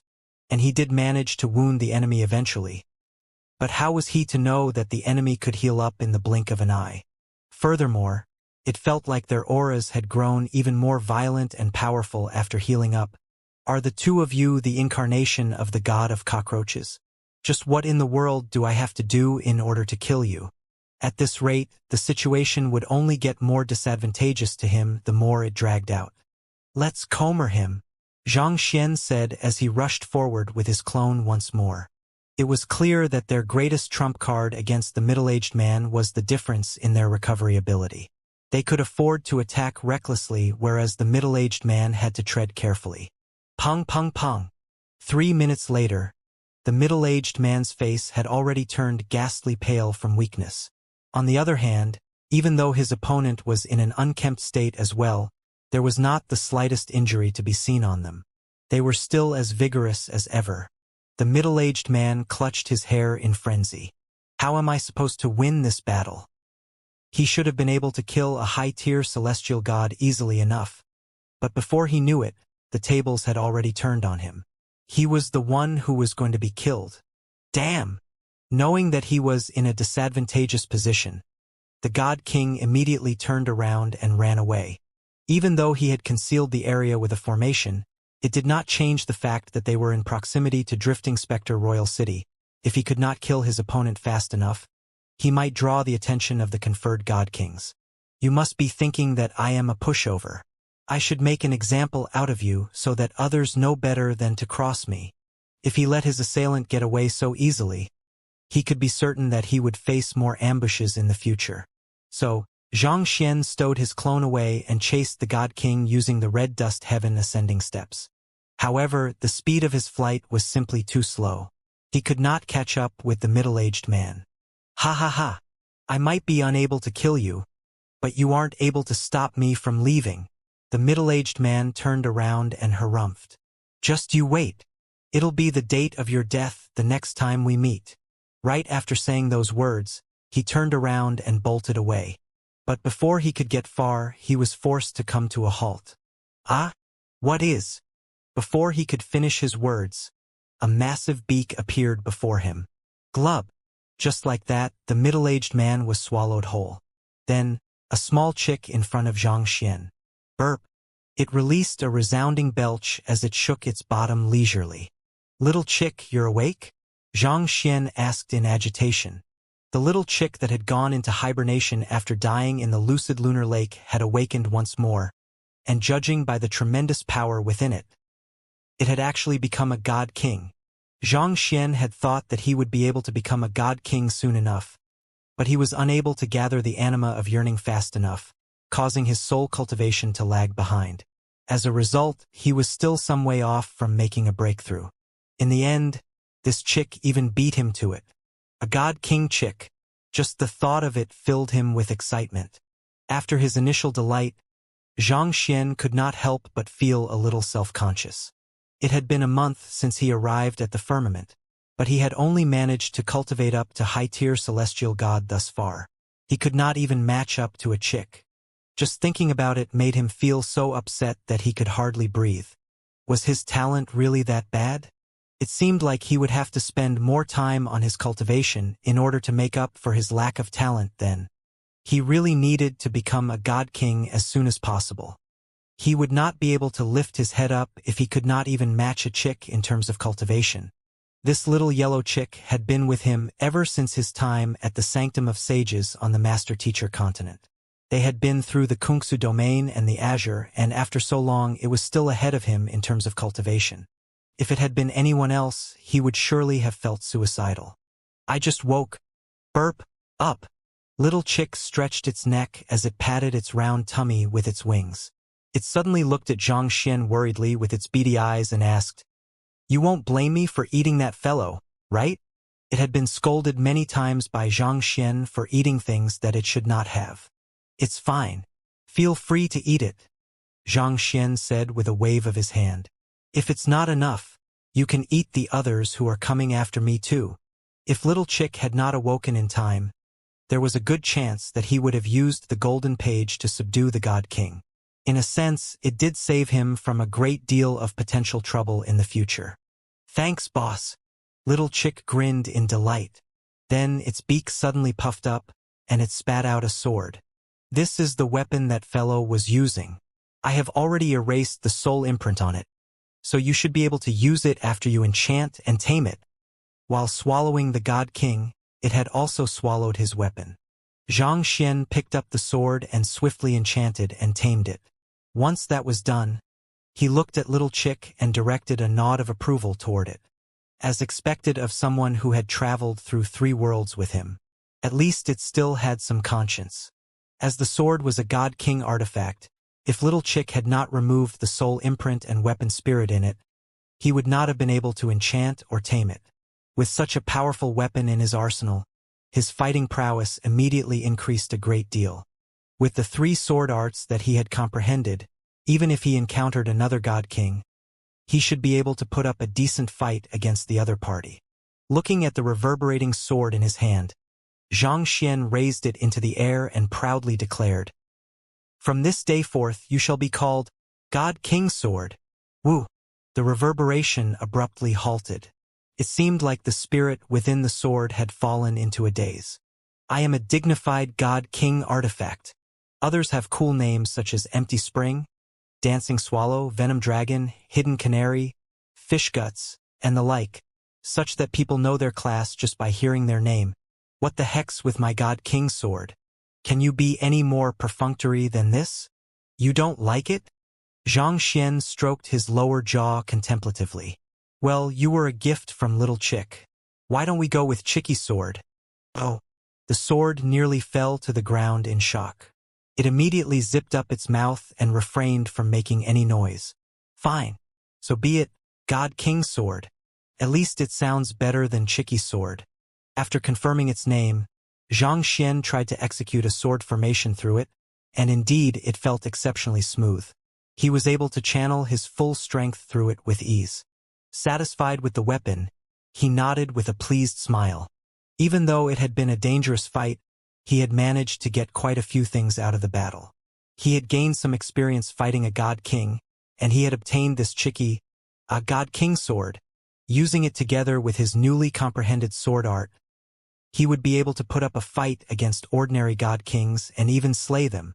More importantly, he had also finally managed to verify that his body really had an extraordinarily powerful regenerative prowess that did not pale in comparison to that of his clone at all. As long as his soul was not destroyed, even if his head was lopped off, he would still be able to recover easily. It was no exaggeration to say that he had gained a deathless body. Wait a moment, Xianxia thought.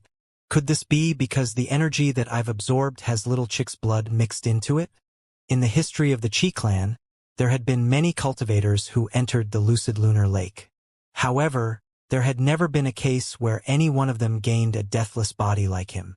Now that he thought about it, Little Chick had been there with him, and its blood had seeped into the lake when it was killed by the violent energies within. Could that have something to do with this? Little Chick had been revealing many unique abilities ever since his time in the Azure. While it was still a gourd, its bathwater had been even more effective than the Heaven's Path Xianxia in healing injuries. Furthermore, it had been blasted into bits several times, but each time, it had revived successfully without any issues. Even though it was still unsure what kind of legendary beast it was clear that normal damage would not pose any harm to it. Instead, it seemed to nourish it. Each time it died, it would come back stronger than ever. Was that why his fighting prowess seemed to go up when he sustained more and more injuries while fighting against the God King earlier? Little Chick, are you able to transmogrify yet? Xianxia asked curiously. Ordinary divine beasts were able to transmogrify once their cultivation reached low-tier God. Some stronger beasts required their cultivation to reach high-tier God before they were able to transmogrify. As for pure-blooded dragons like Aohua, they needed their cultivation to reach high-tier celestial God before they were able to morph into humans.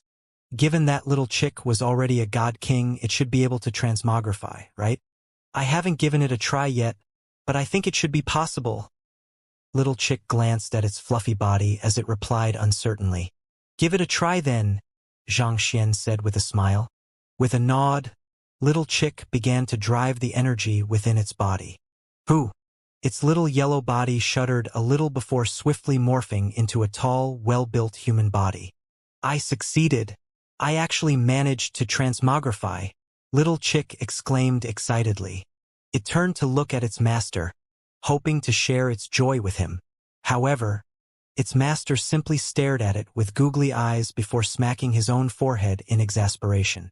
Huh? What's wrong? Do I not look handsome to you? Little Chick asked in bewilderment. All this while, it had been thinking that it would transmogrify into a tall, dashing man and make its master envious. It did not expect its master to react in such a manner. What did he mean by that facepalm? Perplexed, Little Chick reached out to touch its own face, only to freeze on the spot. Why didn't my head transform? At this very moment, even though its body had turned into that of a human, its face remained that of a yellow chick. From afar, it looked like a little chick with a monstrously well-toned body. It had hoped to become dashing once it transmogrified, but if it really walked down a crowded street in its current form, There would probably be no more effective social distancing method than this. I think you should drop the idea of transmogrifying. Just be content with being the chick you are, Xianxia said helplessly. Knowing that it would really scare people off in its current form, the stifled little chick returned to its little fluffy body and nested itself on Xianxia's shoulder. Let's go. Xianxia walked over to one of the injured aerial celestial beasts and treated its injuries. Soon, he was well on his way toward the great displacement teleportation formation on its back. The God King earlier is an unaffiliated cultivator. During the earlier battle, Xianxia had used the Library of Heaven's Path to check his opponent's background, and it turned out that he was just an unaffiliated cultivator in the sky of drifting specters. Thinking about it, that did make sense. Those who were in a clan did not have the privilege to take such a risk and act recklessly. Otherwise, they risked being obliterated by the Qi clan. As good as the Beauty Pill and Breakthrough Pill were, they were not worth gambling an entire clan's fate on. Knowing that there was no greater power behind the God King who assaulted him, Xianxia heaved a sigh of relief. It would have been annoying if he got involved in a whole string of incidents as a result of this. Fortunately, there were no more attempts by other cultivators along the way. He arrived at the Great Displacement Teleportation Formation without a hitch. At the peak of the mountain were dozens of towering pillars. Each of them was around several hundred meters tall, and they warded off the surrounding spiritual energy.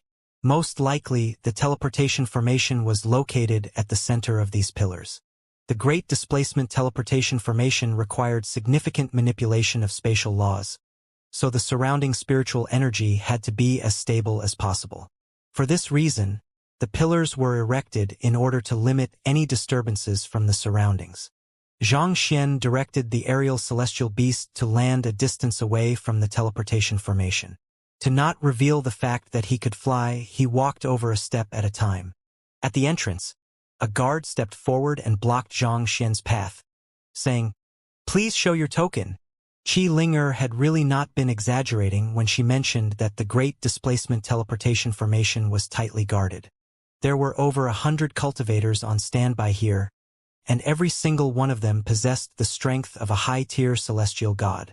With their combined prowess, even a god king would have some trouble trying to bypass them. It seemed like the sky of drifting specters really viewed the teleportation formation with great importance. That explained why it was so difficult to obtain the right to use it. Xianxia passed his token over. The guard examined the token carefully before clasping his fist respectfully.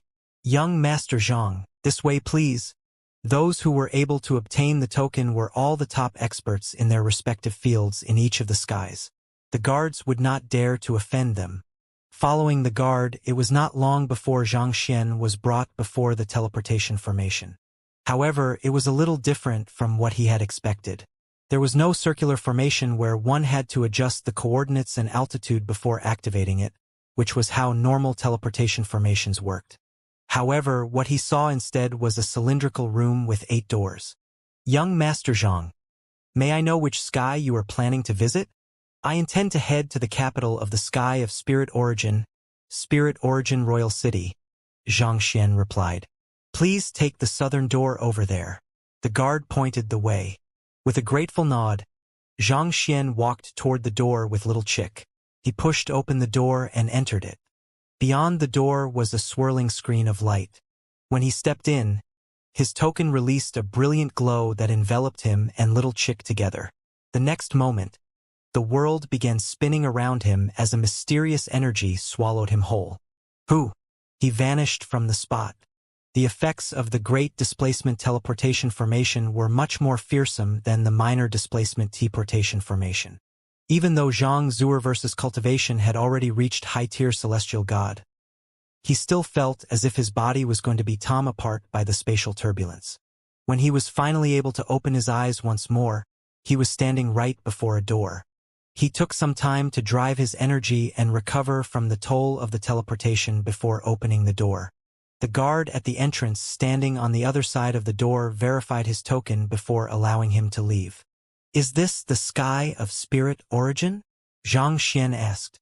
"Yes. The city over there is Spirit Origin Royal City," the guard replied. Xianxia turned his gaze over, and he could not help but gasp a little in astonishment. What appeared before him was a massive volcano with a large crater in the middle. The crater's radius was thousands of li, making it impossible to see the other end at a glance. It was also hard to tell just how deep it was, especially since it was impossible to extend one's spiritual perception into the volcano. Above the crater floated a city that was made up of massive volcanic rocks placed together. Spirit Origin Royal City is floating? Xianxia was stunned. The sky of drifting specters had multiple floating mountains, but they were smaller, and they were resided by major powers within the city. But the entire Spirit Origin Royal City was actually floating. This sure was scary. Young Master Zhang, if you wish to enter Royal City, I can have my men take you up, the guard said with a smile. It was common for first-time visitors in the sky of Spirit Origin to react in such a manner. The sheer amount of energy required to continuously float an entire city was mind-boggling to most. Neither God Kings nor conferred God Kings would be capable of pulling off something like that. It would require the intervention of a God Monarch to do something like this. Soon enough, the guards brought an aerial divine beast over. The guard invited Xianxia onto the back of the divine beast before getting on it himself, and the two of them began making their way toward the floating city. Even while they were making their way over, Xianxia could feel a heavy pressure coming from the massive city above him. He activated the Eye of Insight to look before widening his eyes in surprise. He turned to look at the guard and said, I can't help but notice that there isn't a formation beneath the city to keep it in the air. How does it remain afloat? Typically speaking, an incredibly powerful formation would have been needed to keep such a massive city in the air. Yet, even when using his Eye of Insight, Xianxia was unable to spot anything of the sort. Hearing those words, the guard chuckled softly before replying with a hint of pride. Spirit Origin Royal City doesn't rely on formations to remain afloat. What does it rely on then? Xianxia asked. The laws governing the firmament were exceptionally strong. The fact that only cultivators who had reached the God King realm were able to fly in the air was proof of that. Surely it was impossible for such a huge city to be a God King, right? If so, what could it be relying on other than formations to remain in the air? It's a feather, the guard replied with a smile. Back when the city was first constructed, it simply wouldn't fly no matter what we did. Just as everyone was at a loss as to what to do, the fire feather conferred king found a mystical feather somewhere and placed it beneath the city. Amazingly, supported by the feather, the entire city started floating in the air. Xianxia was slightly surprised by the story. He turned to look at the bottom of the floating city, and there was indeed a humongous feather over several hundred li long there. It seemed to be providing the force that kept the entire city floating stably in the air. At this moment, the voice of the yellow chick suddenly sounded by his earside. I want to eat it. Eat your head. Xianxia retorted speechlessly. Why is it that all that's in your head is food?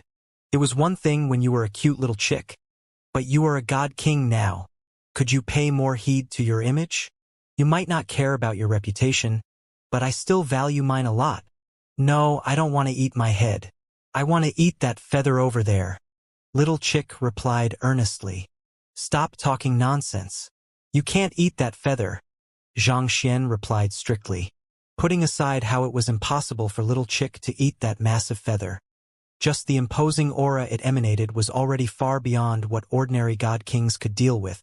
Furthermore, Spirit Origin Royal City was relying on that feather to prop it up. If Little Chick somehow managed to eat it, he was certain that everyone in the sky of Spirit Origin would charge frenziedly at him to mince him. Fine. Seeing how its master was not allowing it to eat the feather, Little Chick shook its head in dejection. It leaped down from Xianxia's shoulder and returned to his dantian.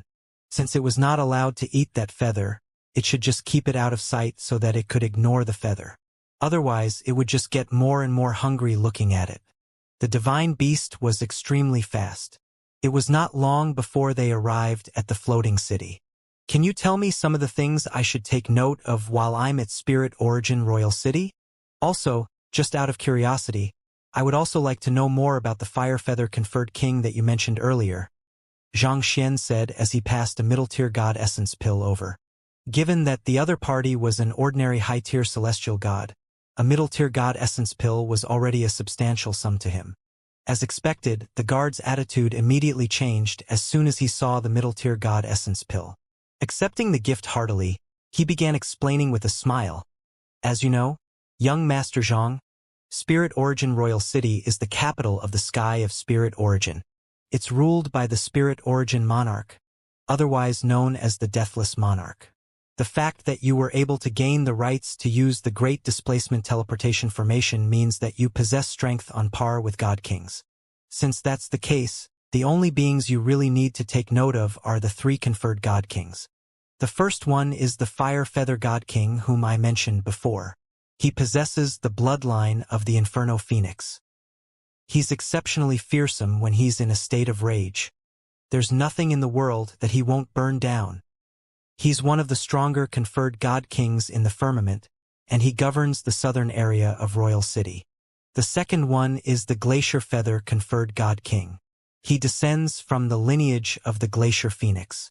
Everything that he touches will be covered in a layer of frost. He governs the northern area of Royal City. Last but not least is the Tempestuous Feather God King. He has inherited the bloodline of the Tempestuous Phoenix, and he is known for his swift movements that are almost like teleportation. While his fighting prowess is lacking compared to the other 2, he's the hardest to deal with of all. He governs the western area of Royal City. While hearing the guard's explanation, Xianxia looked at the floating city beneath him and noted that the southern area was covered with heat waves, whereas the northern area was snowing. There was a massive difference in the climates of the 2 sides of the city, as if they were 2 different worlds that were forcefully fixed together. While looking at the sight in wonderment, Xianxia asked the guard beside him, "Since the 3 conferred God Kings possess the bloodline of phoenixes, does that mean that the Spirit Origin Monarch?" It felt too much of a coincidence for 3 conferred God Kings in the same region to be of the same species. Thinking about it, most of the top experts of the Sky of Cloud Dragon were descendants of the Dragon Tribe. Could it be the same for the Sky of Spirit Origin? "You don't know about it?" the guard asked in bewilderment. "Know about what?" Xianxia was equally bewildered. Seeing how Xianxia was really ignorant about this, the guard sighed deeply before replying. "The Sky of Spirit Origin is known as the Sky of Deathlessness, and our God Monarch is also known as the Deathless Monarch. Do you know why our God Monarch is addressed as such?" Xianxia shook his head in response. The first response that came to his mind was that the Deathless Monarch might be an existence that was unaffected by death. But when he thought about the tomb that he had encountered in the Azure, he eventually chose to hold back his words. Perhaps the concept of eternity was not truly existent in the firmament either, even for the seemingly omnipotent God Monarchs. While God Monarchs were known to be lofty existences that transcended the laws of the world, they might not necessarily be as infallible as they appeared. The rise of Kongshi was one perfect example. Furthermore, the fact that they were subordinates of the God Monarch of the Sky of Freedom also meant something. The reason our God Monarch is addressed by such is because he's a transmogrified beast as well. His true form is the noblest bloodline of the 9 Skies Phoenix tribe, the Deathless Celestial Phoenix. The guard explained with a hushed voice. If not for Xianxia's generosity, he would not have spoken about the affairs of a God Monarch so easily. Deathless Celestial Phoenix? Xianxia nodded in realization. It appeared that many of the God Monarchs were not humans after all. Do you know which God Monarchs of the 9 skies are transmogrified beasts? Xianxia asked, seeing how a person of such high standing was actually oblivious to such common knowledge. The guard shook his head and said, "Those who are guarding the north, south, east, and west of the firmament are all transmogrified beasts. The true form of the Cloud Dragon Monarch from the eastern sky of Cloud Dragon is an Azure Dragon. God Monarch Fuming of the sky of Adamant Gold is a White Tiger. The Deathless God Monarch of our southern sky of Spirit Origin is the Deathless Celestial Phoenix, otherwise known as the Vermilion Phoenix, and the Acheron God Monarch of the northern sky of Acheron is the Black Tortoise." Xianxia widened his eyes in realization. Even though he had learned quite a bit during his conversation with Fu Jiangchen, his knowledge regarding the 9 god monarchs was still sorely lacking. He did not know that there was such a thing. Azure Dragon in the east, White Tiger in the west, Vermilion Phoenix in the south, and Black Tortoise in the north. All right, I have already said what I can say. You should get along with whatever you need to do. However, you should take note that the rules in Spirit Origin Royal City are pretty strict, so it'd be best if you try to stay out of trouble. There are cases where god kings have been killed after causing trouble here. The guard offered his final word of warning before leaping back onto his aerial divine beast. Just give me a moment more. There's one last question that I would like to ask you. Xianxia exclaimed to stop the guard from leaving. May I know where the god monarch of the sky of spirit origin resides? Also, do those in the city address him as the spirit god?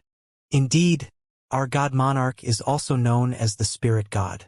In fact, the place where he resides is known as Spirit God Palace. However, it's said that Spirit God Palace has remained shut for decades now, and even the fire feather conferred God King hasn't been able to enter the premises. The guard said, I'm afraid that there's nothing more I can tell you about our god monarch. This is really the extent of my knowledge. Xianxia understood that he would be putting the guard on the spot by asking any more than this. Furthermore, it was unlikely that he would know much about what was happening in the upper echelons of the city. Thus, he asked, Then, do you know anyone I could visit if I want to learn more? That depends on what you want to learn about, the guard said. If it's just typical news, you can try your luck at the market. There are people from all walks of life there, so there's a great deal of information going around. Putting everything aside, I heard that those who are well connected in the market are even able to access the beauty pill that has recently gained a lot of attention in the sky of Drifting Spectre.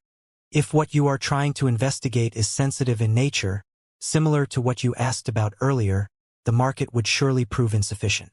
You would have to look for those in the clans of the 3 conferred god kings. Given their higher standing, they will surely know more about the matter. You have my gratitude. Xianxia clasped his fist before bidding farewell. The guard was right. It would indeed be unlikely for the ordinary citizens to know much about the affairs of the god monarch. If he wanted to know if Luo Ruoxin had really inherited the position of the deathless god monarch and become the next spirit god, his best bet would be the 3 conferred god kings.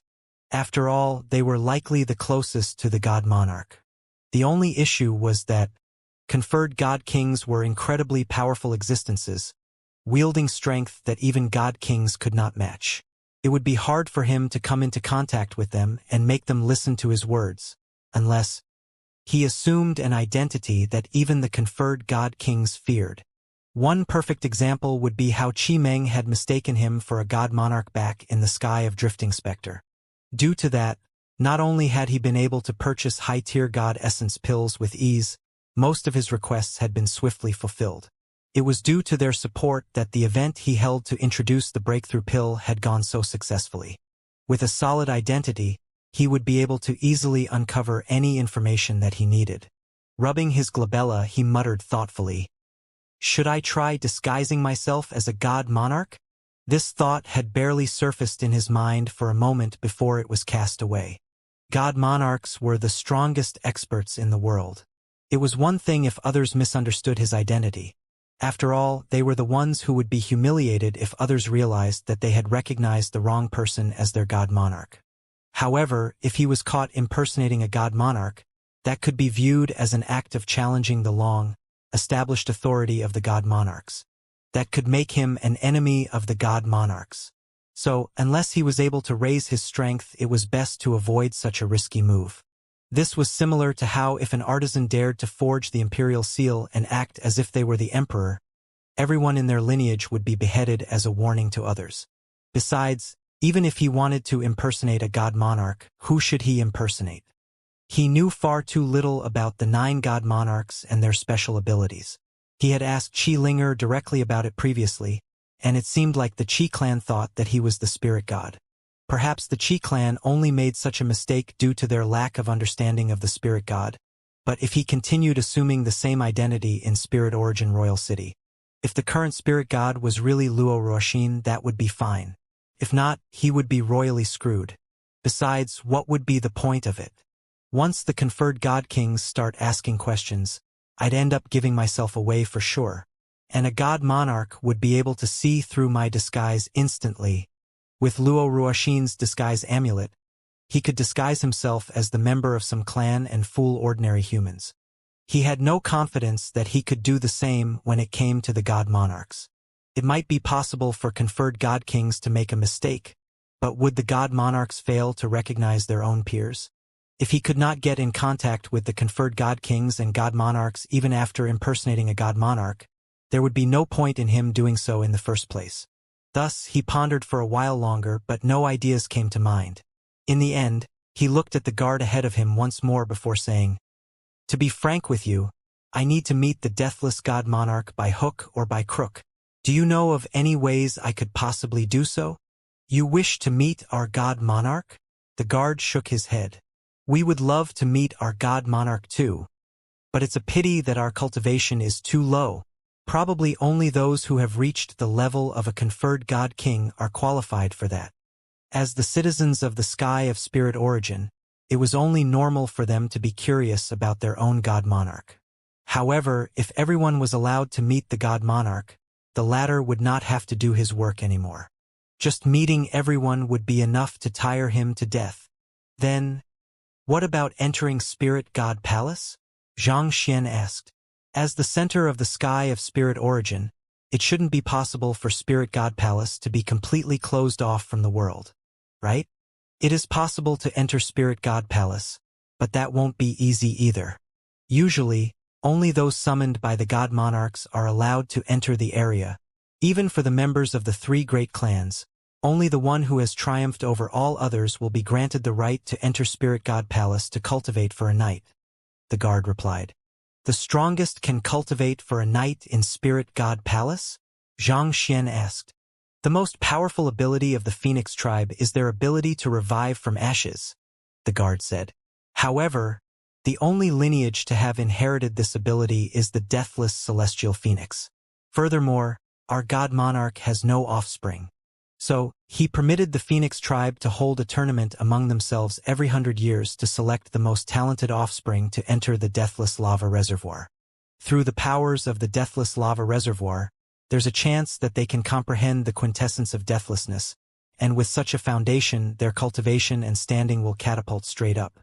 It's highly possible that the cultivator would be able to make a breakthrough to God King swiftly after that. The deathless lava reservoir? Xianxia was slightly surprised. Didn't the facility fall to ruin decades ago? He had heard about it from Zhuofeng, and it was known to be the #1 body tempering spot in the firmament. The only problem was that it had grown obsolete and could not be repaired anymore. Due to that, he had gone to the lucid lunar lake instead. I don't know the details, but even if it has fallen to ruin, the spiritual energy and laws infused into it should still exist. Furthermore, there are traces of our God Monarch in Spirit God Palace. It would still be highly beneficial for a cultivator to cultivate inside the palace, the guard replied. Xianxia nodded silently. The higher one's cultivation, the deeper one's comprehension of the heavens. The God Monarchs had reached a level where even a mere thoughtless gesture from them could become inspiration for others, such that one could contemplate over it for their entire life. This was similar to how Kong Shi's teachings were still being interpreted by the cultivators in the Master-Teacher continent through the artifacts he had left behind. Even though the deathless lava reservoir had been destroyed, the opportunity to enter Spirit God Palace and cultivate for a night would still be highly beneficial to one's future cultivation. As long as I can enter Spirit God Palace, there's a good chance that I'll be able to meet Ruoxin. Xianxia clenched his fists tightly. Currently, it was difficult for him to ask about the affairs of the Deathless Monarch, and there was a good chance that the news he received wouldn't be reliable either. Furthermore, he might just get himself into trouble for probing too deeply. There was nothing more effective than entering Spirit God Palace himself and seeing the truth with his own eyes. With such a thought in mind, he hurriedly asked, "You mentioned that the most talented offspring of the three great clans is allowed to enter Spirit God Palace, right? How do they select the most talented offspring?" "It's through a tournament, of course," the guard replied. "You arrived just in time. The Centennial Tournament will be held just 5 days from now. Each of the clans will elect 10 of their most talented offspring to represent them in the tournament, and the one who emerges at the top will gain the right to enter Spirit God Palace. As for what kind of tournament it is, I'm afraid that I don't really know the details. So far, the news has caused quite a bit of commotion in Royal City, and there are many people looking forward to it. After asking a few more questions, Xianxia finally had a good grasp of the situation. There was only a single slot to enter Spirit God Palace every 100 years, so the tournament for it was extremely brutal. It was viewed as a huge festive affair that would attract a lot of spectators every single time. Even among the members of the 3 great clans, there were some requirements that one had to meet in order to become a candidate. Their cultivation had to be at high-tier celestial god at the very minimum, and their age must not have exceeded 30. Even with the superior bloodline of the Phoenix tribe, the criteria were more than enough to filter off most of the people. After all, not everyone was as monstrous as Xianxia, who was able to overcome his bottleneck so easily. Other than that, one's bloodline needed to be sufficiently pure, and one's intelligence had to be decent as well. Otherwise, it would simply be a wasted opportunity if the winner of the tournament failed to comprehend the quintessence of deathlessness. While the guard was not sure about what the tournament format was, the tests were likely designed in a manner that assessed one's cultivation, temperament, and intelligence. Only those who had ticked off all the criteria would be able to rise to the top. Over the past month, the 3 great clans have been summoning their offspring back to Royal City so that they can make it in time for the selection, the guard said. Xianxia nodded in response.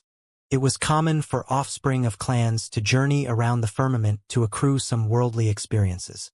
Nevertheless, they would still gather together for something as important as this.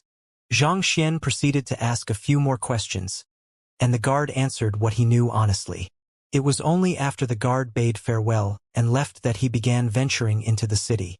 Spirit Origin Royal City was a floating city, but somehow it did not feel any different from any landbound city. Walking through the streets, Xianxia swiftly internalized the information that he had just received. Similar to the dragon tribe of the sky of Cloud Dragon, the Phoenix tribe likely has a lot of offspring around the firmament. Some of them eventually returned, whereas the others chose to settle down elsewhere. As such, it's impossible for them to keep track of everyone in their lineage.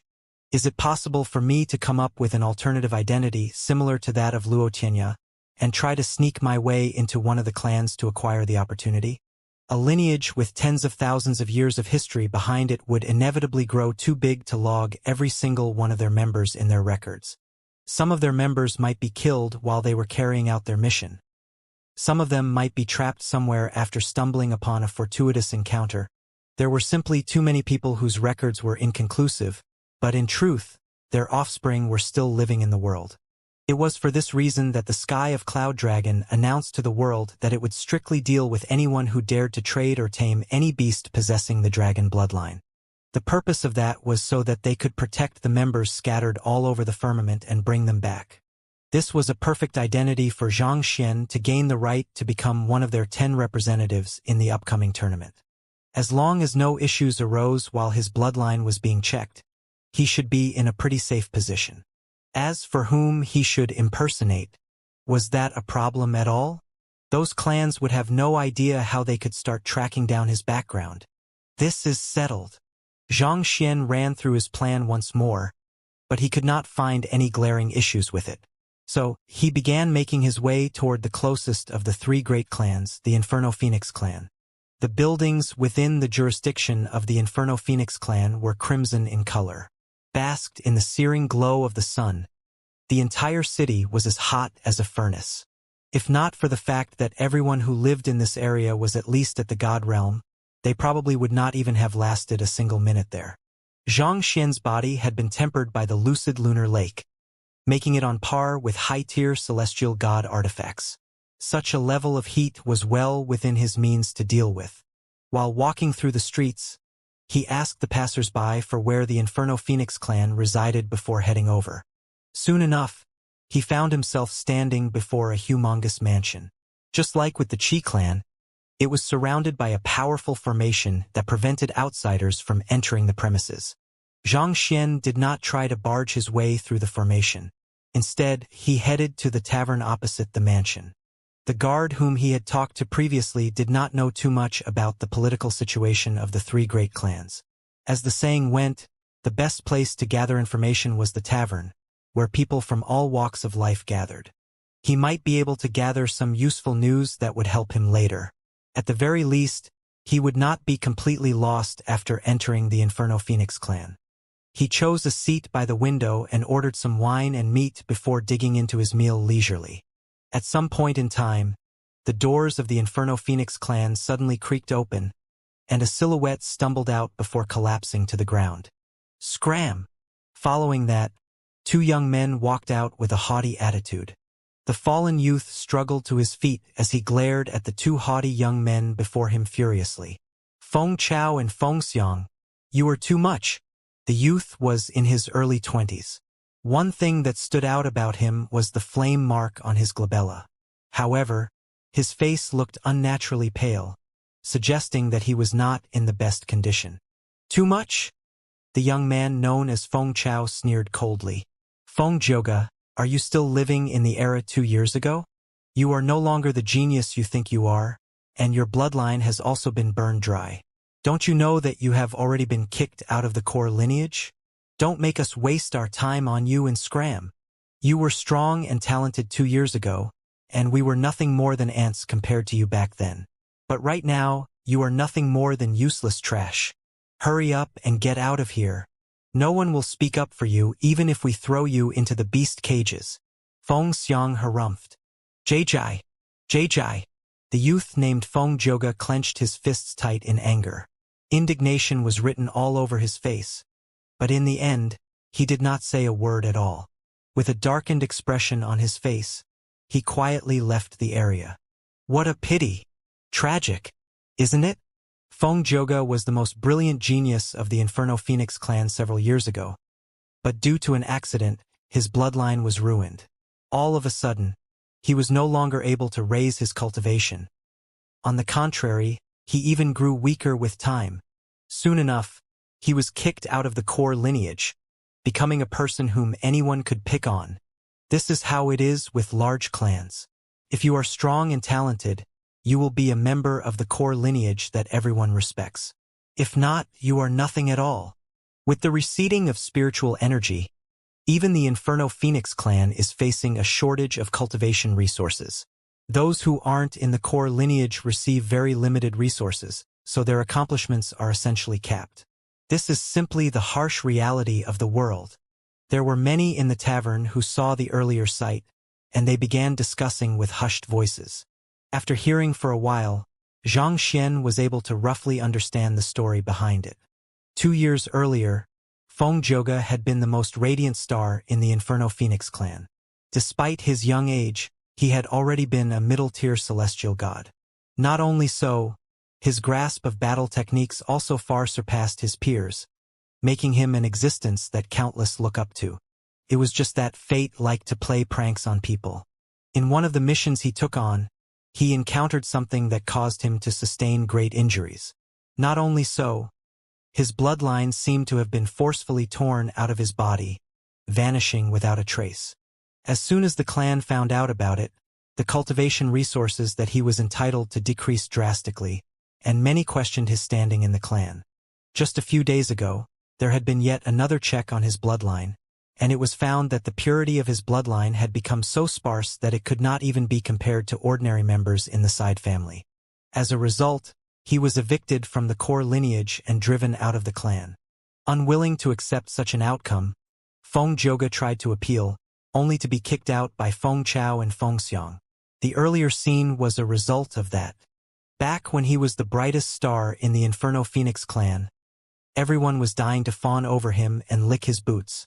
The experts on the board of potential god kings viewed him as their brother, and Feng Chao and Feng Xiang did everything they could to get on his good side. But now that Feng Zhouge has fallen from grace, those two were the first ones to turn their backs on him. Well, this is just how the world is. It's usually the most humble and subservient lapdog that bites the most viciously when its master falls from grace. The crowd shook their heads. Those without strength were nothing at all in the firmament. This was simply how the world was. There was no one to blame for this. Amid discussions, the severely wounded Feng Zhoge walked into the tavern and sat down not too far away from Xianxia. Without saying a word, he began gulping down wine in huge mouthfuls. Xian. Without saying a word, he began gulping down wine in huge mouthfuls. The renowned genius from before indeed did not look too powerful. His cultivation was only at low-tier celestial god, and his Jinqi felt exceptionally weak and sparse. From the looks of it, it seemed very possible for his cultivation to fall once more. I wonder what he encountered for his cultivation to start falling like that. Zhang Xian did not feel particularly sympathetic to Feng Zhoge's plight, but he was intrigued by the latter's situation. Under normal circumstances, unless a cultivator suffered severe injuries to their meridians or dantian, it was very difficult for their cultivation to regress. He could tell that what the crowd had gossiped about earlier was not wrong. It was likely that Feng Zhoge had been a high-tier celestial god back at his peak, but right now it felt like he would fall from the ranks of celestial gods very soon. Just what did he encounter to be faced with such a situation? Let me take a look. Zhang Xian activated his eye of insight to take a closer look at the young man. A moment later he frowned. Killing intent? The young man in front of him harnessed a surge of concentrated killing intent within his body. Even though the young man had hidden it well, it was still insufficient to circumvent the detection of the eye of insight. Most of those who have been on battlefields will have some degree of killing intent inside their body. Such was the case for Zhuofeng. But the killing intent in Feng Zhoge's body is oddly similar to that of the otherworldly demonic tribe. To think that the young man, Feng Zhoge, would have the killing intent of the otherworldly demonic tribe inside him. This had really spurred Zhang Xian's curiosity. Having been through the master-teacher continent, Azure, and the firmament, Zhang Xian was able to understand how the difference in spiritual energy could affect the lifeforms living in the environment. The differences between the three worlds lay mainly in the stability in spatial laws and temporal laws and the concentration of spiritual energy. It was mainly the difference in spiritual energy that resulted in a vast difference in the prowess of their cultivators. That was why life forms in the firmament were mostly born as semi-divinities, and with just a bit of cultivation, they could easily become gods. The otherworldly demonic tribe carried extremely concentrated killing intent inside their bodies, making them extremely restless and bloodthirsty. However, through the absorption of the mercury-like spiritual energy in the azure, the concentrated killing intent within their bodies would be neutralized significantly. The spiritual energy in the firmament should have the same effect. Despite being a sovereign of the otherworldly demonic tribe, ever since arriving in the firmament, Lu Yang had found that no matter how he tried to drive his simplified heaven's path divine art in reverse, he was unable to recreate the killing intent of the otherworldly demonic tribe. This meant that the spiritual energy in the firmament was more than enough to neutralize the killing intent in his body. So, it was rather bewildering that Feng Zhoge actually had such killing intent within his body. Zhang Xian turned toward the mansion of the Inferno Phoenix clan, where there were guards on standby outside. Through the eye of insight, he could tell that those people shared the same bloodline as Feng Zhoge, but they did not have any killing intent in their bodies. The deathless celestial phoenix is the old ancestor of the phoenix tribe, as well as the spirit god of the otherworldly demonic tribe. Given so, it isn't too odd for his descendants to harness killing intent within their bodies. What was odd, however, was that only Feng Zhoge possessed killing intent within his body. What made him so special that he had something that his peers did not? Zhang Xian examined Feng Zhoge a little longer, but he still was not able to discern the cause of this anomaly through his eye of insight. So, picking up his wine vat, he began walking toward Feng Zhoge's table. He sat opposite to the young man, and without saying a word, he began gulping down his wine. Noticing Zhang Xian's presence, Feng Zhoge frowned in displeasure. He waved his hands impatiently as he grunted, "Scram! I might have become the trash of the Inferno Phoenix clan, but I'm still not someone that just anyone can make fun of. I happened to hear of the tournament that will be happening within the clan very soon, so I rushed all the way to Spirit Origin Royal City. I only happened to hear of your affair coincidentally. Don't worry, I bear no ill will toward you. I just wanted some company for a drink, Xianxia replied heartily. You are a member of the Inferno Phoenix clan too? Feng Zhouge raised his head to look at Xianxia doubtfully. You can say that, Xianxia replied without explaining further. Then, he leaned in a little and said curiously, I noticed that your foundation is quite firm, and there are no visible injuries on your body. Why is your cultivation regressing? Humph! Feng Zhouge was just starting to feel some goodwill toward the young man before him when the latter suddenly started rubbing salt in his wound. His face immediately turned livid. His cultivation might have regressed, but his eyes were still sharp. He could tell that the young man before him was even stronger than him when he was at his peak. If not for that, he would have already lost his temper. You are thinking too much. On top of being a member of the Inferno Phoenix clan, I am also quite a renowned physician. Well, to be frank, I only approached you because I found your condition quite mystifying. That being said, I believe that I might be able to help you. Noticing Feng Zhouge's enmity, Xianxia took out the Great Displacement Teleportation Formations token and passed it over. The name of the owner and his accomplishment that granted him the right to use the Great Displacement Teleportation Formation was inscribed on the token. Taking a look at the token, Feng Zhouge narrowed his eyes in astonishment. Then, he slowly lifted his gaze to look at Xianxia once more. But this time, his eyes were filled with agitation. As someone who had once been part of the core lineage of the Inferno Phoenix clan, he knew just how difficult it was to earn the right to use the Great Displacement Teleportation Formation. He could not have obtained it even if he wanted to back when he was at his peak. Yet, the young man before him had earned the right to it on the basis of his medical skills. That effectively meant that his medical skills were at the forefront of the nine skies. I don't know what is going on either, Feng Zhouge replied with a deep sigh as he placed the wine vat on the table. Ever since that mission, it feels like my body is full of holes. No matter how I try to absorb spiritual energy, I'm unable to retain it in my body. That's not all. My cultivation is also slowly slipping away with time. Over the past 2 years, my cultivation has fallen all the way to my current state. You aren't able to retain spiritual energy in your body. Xianxia nodded pensively. Can you execute a punching routine for me? Of course. Knowing that the young man was a formidable physician, Feng Zhouge stood up without any hesitation and released a punch. As if a massive dragon rising from the sea to seek its prey, his punch carried a domineering pressure that forced his opponent to submit to him. Just by looking at the conceptualization behind his punch, it was obvious that he was a true genius in martial arts. However, barely after the punch advanced halfway through, it suddenly came to a halt. It felt like Feng Zhouge had suddenly run out of steam, preventing him from utilizing his true strength. At the same time, Feng Zhouge's face paled, and a grunt escaped his lips. Back at his peak, he could easily execute such a move 100 times without feeling the slightest bit of exhaustion. Yet, he could not even finish a single punch now before feeling utterly fatigued. This made him feel deeply despaired. He felt like the him from 2 years ago had really vanished and would never return. The thought of having to live his life like that frightened him greatly. Sighing deeply, Feng Zhouge looked at Xianxia with a wry look on his face and said, "Pardon me. I'll try again." "There's no need for that," Xianxia interjected as he immersed his consciousness in the library of Heaven's Path. He had already managed to compile a book on the young man's condition. It doesn't seem like there's anything here that could affect his cultivation, though. Xianxia frowned.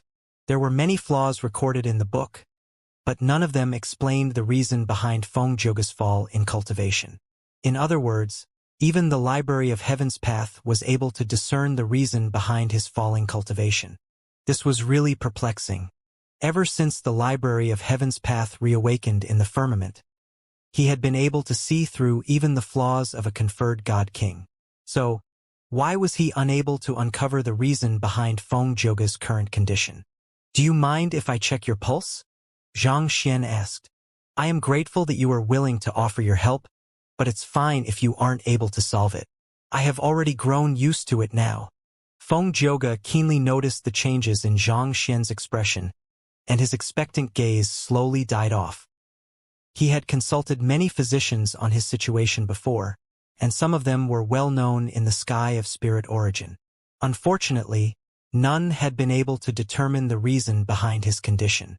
He dared not get his hopes up out of fear that he would only be disappointed once more. "I'm just taking a look. It's not as if you will lose anything," Xianxia grumbled. "I guess so. There's nothing more I can lose in my current state anyway." Feng Zhouge sighed deeply. With his cultivation and standing taken away from him, he found himself completely alone in the world. There was no one who was willing to associate themselves with him after his downfall. He felt like he had already lost everything. Besides, the young man seated in front of him was far stronger than him. There was nothing he could do if the other party intended him harm. So he stretched his arm out toward Xianxia. Xianxia placed his finger on Feng Zhouge's pulse and infused a surge of Heaven's Path Jinqi discreetly into his body. Tzzzz. Xianxia navigated his Jinqi through Feng Zhouge's meridians carefully, and just as it was passing through a certain point, it suddenly halted. Pooh!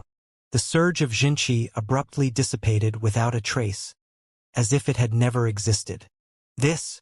Xianxia narrowed his eyes in shock. The Heaven's Path Jinqi had never failed him. Ever since he cultivated the pathos of heaven, its prowess had been greater than ever. Yet, there was something inside Feng Zhouge's body that was able to make his Heaven's Path Jinqi dissipate. Just what in the world was happening?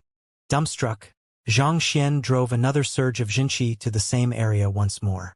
But before he knew it, the surge of Jinqi dissipated. It was as if there was some sort of peculiar energy lurking inside Feng Zhouge's body, swallowing his Heaven's Path Jinqi.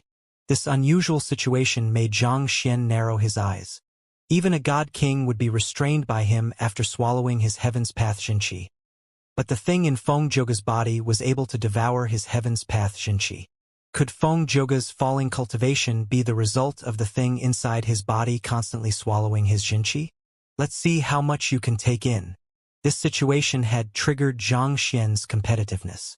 He began to drive his Jinqi into Feng Zhouge's body furiously through his meridians. Initially, he had only sent in an extremely small amount out of fear that Feng Zhouge would notice it, but at this point he pulled out all the stops. He did not believe that the thing inside Feng Zhouge's body would be able to swallow all the energy he was sending over.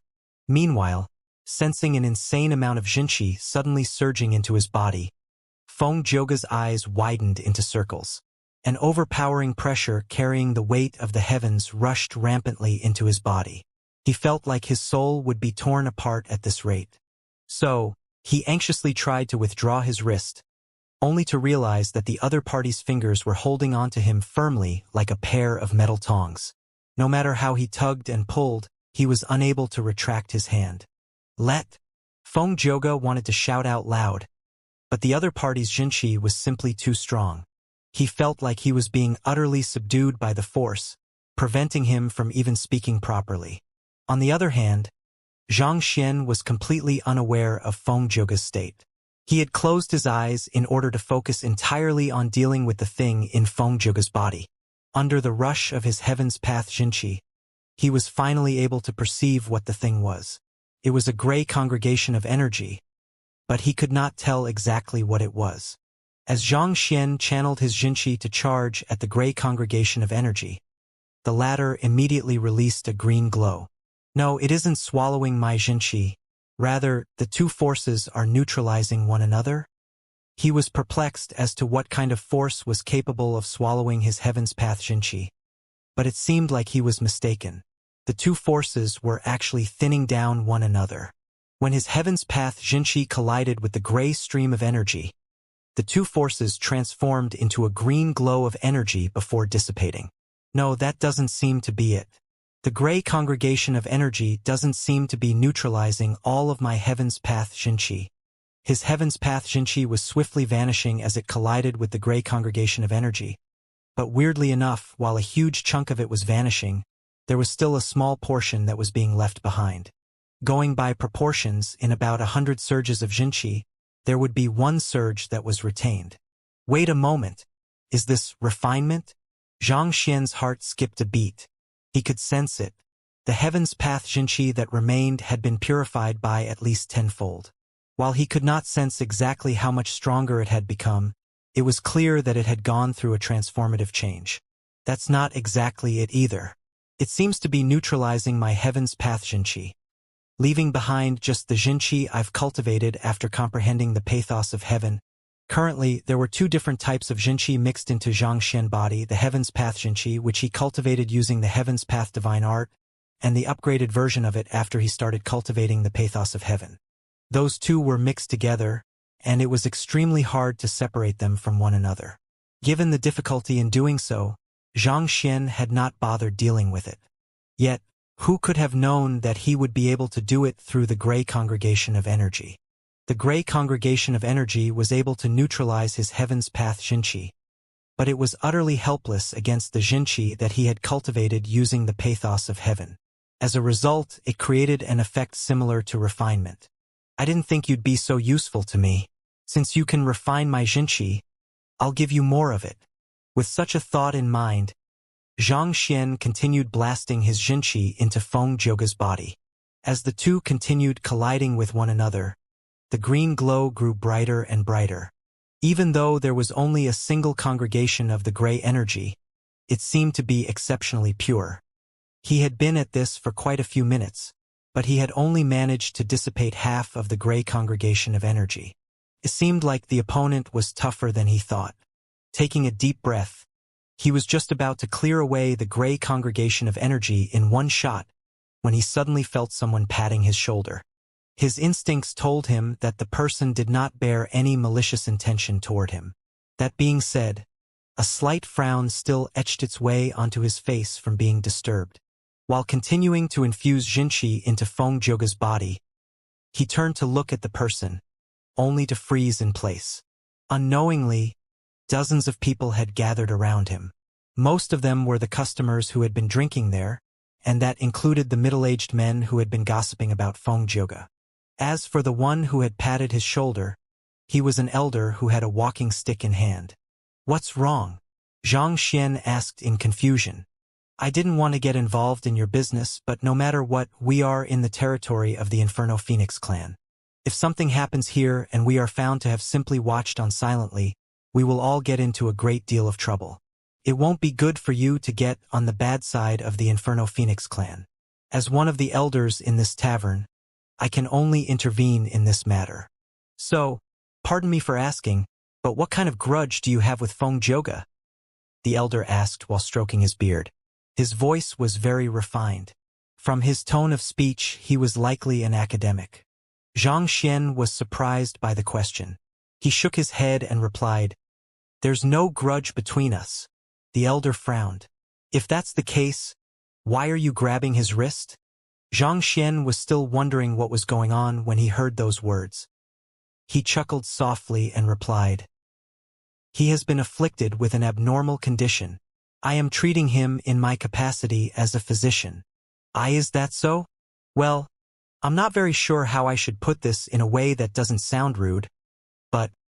The elder slowly moved his glance toward Feng Zhouge before asking hesitantly, "Are you certain that you are really treating him?" "Am I certain if I am treating him?" Xianxia was completely baffled by that question. He subconsciously followed the elder's gaze, and when he saw what was before him, he could not help but freeze in place once again. The person he was holding onto was not the devilishly dashing Feng Zhouge. Instead, it was a well-rounded man that was 2 meters in height and at least 400 gnl heavy. "Who are you?" Xianxia quickly released his grasp in shock. When did this round man get there? How in the world did he not realize that the person he was holding onto had changed? Noticing that the look of surprise on Xianxia's face was genuine, the elder shook his head and explained, "I was watching the situation, so I can tell you with certainty that he's none other than Feng Zhouge. Shortly after you grabbed his wrist, he turned into his current state." "He is Feng Zhouge?" Xianxia's lips twitched. He was certain that Feng Zhouge had still been perfectly normal a moment ago. How did he turn into such a state? Wait a moment. Is this the result of me infusing my Xianxia endlessly into his body? Xianxia covered his mouth as he gasped in shock. He did pump quite a lot of energy into Feng Joga, and the collision of the two energies produced the potent green glow. Given how forceful he had been, there was no way Feng Joga could have expelled or withstood the accumulating energy within his body. But was it possible for a person's body to really swell up like a balloon? The situation felt ridiculous. Xianxia closed his eyes and created a mental image of how Feng Joga looked earlier. Then, he blew up his features by approximately 5 times. Yup, there was no mistake about it. The person sitting before him was indeed Feng Joga.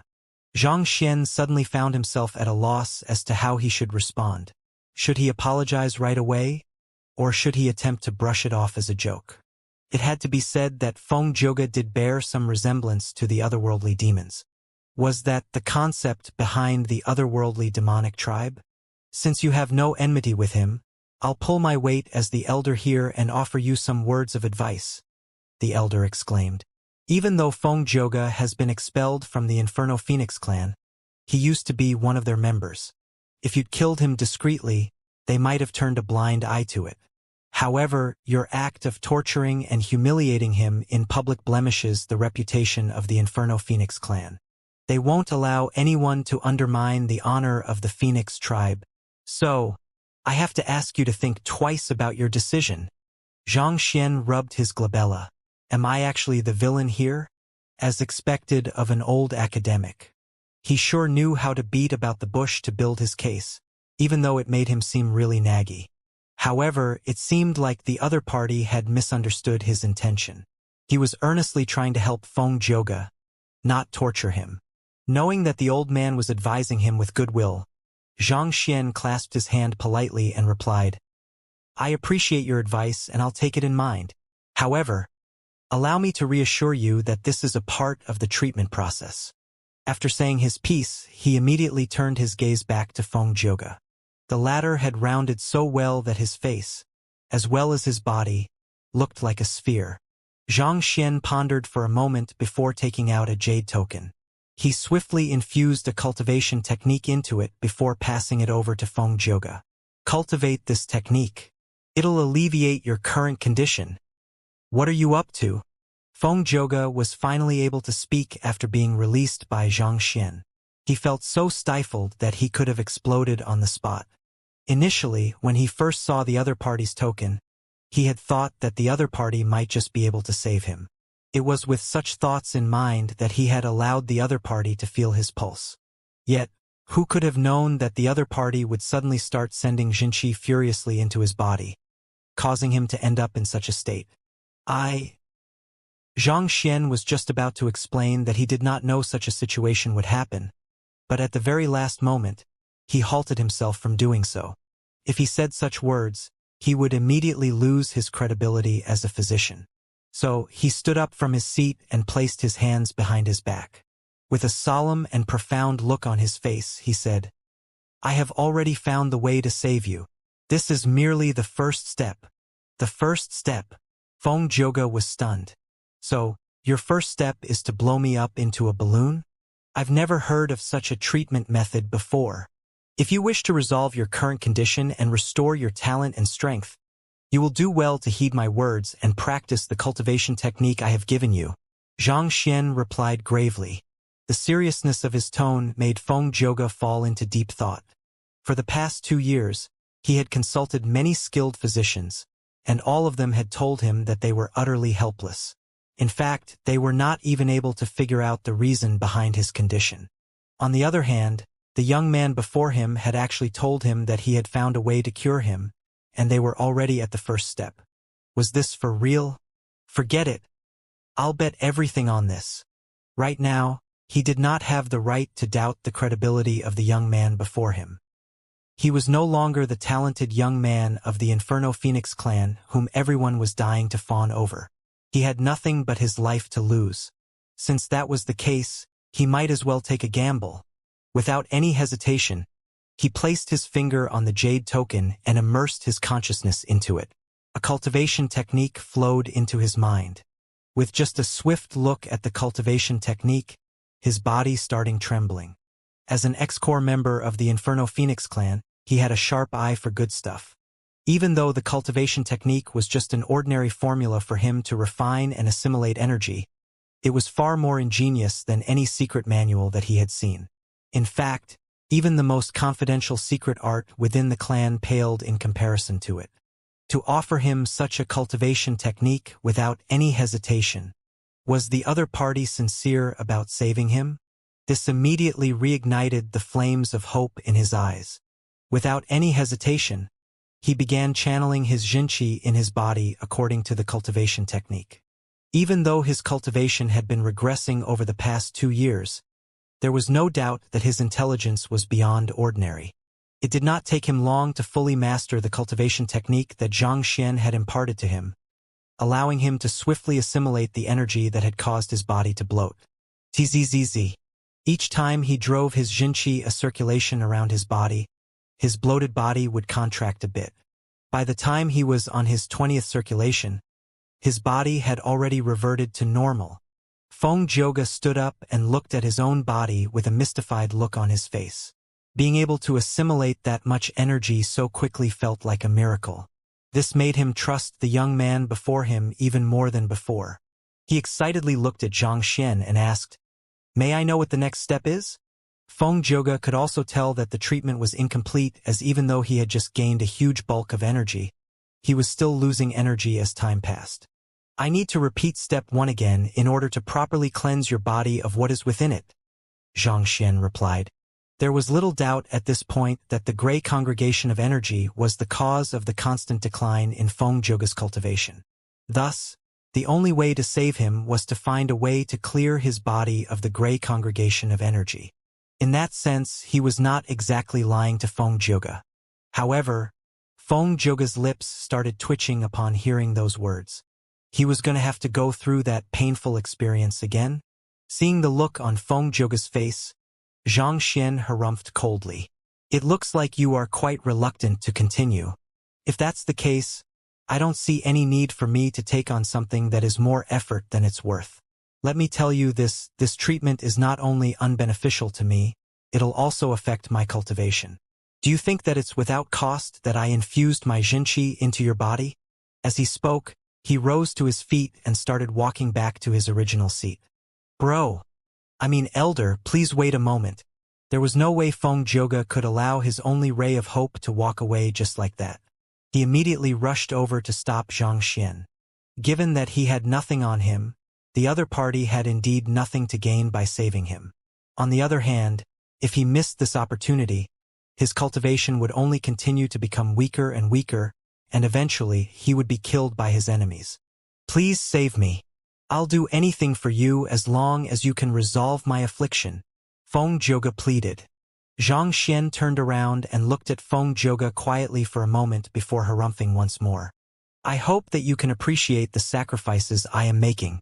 In order to save you, not only will we have to repeat the steps from earlier, I'll also have to teach you some of the cultivation techniques of my lineage. These cultivation techniques are highly confidential, so I can only proceed if you acknowledge me as your teacher." From how quickly Feng Zhouge was able to comprehend the cultivation technique imparted to him earlier, it was apparent that he was indeed a genius. On top of that, Feng Zhouge possessed the bloodline of the Inferno Phoenix clan, and he possessed a huge secret.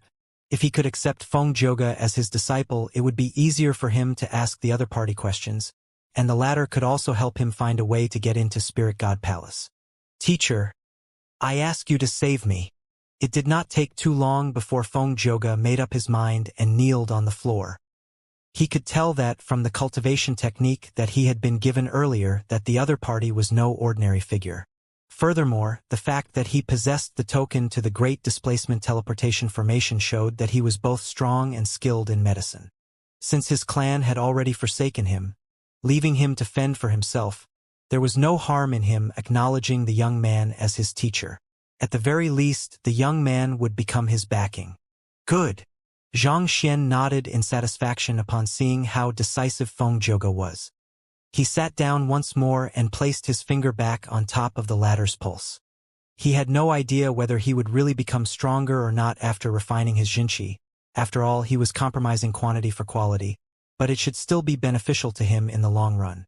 With such thoughts in mind, he began to channel his Jinqi into the latter's body once more. Under Xianxia's rapid infusion of Jinqi, Feng Zhouge's body swiftly bloated up once more, to the point that he looked no different from a ball from afar. Seeing that Feng Zhouge had reached his limit, Xianxia stopped his infusion and instructed Feng Zhouge to practice the cultivation technique that he had just imparted to him once more to alleviate his condition. Just like that, the cycle repeated again and again. Finally, after the fourth cycle, the gray congregation of energy within Feng Zhouge's body had finally been completely cleansed. Seeing this, Xianxia heaved a sigh of relief. "You should be fine now. Give it a try," Xianxia urged Feng Zhouge with a smile. With the gray congregation of energy neutralized, Feng Zhouge should be able to recover his previous strength and talent easily, and he might reach an even higher level than before. As Feng Zhouge was unable to sense the presence of the gray congregation of energy, he could not sense any distinct difference in his physical condition as a result of Xianxia's treatment. So, with a skeptical look on his face, he quietly sat down and began driving his Jinqi according to his cultivation technique. It did not take him long to notice that something had changed within him. Previously, his Jinqi would suddenly start vanishing before he could even circulate it a full round through his meridians, and the more vehemently he tried to drive his Jinqi, the more energy he would lose. But this time, his Jinqi did not vanish. Not only so, his dried-out dantian was suddenly flourishing with energy, threatening to erupt in him like a volcano. In truth, the spiritual energy he had cultivated over the past 2 years had not completely vanished. Instead, it had been hidden by the gray congregation of energy. As if a river freed of its dam, it spurted out uncontrollably and gushed all over his body. It was as if he was being born anew. Boom! His cultivation that was on the verge of falling beneath celestial god realm began shooting up at a crazy pace, barging through bottleneck after bottleneck relentlessly. Low-tier celestial god realm intermediate stage. Low-tier celestial god realm advanced stage. Low-tier celestial god realm pinnacle. In less than 15 minutes, he managed to surpass his former peak to reach high-tier celestial god realm pinnacle. Feeling the overflowing energy within his body, Feng Zhouge's eyes reddened. At this very instant, he knew that he had managed to overcome the adversity that stood in his path to rise once more. And the reason he could do so was due to the young man before him. "Teacher." Feng Zhouge kneeled on the floor and kowtowed. Previously, he had only acknowledged Xianxia as his teacher because he thought that he had no other way out of this. Yet, he was starting to realize that this might be the wisest decision he had made in his life. "Rise," Xianxia said as he helped Feng Zhouge up. At the same time, he took a look at his library of Heaven's Path and saw that, just like with Zhuyen, a golden page had formed. The 2 golden pages were placed on the bookshelves side by side, emanating a brilliant sheen. Feng Zhouge has recovered his cultivation? No, that's not all. He even managed to advance further than before. Who is that physician? He's amazing. The crowd in the tavern could hardly believe their eyes. The elder from before also widened his mouth in shock. This. In the end, it turned out that the young man had really been trying to treat Feng Zhouge. To think that he wasted so many of his words for nothing. Humph! Paying no heed to the shocked crowd, Xianxia looked at Feng Zhouge and asked, "What did you encounter 2 years ago that caused your cultivation to start dropping so drastically?" "I took on a mission that required me to visit the abyss beneath Royal City," Feng Zhouge said. "I unintentionally entered a hidden dimension, but for some reason, I lost consciousness. By the time I came to once more, I was already like that. I have no idea what really happened to me." The abyss beneath Royal City. Xianxia repeated the key phrase in Feng Zhouge's words. Spirit Origin Royal City was indeed floating right above a massive abyss. Was there some sort of secret hidden inside the abyss? Seeing that Xianxia was unfamiliar with the history of Spirit Origin Royal City, Feng Zhouge began explaining it. The abyss suddenly appeared several decades ago, causing the entire Spirit Origin Royal City to collapse into it. The 3 conferred god kings spent a great deal of their strength and a feather of the deathless monarch in order to rebuild Spirit Origin Royal City back to its prosperous state, which is also what you see today. As an ex-core member of the Inferno Phoenix clan, he knew quite a bit about the confidential secrets regarding the city. The entire Spirit Origin Royal City collapsed into the abyss? Xianxia was stunned. To be honest, he had been quite intrigued when he first saw Spirit Origin Royal City. There was no reason for the city to have been built above an abyss, and there was no reason it should be flying. In the end, it turned out that things had only happened that way because they had no other choice. The capitals of the Nine Skies were situated at the center of the territories, so as to gather all of the fortune and anima of yearning around. For this reason, they could not be shifted easily. As such, even when Spirit Origin Royal City collapsed decades ago, in order to avoid any instability, they could only continue building upon where the land had collapsed. The result of that was the current floating city. If the city collapsed abruptly, what happened to the people living there? Xianxia asked. I wasn't born back then, so I don't really know the details. However, based on what I have heard from the elders in the clan, it seems like even though the collapse was very abrupt, quite a few people still managed to escape with their lives due to the protection of the Deathless Monarch.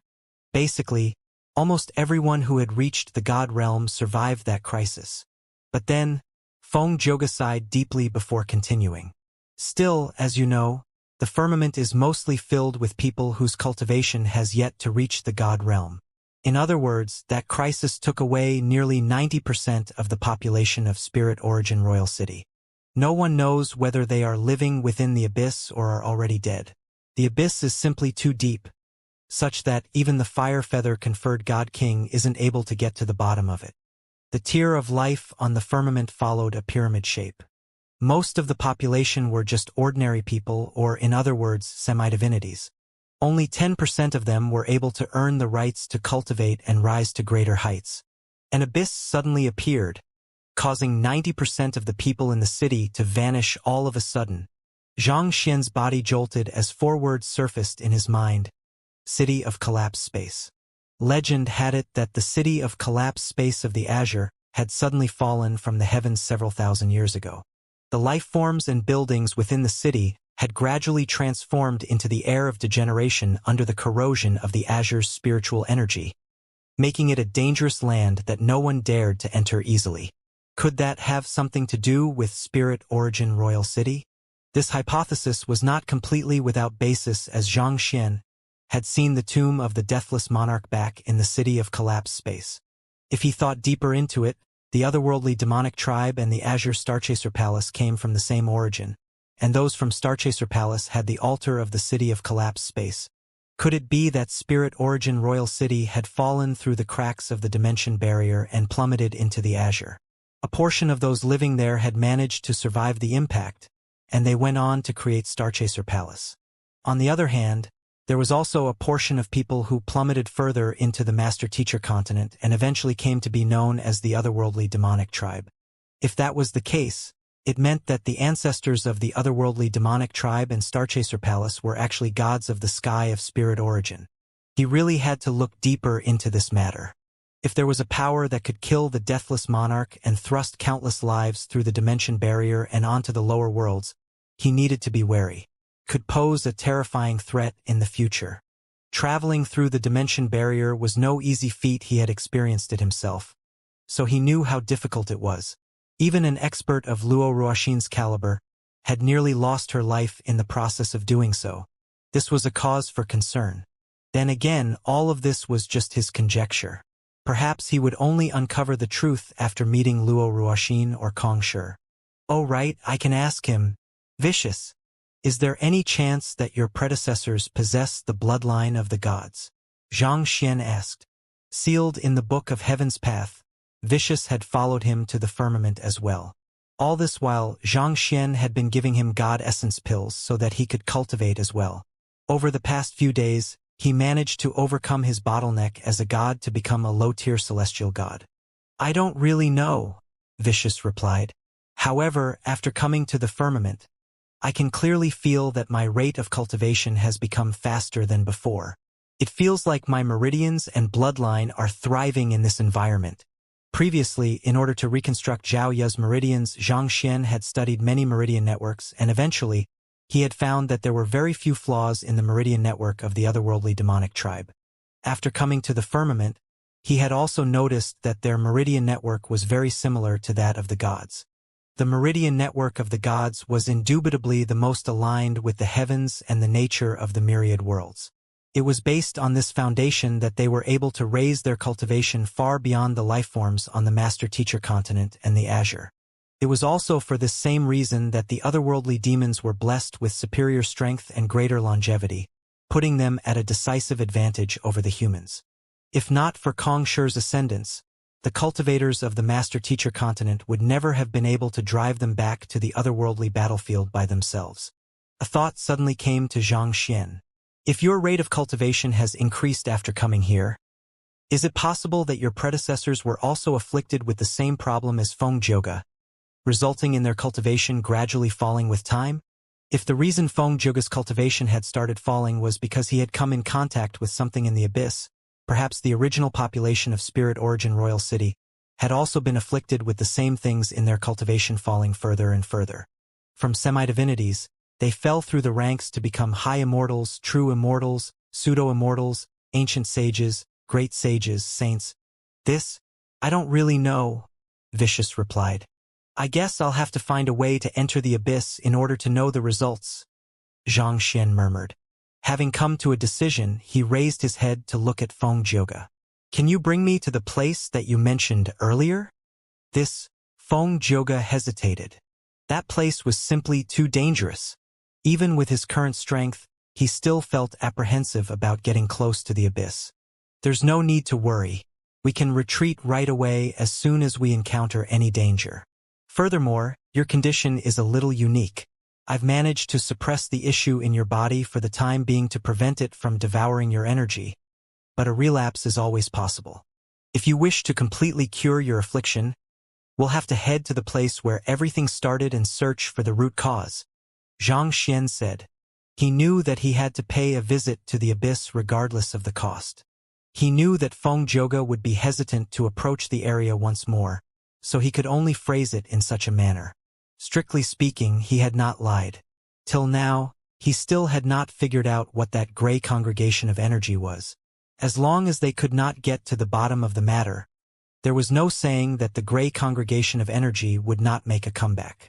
All right then, I'll take you there. Feng Zhouge bit his lips as he agreed reluctantly. However, in order to enter the abyss, you will need a certain object, and that object can only be found within the clan. I'll have to make a trip back to my clan to fetch it. An object? Xianxia asked. The abyss is fraught with danger. Even conferred god kings aren't able to venture to the bottom of it. To avoid any accidents from occurring, the 3 conferred god kings devoted a tremendous amount of energy to seal up the passageway, such that only those who possess their token can enter the area, Feng Zhouge replied. Without the token, even if you stand before the abyss entrance, you will have no way of entering it. Xianxia nodded in response. Even though he had managed to raise his cultivation considerably over the last few days, it would indeed still be difficult for him to bypass a formation set up by the 3 conferred god kings. Rather than courting trouble, it would be more convenient if he followed Feng Zhouge back to his clan. Anyway, it just so happened that he needed to complete his disguise as a member of the Inferno Phoenix clan anyway, and he would appear much more credible if he had Feng Zhouge by his side. Having made up their minds, the 2 of them quickly left the tavern and walked over to the manor opposite it. Are you still unwilling to leave? Do you need us to get Lord Feng Chao and Feng Xiang again before you are willing to give up? Seeing how the youth who had just been driven out like a beggar had returned, the 2 guards standing in front of the entrance frowned in displeasure. You're right. I have decided that I am not going to leave after all. Get Feng Chao and Feng Xiang out here to meet me, Feng Zhouge replied smugly. His confidence had returned along with his cultivation. You are just making things harder for yourself, one of the guards harumphed before entering the manor. Not too long later, Feng Chao and Feng Xiang, the 2 people who had insulted Feng Zhouge earlier, walked out. Feng Chao sneered coldly as he pointed right in Feng Zhouge's face. I was wondering who's looking for us, and it turns out to be the trash of the Inferno Phoenix clan. Was the beating earlier not enough for you? Do you need us to go for another? Ever since Feng Joga's cultivation began regressing, he had become a sandbag for the two of them to vent their anger on, and they did whatever they wanted to him. Pong! But before Feng Chao could finish his words, he was suddenly blasted right into the doors of the manor. The impact caused his face to turn pale, and he spewed huge mouthfuls of blood. You're right, the beating earlier wasn't enough. But this time around, we'll be swapping positions. Feng Joga sneered as he flitted right up to Feng Xiang. You! Feng Xiang had never thought that the trash they had been bullying for the past 2 years would be able to send his brother flying with a mere kick. Realizing that Feng Joga might have regained his cultivation, he immediately retreated fearfully. It was a pity that his speed was nowhere close to that of Feng Joga. A slap flew in his direction faster than he could dodge it. Pa! With a resounding echo, the arrogant Feng Xiang collapsed to the ground as his teeth scattered all over the floor. Feng Joga, you regained your strength? This is impossible. Wait a moment. What are you trying to do? Feng Chao, who had regained his consciousness, exclaimed in disbelief as he slowly backed away in fright. 2 years ago, this youth was the one person that everyone in the younger generation had looked up to and respected. So, when he fell from grace, those who had been envious of him made full use of the opportunity to trample on him, including those who had been close to him. Everyone thought that Feng Joga's era was long gone and that there was no way he could make a comeback. Who could have known that in a short hour, not only did he regain his cultivation, he even became more powerful than before. What am I trying to do? Nothing much. I'm just picking up the pieces of my dignity that have been robbed from me. Feng Joga replied with a chilling voice as he looked at Feng Chao with hostile eyes. It had not been easy for him to recover from his downfall, so naturally, the first thing he needed to do was pay back those who had put him down. He would make them know that they had chosen the wrong person to mess with. The man whom they had betrayed and callously spat on had returned to haunt them. Seeing how Feng Joga's aura was growing stronger and stronger by the moment, Feng Xiang gritted his teeth and bellowed, You no longer have our bloodline in your veins. You have already been exiled from the clan. If you dare make a move on us, the Inferno Phoenix clan will severely punish you. So what if Feng Joga had regained his cultivation? Earlier, when they checked his bloodline, they had found that his bloodline had nearly vanished. Even if he had regained his cultivation, there was no way he would be reaccepted into the Inferno Phoenix clan as a member of the core lineage without their bloodline. This would make him no more than an unaffiliated cultivator. With limited resources on hand, what he could achieve in the future would be capped as well. The God King realm would be a huge hurdle that he would never be able to overcome. Those words made Feng Joga stall. Feng Chao and Feng Xiang were right. It was unheard of for a person's bloodline to disappear just like that, but that was indeed the result of the test that he had taken earlier. Fearing that he would land his teacher in unnecessary trouble, he turned to look at Xianxia hesitantly, only to see the latter replying with a smile. Since you have regained your cultivation, you might have regained your bloodline as well. Just do what you need to. I'm here anyway. Based on what Xianxia knew, the gray congregation of energy within Feng Joga's body would only consume his zhenqi, not alter his bloodline. Most likely, the reason his bloodline could not be sensed earlier was due to it being suppressed. However, with the gray congregation of energy cleared, he should have regained his bloodline. On top of that, given that his meridians had been cleansed by the Heaven's Path Zhenqi, it would likely have become purer than ever. Thank you, Feng Joga said deeply before turning his gaze back to the manor. He was not certain about his bloodline returning, but no matter what, he would never forget the debt that he owed to his teacher. Paying no heed to the incapacitated Feng Xiang and Feng Chao, the two of them made their way through the doors and into the courtyard. The next moment, though, a group of people rushed forward to encircle them. It seemed like the news that Feng Joga had regained his cultivation and injured someone at the entrance had already started spreading within the mansion. To be able to gather so many people within just tens of seconds, the Inferno Phoenix clan was indeed formidable. As expected of the de facto leader of the 3 great clans. Joga, you have already been expelled from the clan. How dare you barge in here and wound our core members? Are you trying to stage a mutiny? A young man aggressively demanded. The current Feng Zhouge was nothing more than an outsider to the Inferno Phoenix clan. An outsider barging into their territory could be considered an attempt to challenge and undermine the Inferno Phoenix clan's authority. Humph! Feng Zhang, you sure are quick to pin crimes on me. I believe that the bloodline test earlier was inaccurate, so I came back here to have it tested again. Feng Zhouge replied nonchalantly. As long as I can clear the test, I will still be a core member of the Inferno Phoenix clan. If so, a spar between fellow clan members can't be considered a mutiny, right? Those words made Feng Zhang frown, and he took a closer look at Feng Zhouge. In just one short hour, the other party's aura had become completely different. Felt firm and unyielding. Just like him, the other party was at high-tier celestial god realm pinnacle. More importantly, his confident disposition felt exactly like 2 years earlier. 2 years ago, the other party had been a genius who dominated the younger generation. Viewed as one who would potentially become a god king in the future, there was no one who had dared cross him. Even Feng Zhang himself would have had to lower his head whenever he encountered Feng Zhouge, not daring to show the slightest hint of disrespect. Feng Zhang did not think that the trash of 2 years would actually be able to make a comeback. He found the situation very hard to accept. You want to test your bloodline once more? Feng Zhang burst into laughter. Do you think that our bloodline test is a joke, such that anyone can test it as and when they please? The bloodline test of the Inferno Phoenix clan was not cheap. Most disciples would only get a chance to test it once in their entire life. It was only due to Feng Zhouge's exceptional circumstances that he had been tested twice, and yet, he wanted to do it once more. Did he think that he was in the same position as he was 2 years ago, that he could do as he pleased? I have the money to pay for it, Feng Zhouge replied coldly. Even though his cultivation had been slipping continuously over the past 2 years, he still had quite a substantial fortune to his name. It was nothing much compared to Xianxia, but it was more than enough for him to pay for a test. You'll fork out the money? Feng Zhang harumphed coldly as he struggled to think of a reason to stop Feng Zhouge. He had a feeling that things would go awry if he allowed Feng Zhouge to do as he pleased.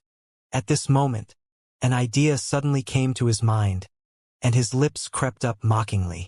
Well, no matter what, you still used to be a core member of our clan. It's only right for us to give you a chance. Clear the 9 Phoenix Stellar Formation. If you can clear it, we'll allow you to return to the clan and have your test.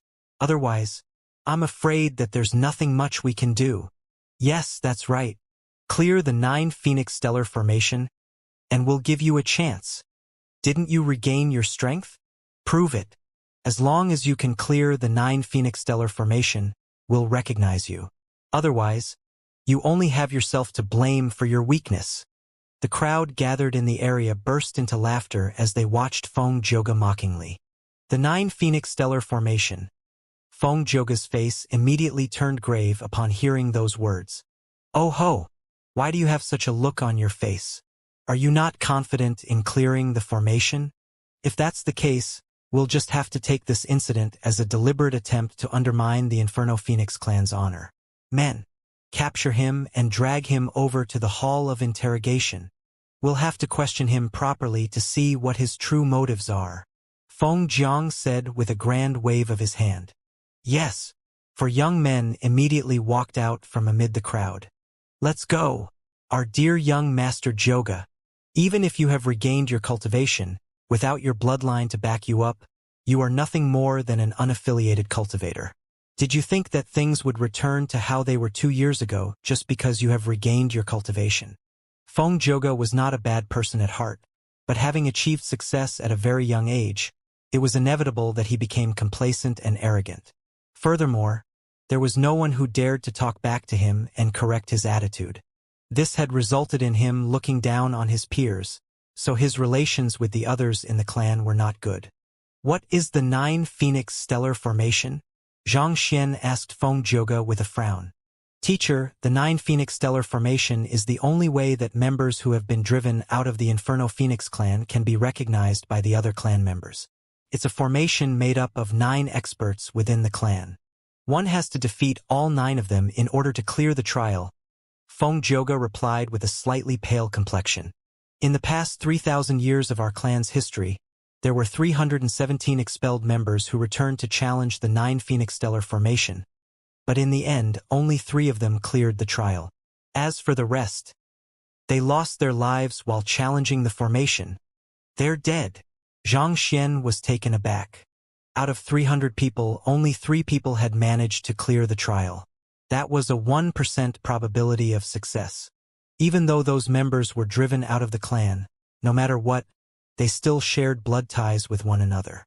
Surely there was no need to be so vicious with them. More often than not, those who are driven out of the clan have committed some sort of heinous sin that makes them deserving of such treatment. There is almost no one who welcomes their return. For this reason, those who challenge the 9 Phoenix Stellar formation are often viewed with hostility. Those who have been selected to conduct the trial won't hold back against them, so they won't hesitate to resort to vicious strikes.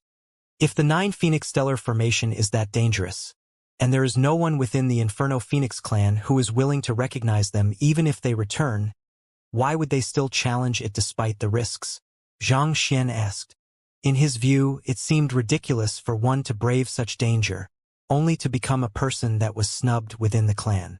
If no one was going to accept them in the first place, it would have been much easier for them to live in the outside world. In the first place, if they were talented enough to clear the 9 Phoenix Stellar formation, they would probably fare well anywhere else.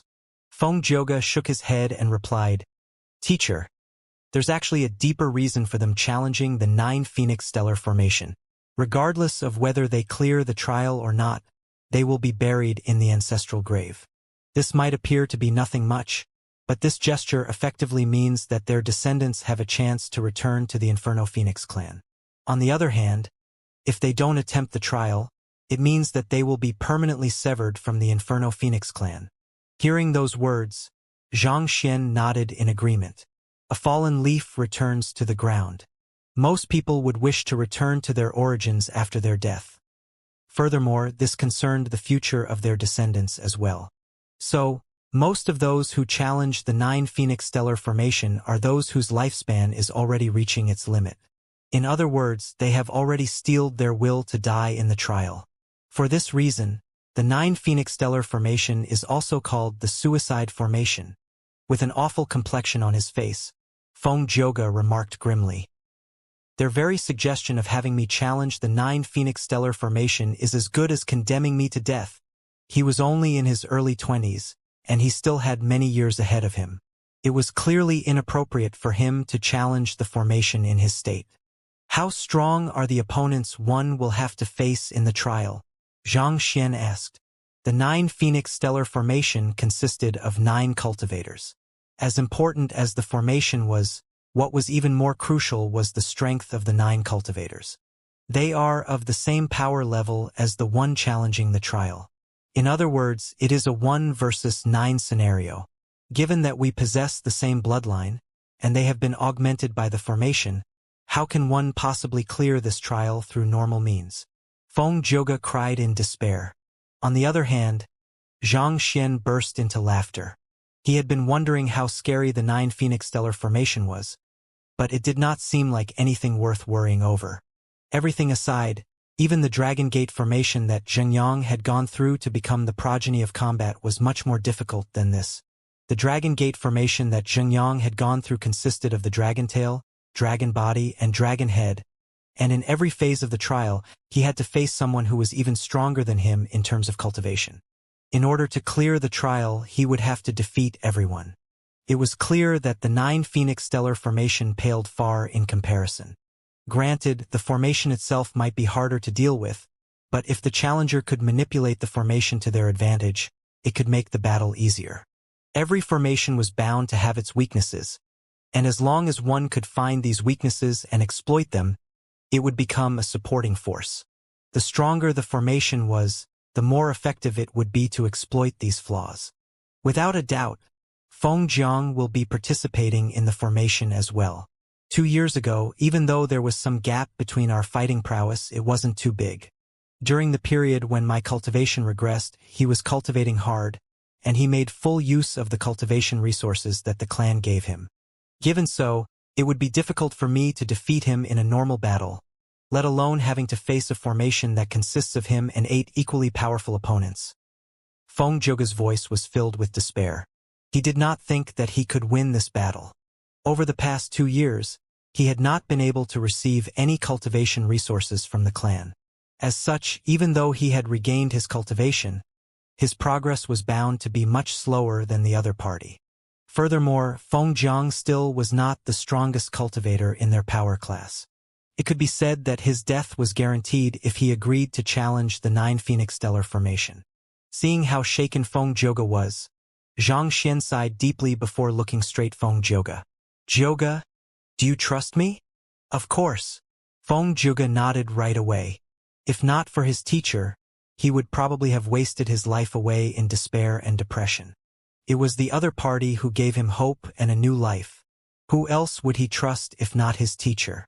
"If you trust me, accept the other party's challenge and face the so-called 9 Phoenix Stellar Formation," Xianxia said. "We are going to accept the trial?" Feng Zhouge was stunned. "But rest assured, nothing will happen to you," Xianxia said with a chuckle. "All right then." Feng Zhouge was a little uncertain where this was going, but seeing how confident his teacher was, he eventually nodded. With a wave of his hand, he stopped the 2 young men who were walking toward him and said, "I agree to it. I'll face the 9 Phoenix Stellar Formation."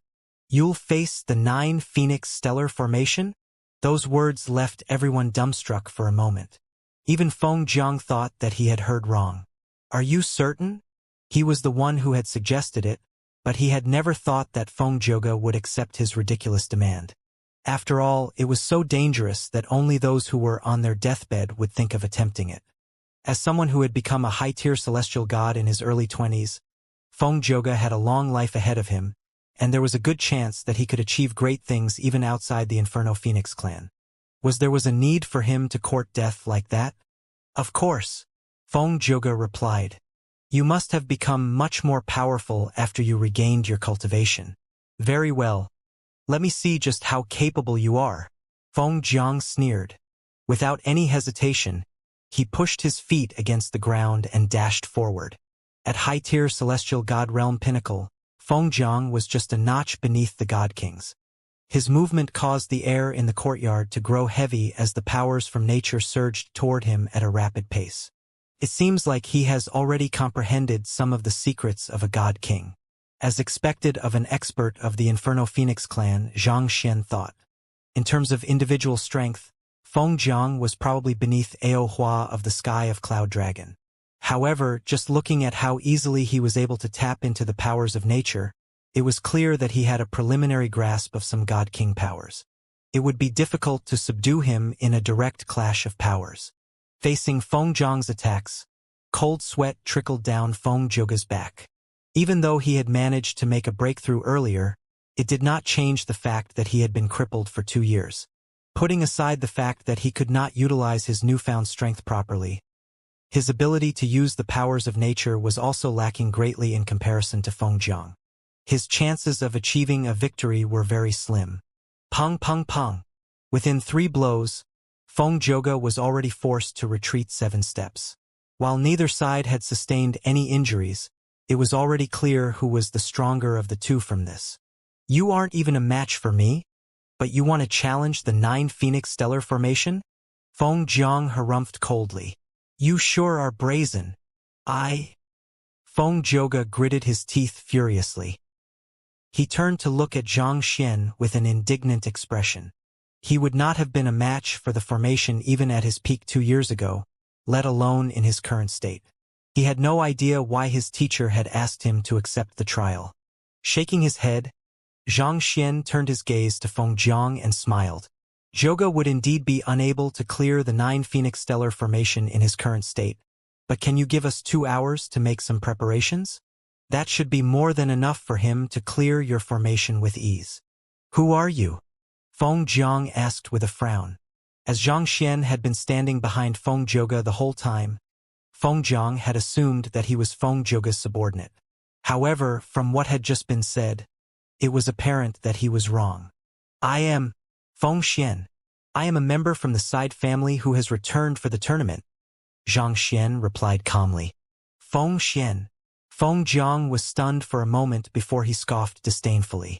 A mere member of the side family dares to make such boastful claims? The key difference: members of the side family and members of the core lineage lay in the purity of their bloodline. Even if they were of the same cultivation realm, due to the difference in bloodline, the members of the side family still would not be a match for members of the core lineage. Thus, it was utterly absurd for a member of the side family to make such a huge claim. It was really a wonder what gave the other party the confidence to boast like that. I don't see anything wrong with that. There's no reason a member of the side family would be inferior to a member of the core lineage, Zhang Xian pointed out with a composed smile. Preposterous. Men, take that brazen young man down, Feng Jiang roared. Voila! The two young men from before stepping forward once more to grab Zhang Xian's arms simultaneously. But before they could even touch him, Zhang Xian suddenly shook his shoulder twice. Pung pung. With two dull thuds, the two young men were knocked into the nearby wall. Judging from their pained expressions and how tightly they were clutching their chests, it seemed like they had sustained quite the injury from the earlier encounter. What? Feng Jiang narrowed his eyes in astonishment. He was capable of pulling off the earlier maneuver as well, but he was not confident of pulling it off as smoothly and leisurely as the other party did. Could it be that the other party, despite being from the side family, was actually even stronger than him? This explains why you dared spout such brazen words. Seems like you aren't as inept as I thought. Very well. Let's see what kind of ability you have. With a cold harumph, Feng Jiang released an intimidating aura as he dashed right toward Zhang Xian. He was using the same move that he had used to curb Feng Joga, and based on the domineering pressure he was exerting, it seemed like he had decided not to hold back at all. This is a great opportunity, Joga, so make sure to keep your eyes open and watch carefully. It would have been more difficult to impart these theories to you without showing you the practical side of it. Even in this tense moment, Zhang Xian turned his attention over to Feng Joga and spoke with a calm voice.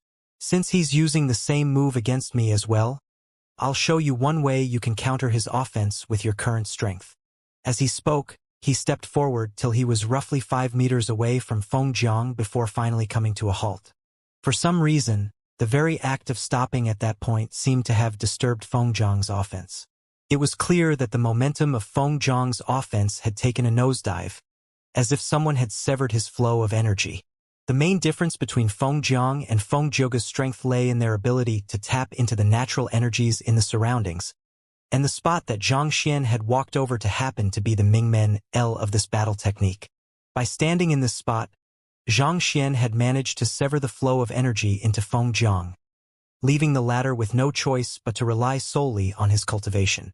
However, Feng Jiang was no weakling. Noticing Zhang Xian's intention, he immediately began driving his Zhenqi to its limits and augmented the might of his strike, so as to avoid losing momentum. As a result, he was able to retain the might of his offense. Over the past 2 years, Feng Jiang had managed to reinforce his high-tier celestial god realm pinnacle again and again through the extravagant use of cultivation resources within the clan. While he was still a way off from becoming a god king, there was no doubt that he was far stronger than most of his peers. In fact, it was questionable whether the genius of the Qi clan, Qi Yu, would be a match for him. Despite facing such a strike from Feng Jiang, Zhang Xian showed no signs of wanting to dodge. Instead, he calmly placed his hands behind his back, as if opening himself up for Feng Jiang. And just as the strike was about to connect, Zhang Xian suddenly pouted and blew out lightly. Hula! His breath formed a surge of sword qi that, like a pin piercing a balloon, popped the ferocious might behind Feng Jiang's attack, causing his energy to dissipate into the surroundings. It was a rather bewildering maneuver that seemed to defy common sense. Ding ding ding ding. Alarmed, Feng Jiang immediately launched several other strikes to follow up, but the same thing happened again and again. It was like rain falling on an umbrella. No matter how Feng Jiang tried to attack, none of the attacks landed. Instead, The dissipated energy from his offense caused a depression everywhere else except for a 2 meters radius where Xianxia was standing. Xianxia walked in front silently amid Feng Zhang's attack, undoing each and every strike of his with just a blow of his breath. It was almost as if he was a tiger walking amid a pack of goats. It was very clear who the predator was and who the prey was. Xianxia glanced at Feng Zhouge and imparted his first teaching of the day. No matter how powerful an attack is, as long as you are able to find its weakness, you will be able to overcome it easily. This applies to everything. Your opponent is rarely as frightening as you think. Then, in the blink of an eye, Xianxia traversed across the uneven ground to appear around half a meter away from Feng Zhang. On the other hand, Feng Zhang was already in full panic mode. He had not expected the other party to be so powerful that even his strongest attack was not doing a thing at all. Seeing how the other party had managed to close the distance so easily, the flustered him immediately attempted to leap backward so as to distance himself from the other party. Yet, during his movements, his legs seemed to trip on something. Pong! Just like that, he fell to the ground and cloaked himself in a layer of dust. The surroundings fell completely silent. The spectators saw what happened clearly. Feng Zhang's fall was caused by the young man stretching out his leg to trip him. This was a very low-tier move that usually only happened in a scuffle among ordinary people. None of them would have imagined that they would see someone using such a move in a battle between two high-tier celestial god, much less that it would actually be effective.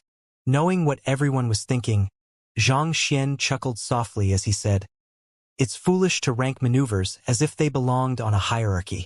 What works, works. Under normal circumstances, such a simple move would not even work on a low-tier celestial god, let alone Feng Zhang. However, as reality had shown, it turned out to be extraordinarily effective. It was not that Xianxia's legs had some kind of magic that allowed them to trip anyone that he wanted to with perfect accuracy. However, it was simply the easiest maneuver to make for him to subdue his opponent in that context. Feng Zhang's offense had already been unraveled by him, and his mind had already been shaken, so he was in no state to keep tabs on his surroundings. Furthermore, they were in close proximity to one another. All these conditions allowed Xianxia's simple maneuver to work with extraordinary effectiveness. A duel was not just about who was stronger and faster, or else it would be nothing more than pitting numbers against one another. "Did you learn anything from that?" Xianxia asked as he calmly walked back to Feng Zhouge's side. Based on what he had seen thus far, the cultivators in the firmament were simply too reliant on their cultivation, bloodlines, and battle techniques. They would release their jinqi and create all sorts of hoo-ha in their battle. It was true that putting on an imposing front would unnerve the opponent, but the key to winning a battle was not the flowery movements one made. It was one's ability to take everything that was happening into account and react flexibly. One could throw out 100 punches in a second, but if none of them struck the opponent, it would be nothing more than a show. In fact, more often than not, the key to winning lay in just one good punch. With quivering lips, Feng Zhouge nodded in a daze as he murmured, "I think I understand." He knew that his teacher would have to be in the top 30 of a sky's board of potential god kings in order to obtain the Great Displacement Teleportation formation, so it should not be too difficult for him to defeat Feng Zhang. However, he did not think that his teacher would actually be this powerful. Then again, it was one thing to be powerful, and it was another thing to make someone else powerful. He really could not imagine anything that his teacher could do to allow him to clear the 9 Phoenix Stellar formation within just 2 hours. "Is that so? What did you comprehend from that then?" Xianxia asked. Feng Zhouge pondered for a moment before replying, "A move is only strong if it lands on the opponent. Otherwise, it's nothing more than a performance." "Indeed. Your understanding is spot on," Xianxia replied with a nod. He had noticed that Feng Zhouge was a smart person who could catch on quickly as long as one dropped some hints before him. It was a pity that Feng Zhouge had wasted his last 2 years, but he was confident that the young man could swiftly surpass the others as long as he was given proper guidance. It was for this reason that Xianxia had dared claim that he would make Feng Zhouge strong enough to clear the trial within 2 hours. He might not even need that long. While Xianxia was talking to Feng Zhouge, Feng Zhang rose to his feet and asked doubtfully, "Are you really a clan member from the side family?" Even though he felt humiliated by the earlier display, he took a deep breath and suppressed his anger. Xianxia nodded quietly. If you don't believe me, you can always check my bloodline. With the disguise amulet in hand, he was confident that he would be able to clear all sorts of checks with ease. Feng Jiang assessed Xianxia for a moment before turning his body around. Wait there for a moment. I'll report this matter and have the 9 Phoenix Stellar Formation prepared. Feng Zhouge has been expelled from the clan, so he must go through the trial in order to return. On the other hand, you are a member of the Side family, so you need not undergo the trial. As long as members of the Side family could reach a certain cultivation realm, they would be entitled to a chance to verify their bloodline. Given how he was unable to defeat the other party, it was obvious that the other party had already met the minimum requirement. Xianxia nodded in response before turning his attention back to his disciple. All right, we should start on your training. Most likely, it should take at least 2 hours to prepare the 9 Phoenix Stellar Formation no matter how efficient the Inferno Phoenix clan was. That was more than enough time for him to impart his combat insights to his new disciple. Activating the impartation of Heaven's will, Xianxia began his lecture. Initially, Feng Zhouge was still feeling very iffy about this entire matter. But as soon as he heard the first word, the anxiety in his heart vanished, and he found himself completely absorbed in the lecture. The knowledge that his teacher was imparting to him was far more profound than what he had learned in the past. The more he learned, the more he realized how shallow his understanding of combat had been. It was only when Feng Jiang returned once more that Feng Zhouge returned to his senses. By this moment, his anxiety had already been replaced entirely with anticipation. He was looking forward to testing what he had just learned. It had not even been 2 hours yet, but his comprehension of combat and battle techniques had risen to a whole new level. In fact, when he looked back, he could not believe just how ignorant he had once been. To be honest, he was not sure if he could clear the 9 Phoenix Stellar Formation in his current state, but he felt like he at least stood a chance. Thank you, teacher. Feng Zhouge kneeled to the ground yet again and kowtowed deeply. He did not know how else he could thank his teacher other than that. He felt like all the suffering he had gone through was worth it. It had allowed him to meet his teacher, and that was all that mattered. In terms of comprehension of combat, he felt like the only one who could match his teacher was the old ancestor. Meanwhile, Feng Zhang's complexion turned a little awful when he saw how Feng Zhouge, a highly esteemed genius of the Inferno Phoenix clan in the past, was kneeling and kowtowing to a member of the Side family. But in the end, he chose not to say anything. Instead, with a cold harumph, he gestured for the two of them to follow him with a swerve of his head. Following Feng Jiang, it did not take long for the two of them to arrive at the destination. Right before them was a dueling ring sealed up tightly by dozens of massive phoenix sculptures. Feng Jiang paused for a moment before speaking. This is the training ground of our Inferno Phoenix clan. The 9 Phoenix Stellar Formation has already been prepared, but it's not too late if you wish to back down now. You won't be able to turn back once we start the trial. While he harbored a deep grudge against Feng Zhouge, he did not hate him to the point that he wanted him to die. It's fine. I have no plans of backing down after coming this far, Feng Zhouge replied. Since you have made up your mind, let's begin. Without any hesitation, Feng Jiang walked straight into the center of the dueling ring. Wang! With a slight buzz, the mist shrouding the dueling ring dissipated, revealing another 8 figures within. Feng Su, Feng Yuanqing, Feng Qingyan. Recognizing the people inside the dueling ring, Feng Zhouge clenched his fists tightly. He had thought that he would only face opponents around Feng Jiang's level, but it seemed like he had underestimated the trial. With just a swift count, there were at least 5 cultivators in there who were even stronger than Feng Jiang. How was he supposed to win this? This was especially so for Feng Su. He was known as the strongest cultivator beneath God Kings in the Inferno Phoenix clan, and he was ranked 3rd on the Sky of Spirit Origins board of potential God Kings. In the past, the reason Feng Zhouge had been so highly regarded in the clan was because of his talent, not his fighting prowess. Feng Su was already in his 600s, which meant that the chances of him reaching God King were extremely slim. It was for that reason that the clan had favored Feng Zhoge over him. However, his fighting prowess was definitely not for show. Just the fact that he was in the third place on the board of potential god kings was enough to leave most people despaired. "Are you frightened?" Xianxia suddenly asked. "No, that's not it. I'm just not very confident," Feng Zhoge replied. Even though the earlier lecture had opened his eyes to many things, he had not had time to put his new knowledge into practice. As such, he was not sure how far he could go with the knowledge that he had just absorbed. If he slipped up inside against so many powerful experts, he might really lose his life. "As long as you are able to put what I have taught you into practice, you will be able to overcome the formation easily," Xianxia reassured him calmly. "I understand." Feng Zhoge nodded. Taking a deep breath, he tossed aside all his doubts and leaped right into the dueling ring. As soon as he stepped into the dueling ring, the 9 opponents that he was going to face suddenly vanished from sight. The formation had concealed their presence, preventing Feng Zhoge from perceiving their whereabouts. Feng Zhoge warily took a step forward, but all of a sudden, he felt a chilling sensation behind him. Teacher said that such a situation is likely to be a decoy. If I turn around, it would be as good as leaping right into the enemy's trap. It's also highly likely that they will have a countermeasure on the off chance that I rush forward in an attempt to barge out of their encirclement. The only step I can make is to return to my position while launching an offense. Without any hesitation, Feng Zhoge stepped back to where he had been standing previously.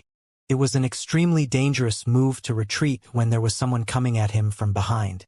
One mistake and he could be impaled by the enemy's weapon. However, he had no other choice given the situation. So, as soon as he placed his foot on the ground, he immediately whipped up his other leg to kick right in front of him. Pong! He could feel his leg striking something. It seemed like there was indeed a person there. Feng Zhoge's eyes lit up in excitement. To be frank, he was still in the phase where he was trying things out to see if the theories really worked in practice. So, he did not really bear much hope regarding it, especially since it was clear that he was in a disadvantageous position. So, he was pleasantly surprised to see that it had actually worked. Teacher said that if my attack connects, in order to prevent me from following up with another strike, those at the side will surely make use of this opportunity to assault me. In order to overcome such a situation, there's no need for me to make any elaborate dodging maneuvers or run away. All I have to do is return to the spot where I stepped forward to earlier. Feng Zhoge recalled Xianxia's teachings. The fact that there was no one who attacked him earlier when he stepped forward meant that there was no enemy there. He could exploit this fact to his advantage. Thus, he took a step forward once more, and he immediately felt 2 forces colliding against one another behind him. It worked. Seeing how things worked just as his teacher had said, as if he had predicted all of this beforehand, Feng Zhoge trembled in excitement. That being said, he did not allow his excitement to get the better of him. He decisively twisted his body 90 degrees before kicking toward a certain spot. Pong! There was yet another dull thud. Another opponent who was trying to make a sneak attack on him ended up being kicked in the chest before he could land his attack. With everything that had happened so far going just as his teacher had planned, Feng Zhoge finally cast away his fear and devoted his all to the battle. Meanwhile, outside the dueling ring, on another side of the ring from Xianxia, there was a tower that rose into the clouds. There were several elders looking out of the window from there. Feng Zhoge actually regained his cultivation and willingly challenged the 9 Phoenix stellar formation. "I must say that I didn't expect such a development," a gray-bearded elder said. He was the first elder of the Inferno Phoenix clan, Feng Danqing. Previously, he had held high hopes for Feng Zhoge. He had thought that the young man, just like the clan head, would eventually rise to the heights of a god king and expand the Inferno Phoenix clan's influence. Never had he expected that the young man's potential would suddenly vanish just like that. Over the past 2 years, he had called in many favors from his close physician friends, but none of them had been able to solve his condition. Left with no choice, he could only cast Feng Zhoge aside. After all, even though he was the first elder, he had to be accountable to the rest of the clan. But who could have known that Feng Zhouge would be able to make a comeback shortly after he was expelled from the clan? Not only so, he even confidently challenged the 9 Phoenix stellar formation. Just what did Feng Zhouge encounter in the hour that he was gone? I had my men look into it, and it seems like right after he left the clan, he encountered a descendant of our clan outside. The latter treated his condition and helped him make a breakthrough in his cultivation. The old man standing beside Feng Danqing said. He was the second elder, Feng Tianyun's. I heard that the descendant defeated Feng Jiang in a battle? Feng Danqing asked. Yes, I heard the same. It seems like he's no ordinary person, Feng Tianyun remarked. Feng Zhouge seems to have changed quite a bit as well over the years. It was unfortunate that his cultivation started regressing for no reason, but it did help him to mature quite a bit. Even if he doesn't clear the 9 Phoenix stellar formation, he's still qualified to return to our clan. Feng Danqing stroked his beard as he spoke. Feng Tianyun nodded in agreement.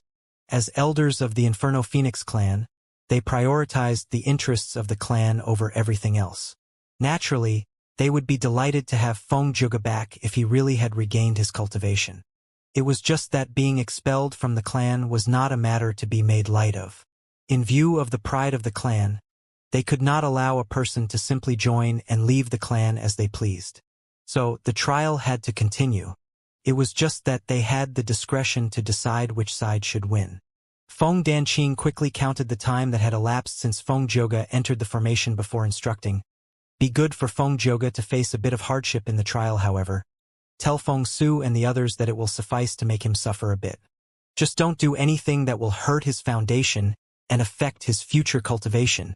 The 9 Phoenix stellar formation was a particularly powerful formation within their clan, such that not even Feng Danqing and Feng Tianyun could peer through the mist to see what was happening within. The formation allowed Feng Su, Feng Yuancheng, Feng Qingyan, and the others to pool their powers together synergistically. Even if Feng Zhouge was 3 times stronger than he was, he still would not stand a chance. The only reason Feng Danqing had allowed the trial to go ahead was to temper Feng Zhouge's character, hoping that he could rid himself of complacency and work harder in the future. All right, I'll send the message right now. Feng Tianyun nodded. A moment later, however, a slight frown appeared on his face. They aren't answering. Could it be that Feng Zhouge is so weak that he couldn't even survive the first phase of the trial? Even if they wanted to temper a person, the person should at least be strong enough to be tempered. If Feng Zhouge was so weak that he collapsed before the others could utilize their full prowess, he could only blame himself for his weakness. Killed. Feng Danqing also frowned as well.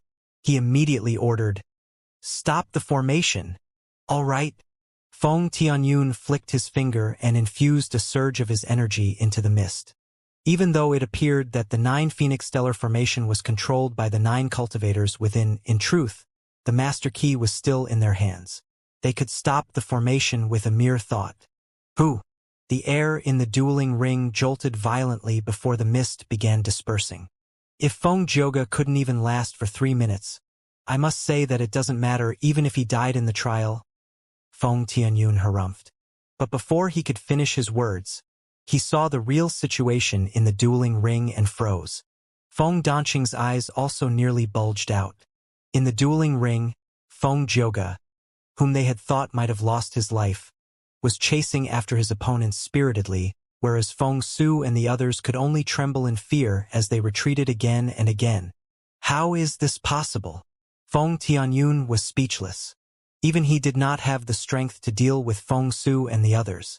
In fact, even the god kings of the clan would face some difficulty trying to subdue such a powerful lineup of cultivators. Yet how long did Feng Zhouge take to pull it off? 5 minutes? In less than 5 minutes, all 9 of them were already pummeled enough to fear Feng Zhouge and run away from him so desperately. Was there not something very wrong here? Feng Danqing was similarly bewildered by the sight before him. Subconsciously, he had already decided that Feng Zhouge would suffer a tragic defeat in the trial. Yet, events had not unfolded as he expected. Looking at the dueling ring, it was Feng Zhouge's opponents who were running away from him as if he was the devil. All of you, squat down on the floor, hold your heads, and declare that you have lost the duel. We have lost the duel. The trembling Feng Su, Feng Jiang, and the others immediately did as they were told. Their faces had been punched so badly that one could hardly tell them apart. That's more like it. Feng Zhuge nodded in satisfaction. After that, he leaped out of the dueling ring and walked over to Xianxia's side before bowing deeply. Teacher, I have managed to clear the trial. Words could not begin to describe how just much he respected his teacher at that moment. Through his teacher's impartation, he had been able to easily predict where the next attacks would come from. Not only so, he had even managed to figure out the weaknesses of the formation. By exploiting the weaknesses of his opponent, he had defeated them easily, just as his teacher had told him. Before Xianxia could respond, a voice suddenly echoed from afar. Congratulations, Zhuge, for clearing the 9 Phoenix Stellar Formation. I welcome you back to our clan. Following that, First Elder Feng Danqing and Second Elder Feng Tianyun walked over. Even though they had no idea what had caused Feng Zhuge to change so much, there was no denying that he had indeed become strong. First Elder, Second Elder. Feng Zhuge quickly clasped his fist to greet the 2 elders. The 2 elders nodded in response to Feng Zhuge's greeting before turning his gaze to Xianxia. I heard that you are a descendant of our clan, Feng Danqing said. Xianxia clasped his fist and replied, Yes, I am Feng Xian. Good. Let's test your bloodline together with Zhuge's. As long as you are able to reach the level of purity expected of an external member, I'll accord you the title and privileges of a core member, Feng Danqing said. Based on what they had heard so far, the changes in Feng Zhuge likely had something to do with Xianxia. Furthermore, the strength that he had displayed thus far was definitely not beneath that of Feng Zhuge's. As long as the other party possessed the bloodline of their clan, it would be foolish for them not to nurture such a talent. After saying those words, the first elder flicked his wrist and took out a round stone. We call this artifact the Phoenix Resonance Stone. It's even more accurate than the blood reservoir in testing out one's bloodline, Feng Danqing explained. If a person possessing the bloodline of the Inferno Phoenix clan drip their blood on the stone, a fire phoenix will surface on it. The clearer the phoenix, the purer one's bloodline. I understand. Feng Zhuge nodded as he took the Phoenix Resonance Stone from the first elder's hand. In the previous test, it had been found that his bloodline had completely vanished. Due to that, he had been expelled from the clan. He could not help but feel a little apprehensive as to what was going to happen. He took a deep breath to calm himself before nicking his finger and dripping a droplet of blood on the Phoenix Resonance Stone. Wang! The brilliant call of a fire phoenix echoed in the air. The outline of a fire phoenix swiftly formed on the stone before becoming clearer and clearer. Despite its miniature size, one could see its wings fluttering as it flew around the surface of the stone. It appeared so lifelike that it seemed as if it would soar out into the sky at any moment. Formation of the phoenix, convergence of flames. The purity of your bloodline has reached the 8th level. Not only did you regain your bloodline, it has become even purer than before. Feng Danqing was shocked. All in all, there were 10 levels to the bloodline of the Inferno Phoenix clan. Over the years, their bloodline had become sparser and sparser, such that those who could reach the 3rd level were already eligible to be considered a part of the core lineage. As for the side family, due to frequent intermarriage with humans and other beasts, there were some of them who would struggle to even trigger the Phoenix Resonance Stone. Feng Zhuge's bloodline had been tested for the first time shortly after his birth, and it had been found that the purity of his bloodline was at the 6th level. That was more than enough to put him at the forefront of the clan. Who could have known that he would overcome his previous record, reaching the frightening 8th level? With such a level of purity, he was practically set to become a god king in the future. Feng Zhuge was also a little taken aback by the results. His bloodline had become even purer after he regained it. He subconsciously turned to look at his teacher once more, and if it was possible to materialize his emotions, Xianxia would have been drowning in an ocean of admiration. He knew right away that it was the doing of his teacher. There was no way his bloodline could have become purer for no reason. To achieve what was thought impossible, It seemed like his teacher's capability had really reached an unfathomable level. Feng Danqing turned to Xianxia and said, "It's your turn." To be honest, he was quite curious about how this Feng Xian would do in the bloodline test. Without the support and backing of the clan, he had still become a high-tier celestial god at such a young age. Could his bloodline possibly be even purer than Feng Zhouge's? Zhang Xian took the stone from Feng Danqing's hands, but he did not prick his finger to conduct the bloodline test right away. Instead, he turned his attention to something else. Wang, the disguise amulet that Luo Ruoxin had given him, began to work its wonders, turning his bloodline into that of the Inferno Phoenix clans. Only after that was done did he take out the God King sword and create a small incision at the tip of his finger. He had made sure to conceal the God King sword to make it appear no different from any other sword so as to avoid stirring a commotion. Unless he wielded it in battle, even a God King would be unable to tell the difference. A droplet of blood fell onto the Phoenix resonance stone. Nothing happened at all. There was no fire phoenix or anything else appearing. It appeared that Zhang Xian's blood was completely ineffective. "Are you sure you are from our clan?" Feng Danqing asked with a frown. Feng Tianyun was also confused. Unless a person was absolutely certain that they were from the Inferno Phoenix clan, they would not have dared to walk right into their home turf, claiming to be one of them. Zhang Xian was dumbstruck as well. If one could peer into his mind, one would probably see a mountain of question marks piled up. Could it be that the Inferno Phoenix clan's bloodline was too advanced for the disguise amulet that Luo Ruoxin had given him to emulate? Ha ha ha. This sure is weird, isn't it? Should I try again? If he could not get the Inferno Phoenix clan to recognize him, he would not be able to enter Spirit God Palace. If he could not enter Spirit God Palace, how was he supposed to find Luo Ruoxin? You can only test your bloodline once. Halfway through Feng Danqing's words, the stone in Zhang Xian's hand suddenly flickered a little as a brilliant phoenix abruptly surfaced. It was not shrouded in flames, and it was unable to soar freely. Instead, it seemed to be swimming weakly on the surface of the stone. The flash of a phoenix, a deficiency in vigor, this is the mark of a third-level bloodline. You barely qualify as a core member, Feng Danqing announced as he patted his chest in relief. While it was not as amazing as they had hoped, a third-level bloodline was decent. After all, Feng Danqing himself only had a fourth-level bloodline. Congratulations, Feng Xian, for having returned to our clan. From today onward, you shall be a member of our core lineage, and you'll be entitled to all the privileges of a core member, Feng Tianyun proclaimed loudly. Then, he passed a token over to Zhang Xian and said, "This is the token that represents your identity. With it, you can receive stipends and cultivation technique manuals from the clan every month." "Thank you."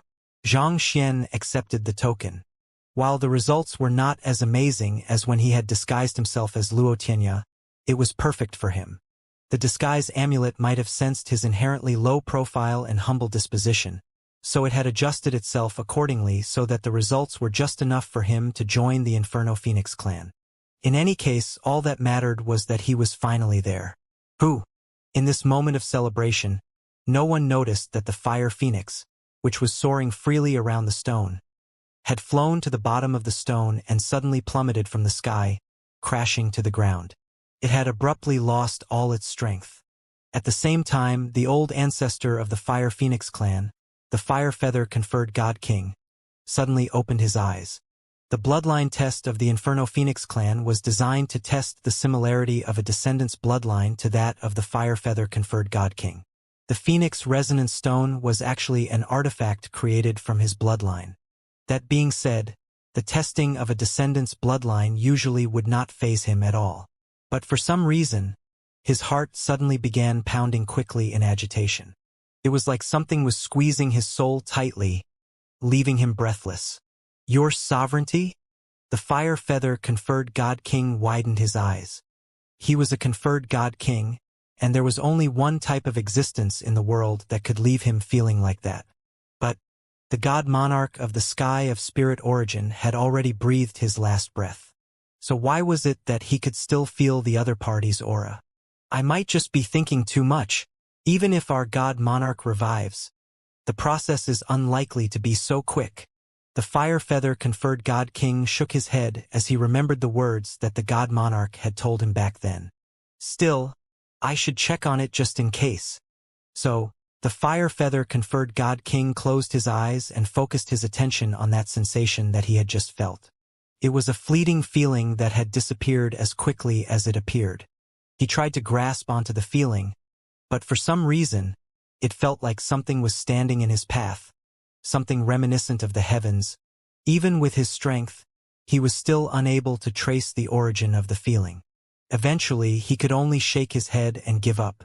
Since that was the case, there was no point in him thinking too much into it.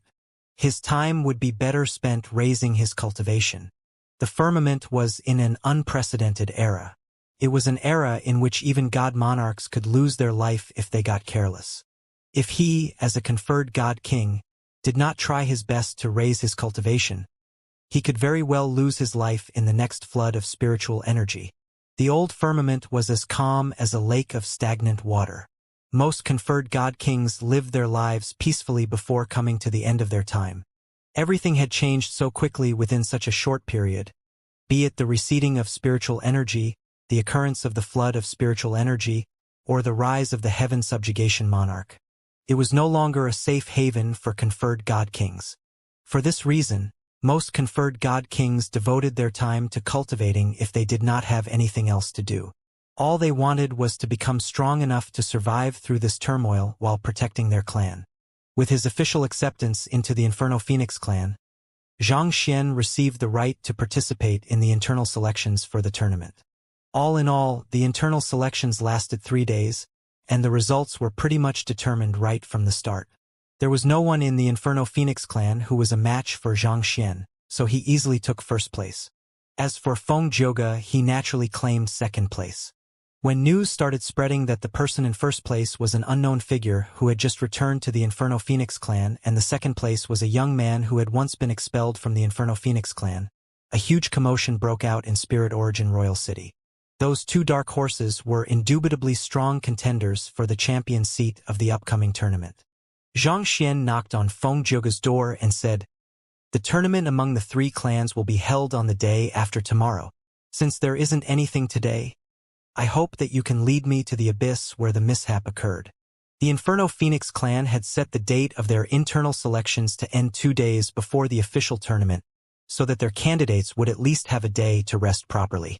Since he had some free time, Xianxia hoped to take a look at the abyss to uncover the mystery behind the bizarre gray congregation of energy. Feng Zhouge was a little apprehensive at heading to the abyss once more, but recalling what his teacher had said about the possibility of a relapse occurring, he bucked up his courage and nodded. It had not been easy for him to regain his bloodline and cultivation. He was not ready to lose it once more. The two of them were core members of the Inferno Phoenix clan, and after the internal selections, their reputation and prestige were currently at their peak. In terms of standing within the clan, they might even be higher than the elders. As such, there was no one who stopped them leaving the clan. The two of them got onto an aerial celestial beast, and in less than 2 hours they were standing right beneath the floating city. The floating city that seemed to block out the entire sky was being propped up by a single feather. This feather emanated a light golden glow and seemed a little reminiscent of the sun's rays. Curious, Xianxia activated his eye of insight to examine the feather closely, and he realized that it looked surprisingly familiar to him. He tried to jog his memories, but somehow he was unable to recall where he had seen it before. Eventually, he shook his head and put that matter to the back of his mind. Beneath the floating city was a pitch-black abyss that seemed to stretch endlessly downward. It felt like terrible things were lurking within the cryptic darkness. "Teacher, I went down from here before," Feng Zhouge said as he pointed to the cliff by the side. Xianxia turned his gaze over and saw a small man-made passageway right next to the cliff. It circled the walls of the abyss downward. "Let's head down to take a look." Xianxia instructed the aerial celestial beast to wait for them by the side before walking over. The passageway was narrow enough to allow only one person to pass at a time, and by the side was an abyss that was unimaginably deep. All it would take was one misstep for one to fall into oblivion. Following closely behind Feng Zhouge, the two of them slowly made their way down the abyss. The abyss commanded a powerful presence that suppressed even his heaven's path Xianxia, making it difficult for him to drive his cultivation. Fortunately for him, though, the pathos of heaven that he had cultivated seemed to be impervious to that. Just like that, they traveled downward for 2 hours amid unnerving silence. But they were still nowhere close to reaching the bottom of the abyss. Suddenly, Zhang Xian's eyebrows shot up, and he took out the pendant hanging around his neck. Feeling the slight warmth that it was emanating, he muttered, "It seems like Ruoxin has been here too." The two of them continued walking for a while longer, and sometime later Feng Zhouge finally came to a halt. He glanced backward and said, "Teacher, we have come to the end of the path. Back then, I also came to this point before falling into some bizarre location. It was then that my cultivation began falling rapidly. He had nearly lost everything the last time he was there. He was not willing to let it happen to him once more." Hearing those words, Zhang Xian looked forward and saw that the narrow passageway had indeed suddenly vanished. Most likely, the cultivator who created this passageway had either passed away at this point or returned along the path. "It doesn't seem like there's anything special here. What was the content of the mission that led you here?" Zhang Xian asked curiously. Like the 6 sects of the Azure, the clans in the firmament often sent their members to carry out missions so as to temper their strength and character while gathering more resources for the clan. However, the abyss was completely barren. Other than the endless darkness that followed them everywhere they went, there was nothing there at all. It did not make sense for a member of the Inferno Phoenix clan to head down there for a mission.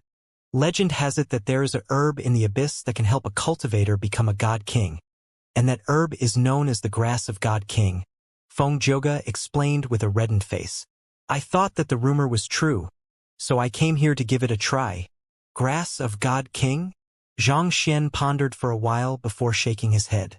Putting aside whether such a thing existed or not, even if it did, it would not be so simple as to allow one to become a god king just by swallowing it.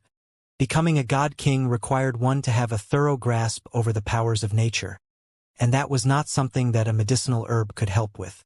That being said, even if the grass of God King only increased one's chances of making a breakthrough, it was still more than enough to draw countless cultivators over to try their luck.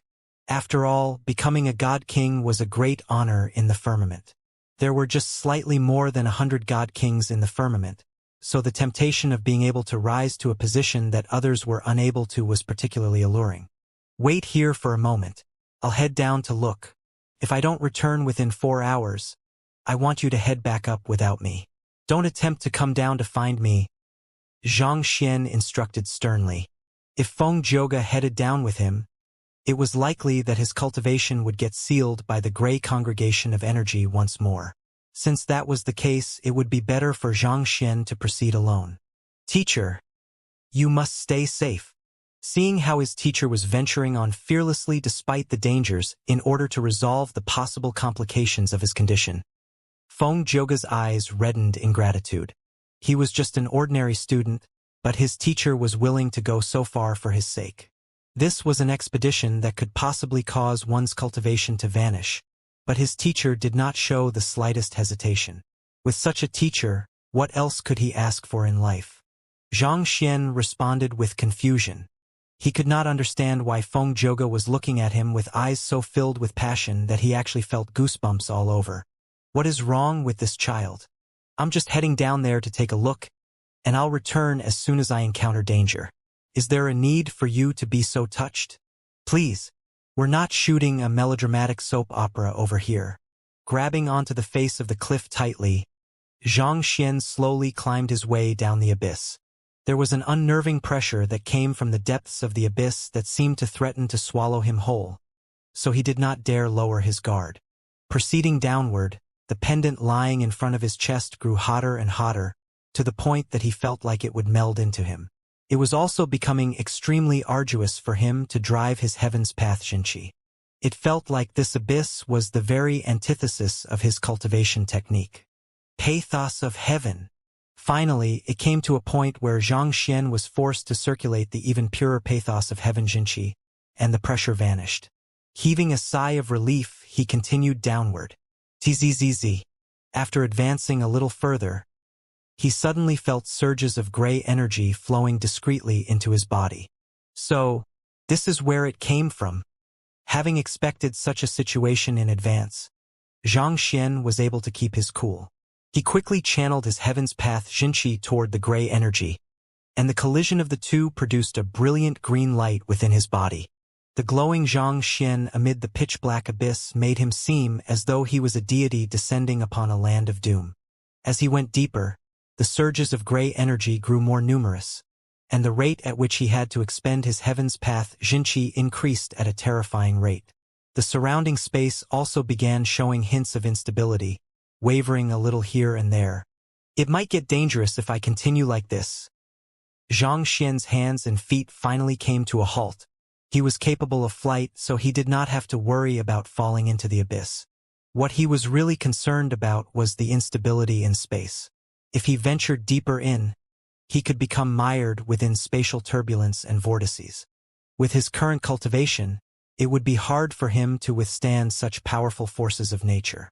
I'll stop here for a moment and refine all of my Jinqi to the pathos of heaven Jinqi first. After a moment of hesitation, Xianxia took out the God King's sword and gouged out a small cavern in the cliff face before sitting down in it. He had spent a few hours getting down to this point, so he was reluctant to leave without having uncovered anything at all. Since the gray surges of energy were able to neutralize his heaven's path Jinqi, it would be good for him to use them to refine his Jinqi, such that only the pathos of heaven Jinqi was left.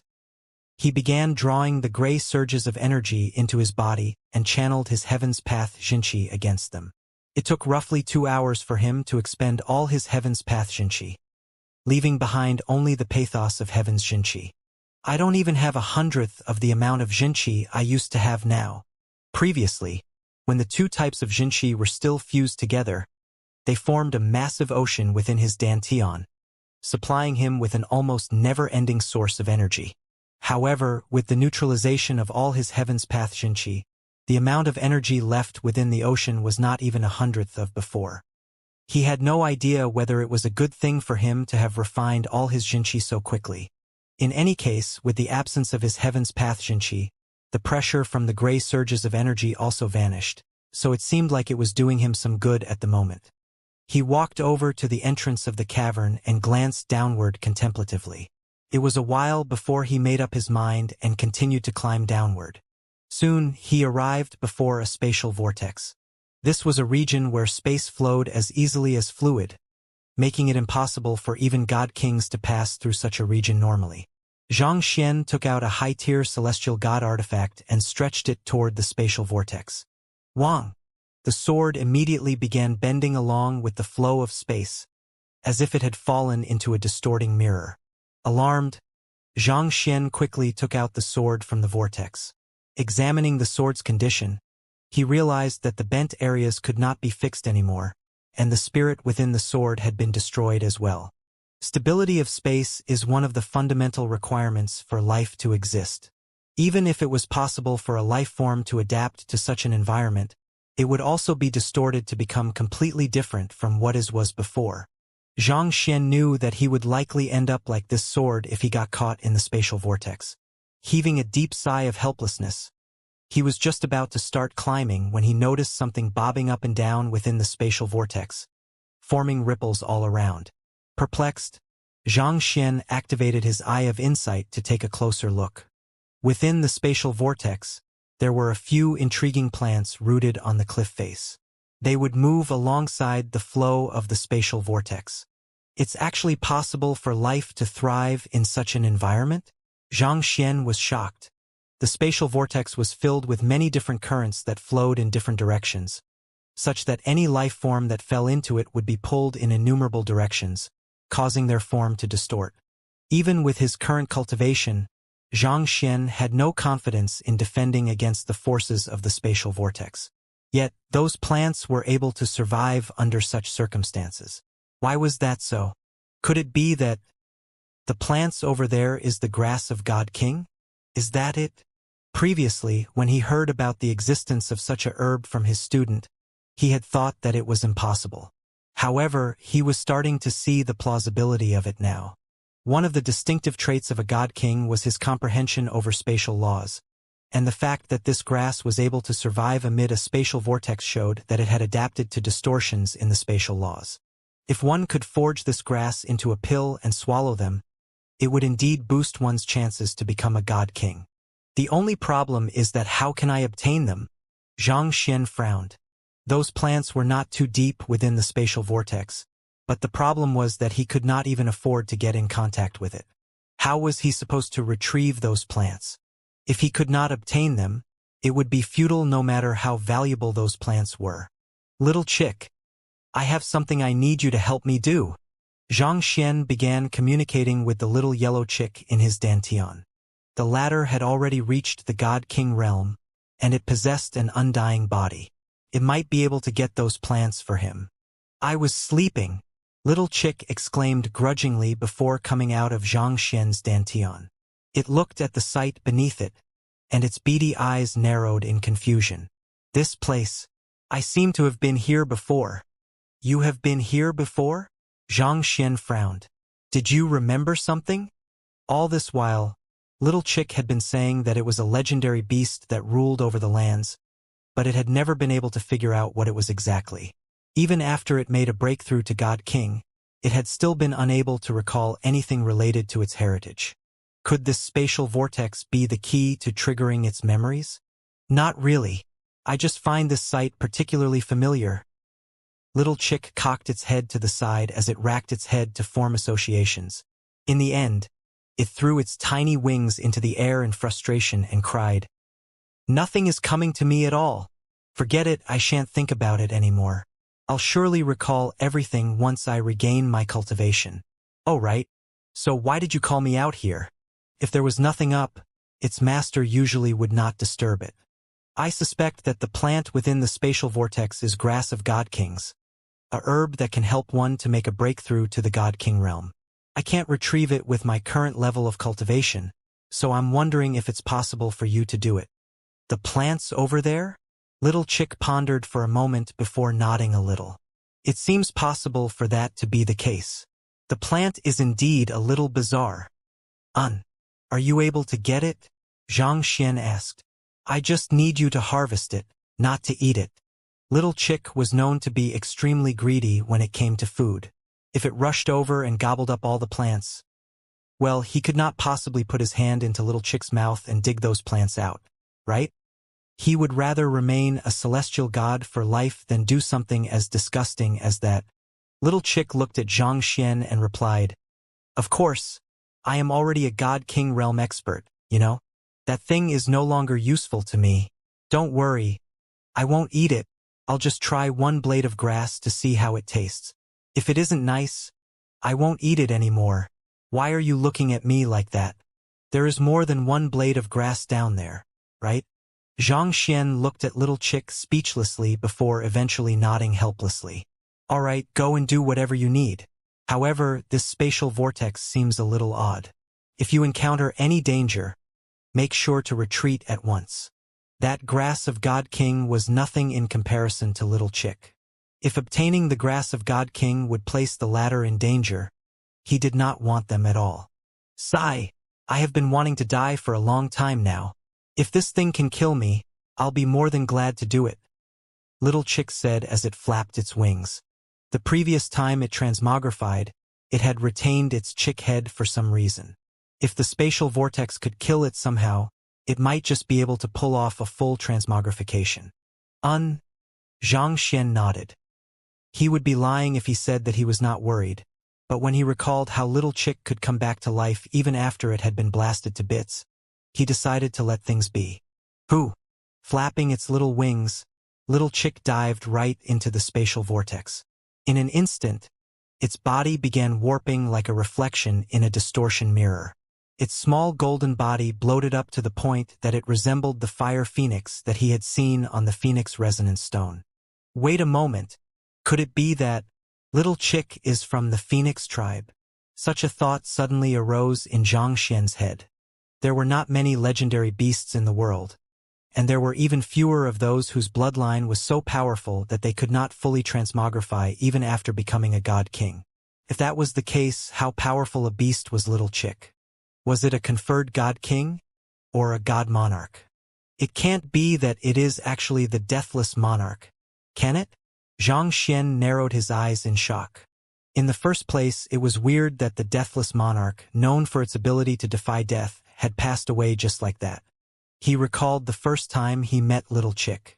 He had still been on the master-teacher continent, and Little Chick had still been a mere gourd. It had grown swiftly through absorbing his heaven's path Xianxia.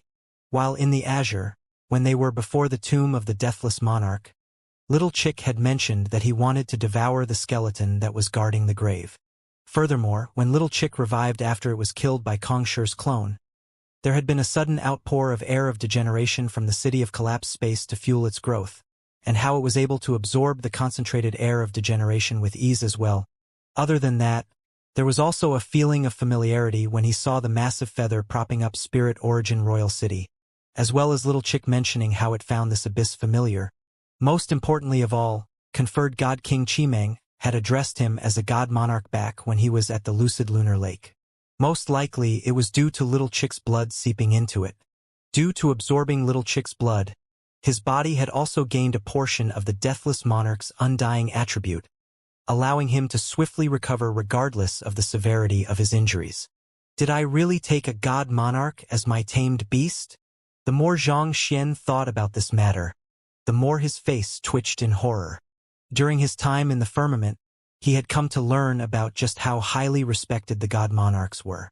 Even Kong Shi had to receive the recognition of the other 9 god monarchs if he wanted to become one.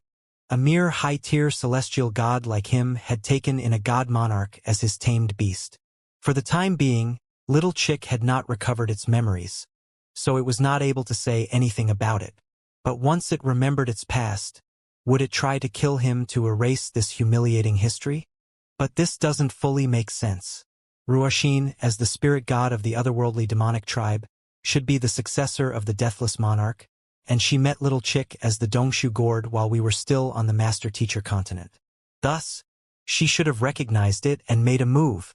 According to what he had heard so far, this was the first time that a god monarch had died, so it was understandable how no one was certain what had become of the deathless monarch. However, as the successor of the deathless monarch, Luo Ruoxin should have been able to recognize the deathless monarch even if it was in a very different state. Of course, everything was just his conjecture at this point, so he could not say for sure. Even god monarchs were bound to have their enemies. If someone found the death monarch in a severely weakened state, there was a good chance that it might be killed before it was able to grow back to its peak. Luo Ruoxin might have chosen to intentionally turn a blind eye to it in order to conceal it from the eyes of the others. Forget it. What's the point of thinking about it now? Xianxia muttered to himself. The mystery should unravel itself once I meet Ruoxin tomorrow at Spirit God Palace. Casting aside his miscellaneous thoughts, he turned his attention back to the spatial vortex and saw the little yellow chick having a great battle with the grass of God King. This herb, being able to survive in a spatial vortex and help cultivators reach God King realm, was not weak at all. While its fighting prowess was not on par with that of a God King, it would be wise not to underestimate it. It was just unfortunate that Little Chick happened to be a God King, and a considerably powerful one at that. Soon enough, it defeated the grass of God King, and holding onto it with its beak, it swam back up to where Xianxia was.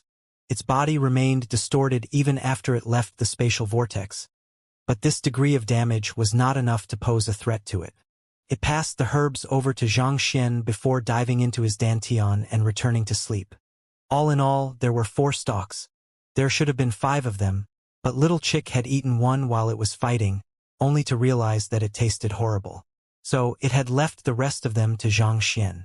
Xianxia took out a jade container and stored the herbs inside it before sealing it off with his Xianxia. Heaving a sigh of relief, he quickly flew back to the top of the abyss. He had used the Library of Heaven's Path to check the medicinal herbs when he received them, and it was exactly as he thought. They were indeed the grass of God King, and they had the effect of increasing one's chances of becoming a God King by 50%. Furthermore, The effects could be further enhanced if the herb's medicinal properties were complemented with other medicinal herbs. With this, as long as he could come up with a God-King realm cultivation technique for his pathos of heaven, he should be able to make a breakthrough easily. Teacher, are you fine? Upon return to the place where he had parted with Feng Zhouge, he saw the young man looking at him worriedly. Xianxia nodded. Let's head out first before talking. They had proceeded down slowly in case they encountered any danger, but there was no such worry now that they were heading upward instead. In less than an hour, they were already back on the surface. Xianxia called for the aerial celestial beast, and the two of them returned to the Inferno Phoenix clan. I found the reason your cultivation plummeted, and you can rest assured that you will not face the same problem in the future, Xianxia said with a smile. I also managed to find the grass of God King that you spoke of. I'll have it forged into a pill and give you one.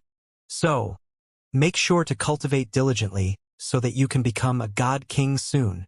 You managed to find the grass of God King? Feng Zhouge exclaimed in shock. He had been a little skeptical about the existence of the grass of God King when he went down the abyss as well, but who could have known that it really existed and that his teacher would even manage to procure some of it? Not only so, his teacher was going to give some of it to him. His eyes reddened once more as he gazed at Xianxia with gratitude. Xianxia shuddered a little when he saw Feng Zhouge looking at him with such sparkling eyes yet again. He quickly glanced away as he said, Focus on your cultivation for the rest of the day. I'll be heading out for a while, and I should be back in time for tomorrow's tournament. There was still half a day before the tournament, which should be plenty of time for him to get the grass of God King forged into pills. With those pills, he would be able to make a breakthrough as long as he could come up with a corresponding God King realm cultivation technique. Of course, the problem was that a pill that increased one's chances of making a breakthrough to God King was not easy to forge. It would be highly testing on one's skills as an apothecary, and the first person that came to Xianxia's mind was none other than Fu Jiangchen. Fu Jiangchen was reputed to be the #1 apothecary of the firmament, and he was a powerful God King as well. It should be safe to entrust the grass of God King into his hands. Most importantly of all, he had interacted with Fu Jiangchen, and he felt that the latter was a trustworthy person. Otherwise, if news regarding the grass of God King leaked, it would surely cause an even larger uproar than the breakthrough pill. After all, each God King was an invaluable asset to any clan in the firmament, and this included clans with conferred God Kings. He would surely face yet another wave of even more powerful assassins once that happened. Teacher, stay safe. Feng Zhouge clasped his fist. Xianxia nodded in response. He strictly instructed Feng Zhouge not to tell anyone about the grass of God King before riding the aerial celestial beast all the way to the Great Displacement Teleportation Formation. Through such a convenient tool of travel, he should have more than enough time to head to the sky of Linglong to look for Fu Jiangchen, have his pill forged, and make it back within half a day. It was a peaceful journey to the Great Displacement Teleportation Formation, so there was no God King to deliver dinner to Little Chick and provide him with free weapons and pills. To be honest, Xianxia was a little disappointed by that. Roughly an hour later, he finally arrived at Linglong Royal City. Sky of Linglong, whose name was derived from the phrase, Linglong Heart of 7 Apertures L, stood at the southwest of the firmament, and its land was shaped like a 7-sided polygon. Its monarch, Fairy Linglong, was a female god monarch. Fairy Linglong was reputed to have a ravishing appearance that was unrivaled. Her cultivation had also reached a terrifying level, not paling in comparison with the powerful Cloud Dragon Monarch or Deathless Monarch at all. The two conferred God Kings serving under her, Shangguan Yunwan and Bei Qinghong, were known to be gorgeous beauties as well. Rumor had it that there were many conferred God Kings and God Kings who had expressed their fancy toward those two, only to be rejected. Unexpectedly, the mature-looking Fu Jiangchen was a loyal fan of those two as well, and they were the true reason he had chosen to settle down in the sky of Linglong. After all, with his top-notch skills as an apothecary, he would fare well no matter where he went. A fallen flower parts from the tree of its own volition, only to be swept away by the heartless river. Just like their god monarch, these two conferred God Kings viewed the courtship of any men with nonchalance. As such, they had never gotten a companion over the years, and there was absolutely no history of them even getting close to any men. Xianxia knew that he only had half a day and no time to waste, so he quickly entered Linglong Royal City and sent a message to Fu Jiangqin. It did not take him long to receive a response. He waited on the spot for a while, and soon, he saw the #1 apothecary of the firmament flying right in his direction. "My friend Xianxia, I didn't expect you to visit me so soon." Fu Jiangqin stroked his beard with a smile. Before they parted at Drifting Spectre Royal City, they had exchanged their contact information, and Xianxia had promised to drop by when he had some time on hand. It was just that Fu Jiangqin did not expect to reunite with the young man so quickly. Fu Jiangqin had been looking into the breakthrough pill over the last few days, and the more he examined the breakthrough pill, the more impressed he was by its effects. His pill forging skills was definitely top in the firmament, but even so, he was unable to figure out the pill formula of the breakthrough pill. No matter how he looked at it, it appeared to be completely identical to a middle-tier god essence pill. In fact, there was even a period of time when he wondered if Xianxia had given him the wrong pill. Yet, when he tried out the effectiveness of the pill, it was indeed able to repair a cultivator's internal traumas and help them overcome the bottleneck of their cultivation. In the end, he could only conclude that the young man's mastery of pill forging was far beyond his. It was also due to this that he felt particularly excited to see the young man once more. "To be frank with you, I came here because I have a request of you." Xianxia clasped his fist as he spoke. "Oh!" Fu Jiangqin was slightly surprised. "There's no need to stand on ceremony with me. I would be glad to help you with any trouble you are facing. Allow me to thank you in advance, Brother Fu." Since the other party addressed him as a friend, he would appear to be too formal if he continued addressing the other party as Apothecary Fusher. Switching over to Jinshi telepathy, he said, "To be honest, I need you to help me forge a pill." "Forge a pill?" Fu Jiangqin was a little surprised to see Xianxia acting so cautiously. A moment later, a thought struck him, and he nodded comprehendingly as he replied via telepathy as well. "Your pill forging skills are far beyond mine. If you need my help, are you intending to forge a God King realm pill?" As someone who was able to forge something as incredible as the breakthrough pill and beauty pill, it went without saying that the other party's comprehension of pill forging far exceeded his. Yet, the other party had traveled so far to ask him for such a favor. That likely meant that the pill he needed to forge was beyond his current capability. "Yes, that's indeed the case," Xianxia replied frankly. In strict terms, the God King breakthrough pill forged from the grass of God King was unlikely to reach the level of a real God King realm pill. Nevertheless, its value would not pale in comparison to any God King realm pill. "Come. Let's head to my manor first before discussing the details." Knowing that such a pill would surely draw unwanted attention to them, Fu Jiangqin embraced Xianxia with his jinshi, and the two of them swiftly flew toward his manor. Fu Jiangqin, known as the top apothecary of the firmament, had an exceptionally high standing in the sky of Linglong. Despite only being a god king, the manor that he lived in was on a scale comparable to that of the Qi clan. With the massive number of disciples in his lineage, he was practically a sect leader at this point. Fu Jiangqin led Xianxia into his private room in the manor before activating the isolation barriers. Once it was all done, he turned to Xianxia and said, "Brother Zhang, to be frank with you, due to the limits of my cultivation talent, I am only able to forge 8 types of God King realm pills at the moment. If the pill you wish to forge isn't within these 8 types, I fear that there isn't much I can do to help you." Due to the nature of God King realm pills, the success rate of forging a God King realm pill was highly dependent on the apothecary's ability to manipulate the power of nature, and his comprehension of the God King cultivation realm itself played a huge part. There was no doubt that Fu Jiangqin was a talented apothecary, but his talent as a cultivator was not particularly exceptional among God Kings. As a result of that, the types of God King realm pills that he could forge were limited to only 8 types. 8 types? Xianxia frowned.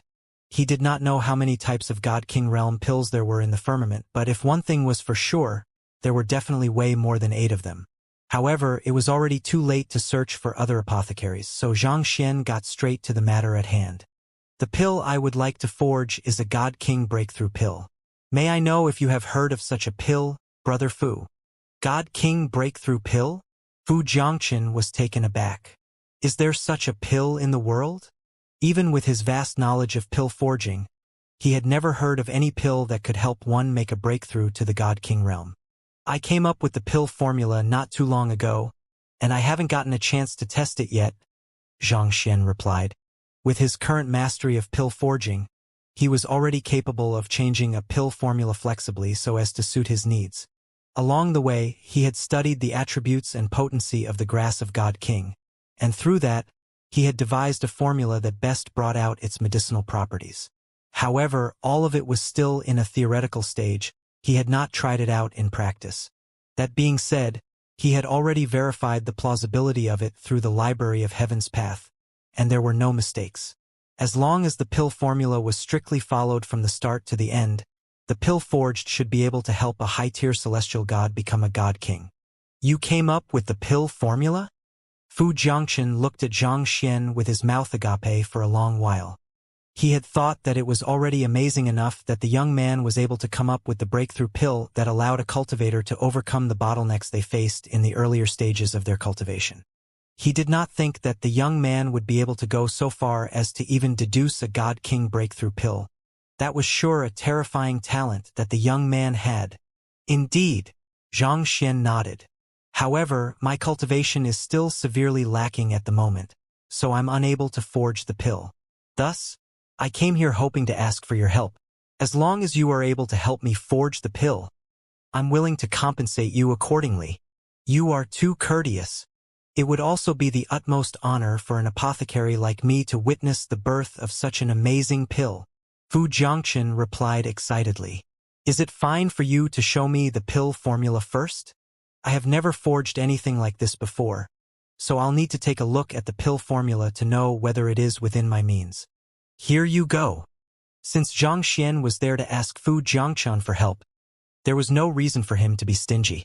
He took out a jade token and infused the pill formula that he had come up with into it before passing it over. Fu Jiangchen accepted the jade token and quickly took a look at the contents. His eyes widened upon seeing the details of the pill formula, and he quickly turned to Xianxia to ask with an incredulous tone, "Are you certain that this pill formula is feasible?" The pill formula that Fu Jiangchen had seen was simply horrifying. Even as a top apothecary in the firmament, he still felt his heart pounding anxiously at the thought of it. He dared not believe that someone would dare use all those medicinal ingredients together. The main ingredient of the pill formula, grass of God King, was a medicinal ingredient that he had never seen or heard of before, but the other complementing medicinal herbs left chills running down his spine. Putting everything aside, the sixth complementing medicinal herb, spittle of the green serpentine dragon, was known to be one of the most potent poisons in the firmament. Even a God King would be unable to curb its poisonous properties. To actually use something like that to forge a pill, subconsciously, Fu Jiangchen was already starting to calculate the chances of a cultivator surviving if they consumed such a pill. And the 14th medicinal herb, the 100-leaf violet scent flower, despite possessing no poison at all, had the ability to freeze a cultivator's Xianxia, preventing them from exerting their cultivation. Should a breakthrough pill not be filled with ingredients that were rich in spiritual energy so that the cultivator could gather sufficient momentum for a breakthrough? But this medicinal herb would halt a person's Xianxia. How was someone supposed to cultivate like that? And the 21st medicinal herb, pure-blooded dragon blood, was that something that a normal cultivator could endure? Putting aside a single drop, even half a drop of it would be enough to make him explode. With his many years of experience in pill forging, Fu Jiangchen's conclusion was that this was not a pill formula but an enigmatic hot pot filled with sketchy ingredients. It was similar to how a cook might add pepper, onion, ginger, and anise into their meat in order to elevate its flavor. But if he added in a teaspoon of ash, a pinch of dust, and 3 spoonfuls of wood shavings into his cooking, could it be eaten? That was just how illogical the pill formula appeared to Fu Jiangchen. I have already revised it once, and there are no problems with it, Xianxia replied. You have revised it once? Fu Jiangchen was on the verge of clawing his hair out. Was the young man that confident, or did he misunderstand what pill forging was? Even the most skilled apothecaries he knew of would make sure to revise their new pill formula dozens of times before attempting to forge it so as to prevent wastage of medicinal ingredients.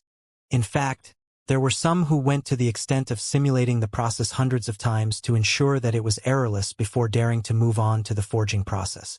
Yet, you only went through it once? Are you sure that this is fine? It feels like you are making light of everything. Rest assured, I am confident in the pill formula. We'll definitely be able to forge it. Xianxia replied with a chuckle to assuage Fu Jiangxin's fears. Even the Library of Heaven's Path had given him the green light, so there could not be any problem with it. Seeing how certain Xianxia was, Fu Jiangxin knew that he would not be able to talk him out of it, so he sighed deeply and said, "Well, since you have already put it like that, I guess we can give it a try. However, I'll need to give you a disclaimer beforehand. I have never forged such a pill before, so there's a chance that all of the medicinal herbs might end up going to waste.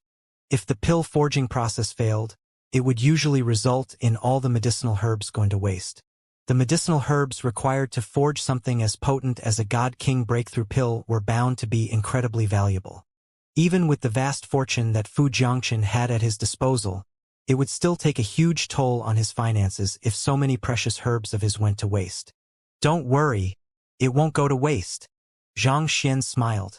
"Brother Fu, as long as you follow my instructions carefully, there won't be any problems." "All right then." Fu Jiangxin nodded. The other party's mastery of pill forging was clearly higher than his, so it could be possible that the other party was seeing a very different picture from him. He was there just to help out anyway. "Shall we begin then?" Xianxia asked. He only had half a day, and 2 hours had already passed so far. If he did not rush things a bit, he might fail to make it in time for the tournament. With a flick of his wrist, Fu Jiangxin took out a cauldron. Then, with a wave of his hand, a burst of flame descended from the sky and fell right into the cauldron, setting it alight. The cauldron that he used specifically for pill forging was God King tier, and the flame that he used was a type of celestial flame. With these, he could refine even God King tier medicinal herbs easily. "You have my gratitude." Seeing that Fu Jiangxin had the equipment required to conduct the pill forging, Xianxia heaved a sigh of relief. That happened to be something that he lacked. With a wave of his hand, a huge pile of medicinal herb materialized before him, floating in the air. He had managed to procure quite a lot of medicinal herbs back in the sky of Drifting Spectre through Qilinger. Furthermore, when he devised the pill formula, he had altered it according to what medicinal herbs he had on hand so that he would not need to go looking for them. Fu Jiangxin looked at the medicinal herbs floating around the room before asking with a frown, "Brother Zhang, you only prepared a set of medicinal herb?" It was pretty standard for apothecaries to prepare 3 sets of medicinal herbs before beginning to forge their pill. This way, they would be able to quickly make adjustments if a problem occurred. However, if there was only a set of medicinal herbs and a problem cropped up in the refinement of a certain medicinal herb, they would not be able to correct the problem right away, and this could lead to the entire cauldron of medicinal herbs going to waste. "Just a set is enough. To be frank with you, I'm pushed for time, so I can only attempt the forging process once," Xianxia replied. "You are pushed for time?"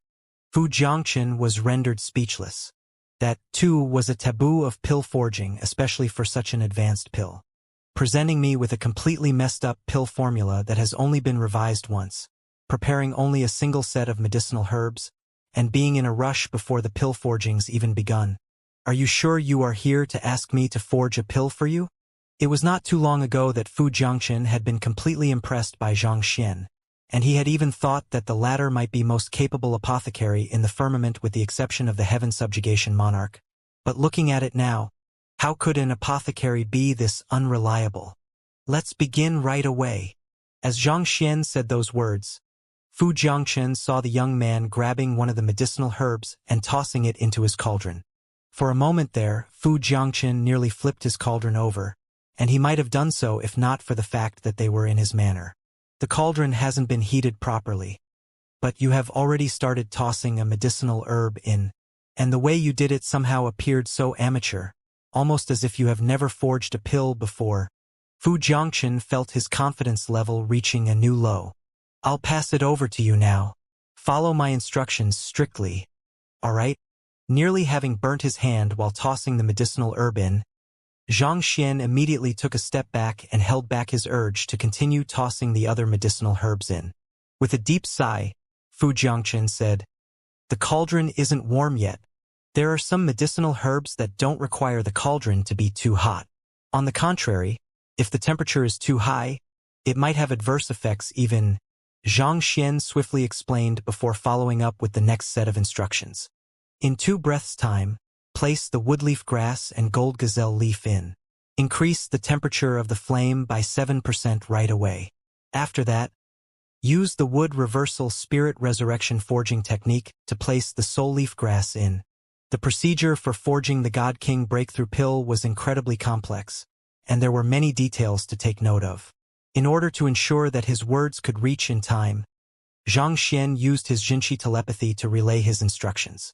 "You know of my wood reversal spirit resurrection forging technique?" Fu Jiangchen had been filled with uncertainty a moment ago when he suddenly heard those words, and his heart skipped a beat. The wood reversal spirit resurrection forging technique was a particularly obscure and profound forging technique. It had taken him nearly a decade in order to fully grasp it. However, after he learned it, due to how obscure it was, there were hardly any pill formulas that necessitated its use, so he had ended up shoving it aside. A lot of time had passed since then, and he had nearly forgotten about it. He did not think that Xianxia would be aware of that pill forging technique, as well as the fact that he knew about it. In any case, Fu Jiangchen knew that this was not the time to be asking questions. Without a moment's delay, with his right hand, he quickly did as what Xianxia instructed and threw stalk after stalk of medicinal herbs in with precise movements at precise timings. As for his left hand, it was busy infusing spiritual energy into the cauldron in order to raise the intensity of the flame. Tzz. While placing the medicinal herbs in according to Xianxia's instructions, Fu Jiangchen could not help but notice that the medicinal herbs, which looked as if they would burst into flames at any moment, would somehow melt together with impeccable timing and fuse perfectly together with one another. Could this be a perfect pill forging technique? Fu Jiangchen thought in disbelief. The reason fire was required in pill forging was to fuse the individual medicinal herbs together better. However, due to certain incompatibilities in terms of flames and forging techniques, it could prove difficult to fuse some medicinal herbs together. For most apothecaries, it was fine as long as they could mix the 2 medicinal herbs together to some degree. However, by following the timing and forging technique as the young man instructed, he was actually able to make all of the medicinal herbs fuse together perfectly. This was a perfect forging technique. This was a legendary feat that even god monarchs would find hard to pull off. But it was happening right before his eyes from the words of a young man. As the #1 apothecary, Fu Jiangchen's skills in controlling flames and his grasp of medicinal properties were indeed top-notch. All Xianxia had to do was verbalize the timing and the steps, and Fu Jiangchen would be able to pull them off with an amazing level of precision. It did not take long for over 100 medicinal herbs to be added into the cauldron, each of them perfectly fused with one another. All in all, they formed a sphere of medicinal fluid that was roughly the size of a fist. At the start, Fu Jiangchen was still getting shocked each time he saw medicinal herbs that were usually hard to mix together fusing together perfectly, but there eventually came a point where he got numb to the shock. It was starting to feel like as long as he followed Xianxia's instructions, he would even be able to fuse even the heaven and earth impeccably together with one another. He had been a little doubtful at the start about why that would be the case, but eventually, he had come to realize that the young man's grasp over medicinal herbs had reached a level where he had an absolute grasp over each and every one of them. For example, at the very start, he had been extremely skeptical about adding the spittle of the green serpentine dragon into the pill since the medicinal herb was renowned for its domineering poison. However, by abruptly raising the temperature to 300 degrees within a single breath, it was possible to make the poison disappear temporarily for half a breath.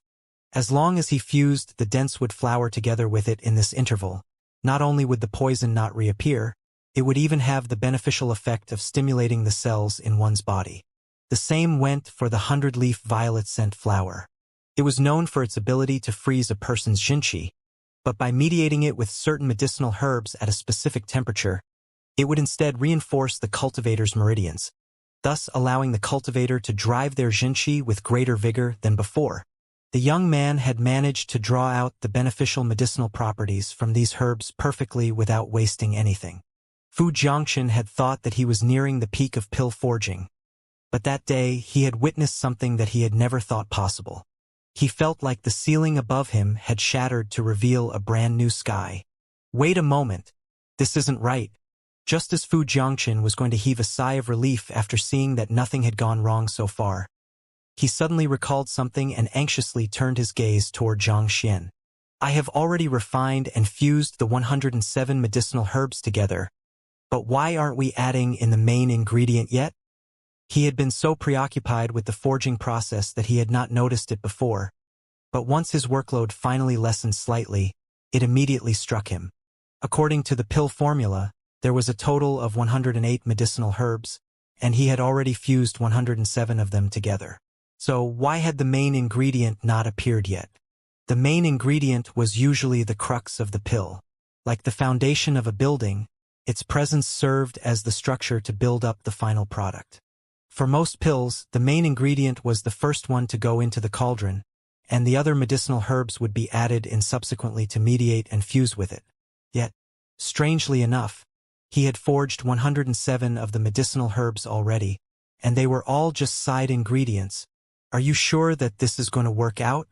This was similar to fried rice almost being ready to serve, but all that was in the bowl were onions, ginger, pepper, 13 spice powder. Somehow, the main ingredient was nowhere to be seen. Could the young man be pulling an elaborate prank on him? There's no need to worry.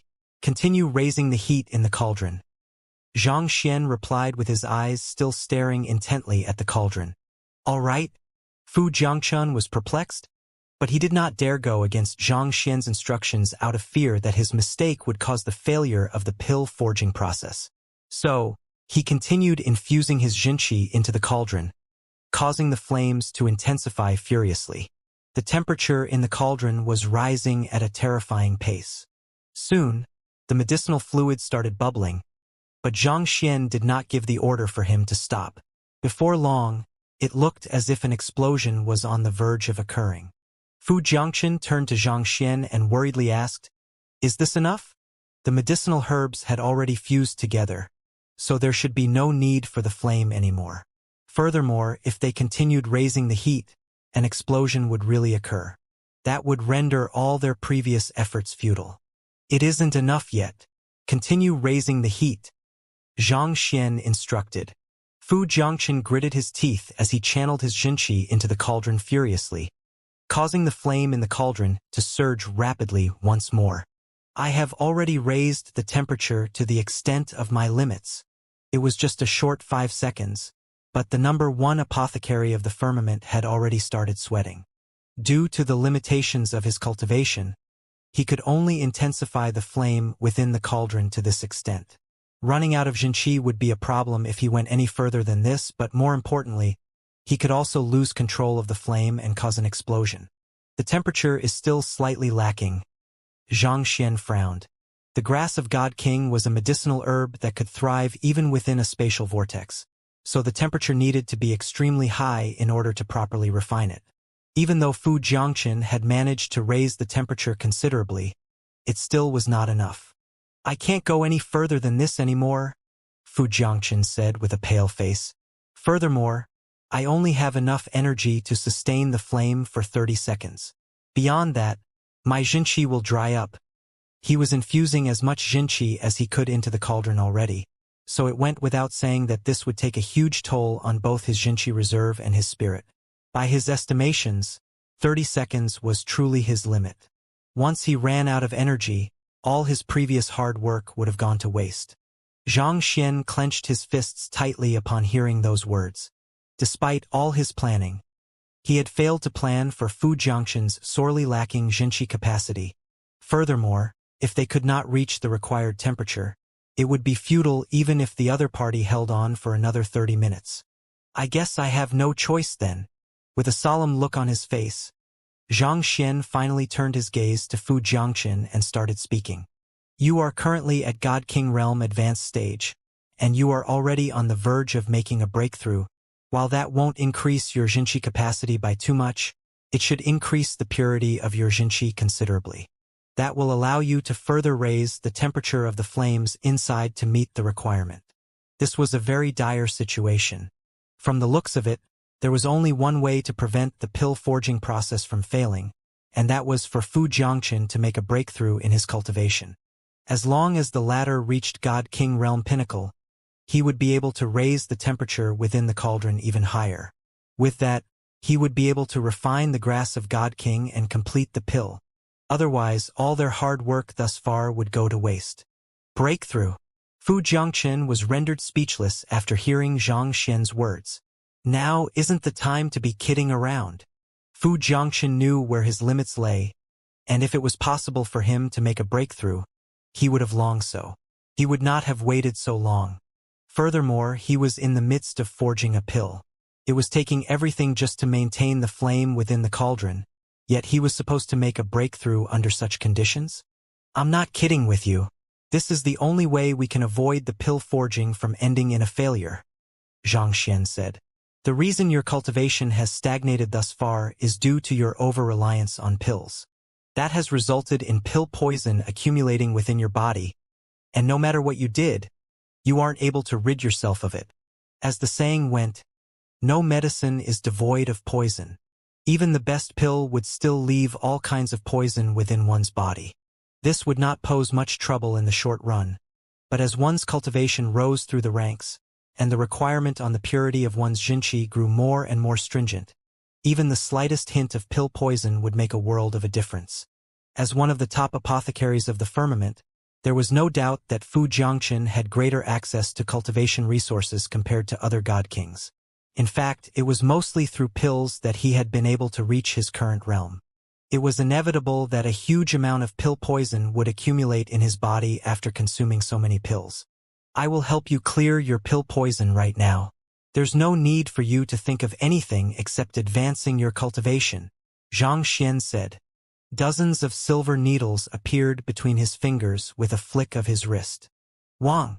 With a gust of wind, all of them flew straight toward Fu Jiangqin's acupoints. Fu Jiangqin was initially taken aback by his movements, and his first instinct was to resist the needles. However, he suddenly changed his mind and closed his eyes instead. Screw it! Just like that, the silver needles pierced right into his body. From the moment they started forging the pill, Fu Jiangqin's respect for Zhang Xian had been increasing exponentially. He could not think of a reason someone who was so skilled in pill forging would want to hurt him. Money? Fame? The other party could have all of that just by revealing a sliver of his true skills. Therefore, he chose to hold himself back and allowed the silver needles to pierce his body. He knew that he was taking a gamble, but he felt that this gamble would work in his favor. Pu. Surges of Xianxia flowed into his body through the silver needles, and under the gush of energy, the meridians that had been clogged up due to the accumulation of pill poison were swiftly blasted open one after another. With this, the sealed Xianxia within his body immediately gushed forth, reminiscent of a flood crashing down in the wake of a collapsed dam. Kacha! The sudden influx of energy elevated his vitality and his Xianxia to a higher level. At the same time, his disposition became more refined and powerful. With this, he successfully took the last step forward to reach the pinnacle of the God King realm. I made a breakthrough? Fu Jiangqin was a little stunned. The bottleneck that he had struggled for so many years to surmount was overcome so easily. He had once used a favor that he had received from Fairy Linglong to request for her help in curing his condition, but even she was helpless. Yet, the young man before him had done it so easily. It has already been 20 breaths. Stop hesitating and quickly intensify the temperature in the cauldron. Zhang Xian bellowed anxiously when he realized that Fu Jiangqin had allowed his mind to wander. Those words snapped Fu Jiangqin out of his thoughts, and he quickly infused his newfound strength into the cauldron. All in all, he could only last for 30 seconds, and he had already spent 20 seconds on making a breakthrough. If he did not speed up the process, he might run out of Xianxia before the cauldron reached the required temperature, and that would effectively spell their failure. That being said, even if it ended in failure, it would still be fine since they had not added the grass of God King yet. Of all the medicinal herbs within, the one that was nigh impossible to procure was that. Furthermore, the pill formula could always be altered according to what Xianxia had on hand. The real issue was that Xianxia simply did not have that much time to spare. They had spent nearly 4 hours trying to refine the other 107 medicinal herbs, and they would not be able to make it in time if they had to restart. Not only would they have to waste time gathering a new set of medicinal herbs, Fu Jiangqin would also need some time to recover his energy. He would not be able to make it back to the sky of spirit origin in time. So he had to succeed by hook or by crook. All right, Fu Jiangqin replied determinedly. Even though he had managed to make a breakthrough to God King Realm Pinnacle, he had not managed to cultivate yet, so the amount of Jinqi he had within his body was still roughly the same. He was not too sure why Xianxia was so adamant about raising the temperature of the cauldron, but he knew that the most important thing that he had to do was follow Xianxia's instructions. Xiong xiong. A purer surge of Jinqi rushed into the cauldron, causing the flames to burn with greater fervor. With this, the temperature within the cauldron began rising. Another 5 breaths passed, and beads of perspiration flowed down Fu Jiangxin's head. He glanced at Xianxia and said, "I have reached my limits again. I won't be able to raise the temperature any higher than this." While he had managed to make a breakthrough, he had not had the opportunity to reinforce his cultivation. If he still had not met the required mark after that, there would really be nothing he could do anymore. The temperature is high enough. Maintain it, Xianxia instructed. He was starting to feel a little tired. He should have known. A drug junkie's cultivation foundation was bound to be weak. He had thought that the other party would be able to easily raise the temperature of the flames beyond what was required after his breakthrough, but in the end, the other party could only just raise the temperature to what was needed. This what was needed referred to the minimum temperature required to melt the grass of God King, but it would not be enough to facilitate a perfect fusion. Due to that, he no longer had complete confidence that the pill could be formed properly. Forget it. Knowing that he could not afford to hesitate at this point, Xianxia took out 4 stalks of grass of God King and infused his pathos of heaven Jinqi into them before tossing them into the cauldron. Boom! As soon as Xianxia's Jinqi came into contact with the boiling medicinal fluid, the flames within the cauldron suddenly intensified. With this, the temperature rose to a new high. Voila! The resilient grass of God King began melting and fusing with the medicinal fluid. 3 breaths. 2 breaths. Hurry up! Xianxia clenched his fists tightly together. It would take some time for the grass of God King to fuse perfectly with the medicinal fluid, but it was clear that Fu Jiangqin was already at his limits. 1 breath. I'm sorry. I really can't hold on anymore.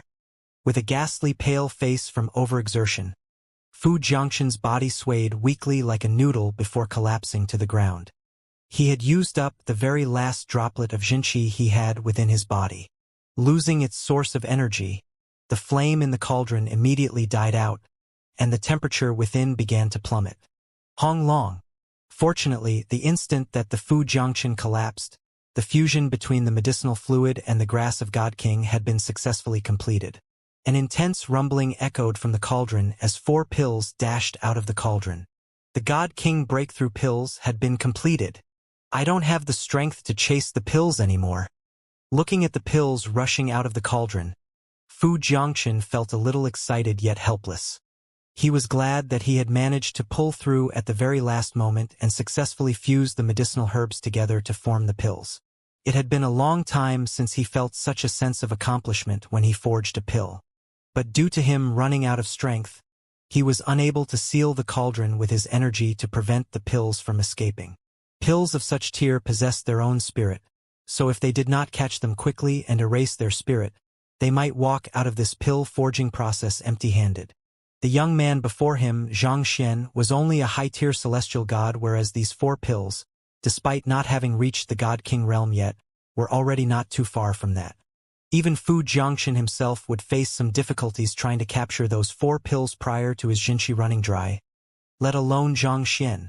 In other words, even though they had successfully formed the pill, They were doomed to watch helplessly as the pills that they had painstakingly forged flew away. Woo! Just as Fu Jiangchen thought, those pills immediately breached the barriers he had set up around the room beforehand and escaped into the sky. Why are there so few pills? Zhang Xian frowned. Based on his estimations, with 4 grass of God King stalks and Fu Jiangchen's precise pill forging technique, there should have been at least 10 pills. He did not think that there would only be 4 of them. However, this was not the time for him to be brooding. He swiftly took out his sword and leaped into the air. Hula! Countless surges of sword chi burst forth to form a massive net in the air. A heart of intertwined threads. Zhang Xian knew how formidable the pills were, so he did not hesitate to use one of his strongest sword arts against them. This was the sword art that he had comprehended back when he was in the Azure, but as his comprehension of the pathos of heaven deepened, its conceptualization and prowess were enhanced as well.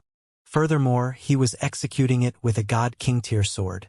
In an instant, a massive net had already spread loosely all over the sky, encircling all the escaped pills. Then, with a tug, the net of sword chi immediately began to retract back to Zhang Xian. Jijijiji! The pills struggled desperately, but they were not able to escape the net. Under the effects of the sword chi, their spirits were swiftly vanquished. With a swipe of his hand, Zhang Xian collected all the pills and stowed them into a jade container. Done! After capturing all the escaped pills, Zhang Xian heaved a sigh of relief. Just as he was about to walk over to Fu Jiangchen to check on his condition, a shadow suddenly flashed past his eyes. Another pill had emerged from the cauldron, and it bolted away at a speed so fast that before Zhang Xian could react, it had already dived into the clouds, becoming no more than a black in the sky. Shit! There's actually a pill king. Zhang Xian narrowed his eyes in astonishment. Usually, the pills forged within the same cauldron would have the same level of medicinal potency. However, there were exceptions. Too much grass of God King had been added to the cauldron given the short fusion process due to Fu Jiangchen running out of energy. This resulted in an unequal distribution of medicinal energy across the pills. As a result, one pill, otherwise known as the Pill King, ended up taking up the lion's share of the medicinal energy. In fact, the medicinal energy of the Pill King was several times that of the other pills. In terms of energy, it was already on par with a God King.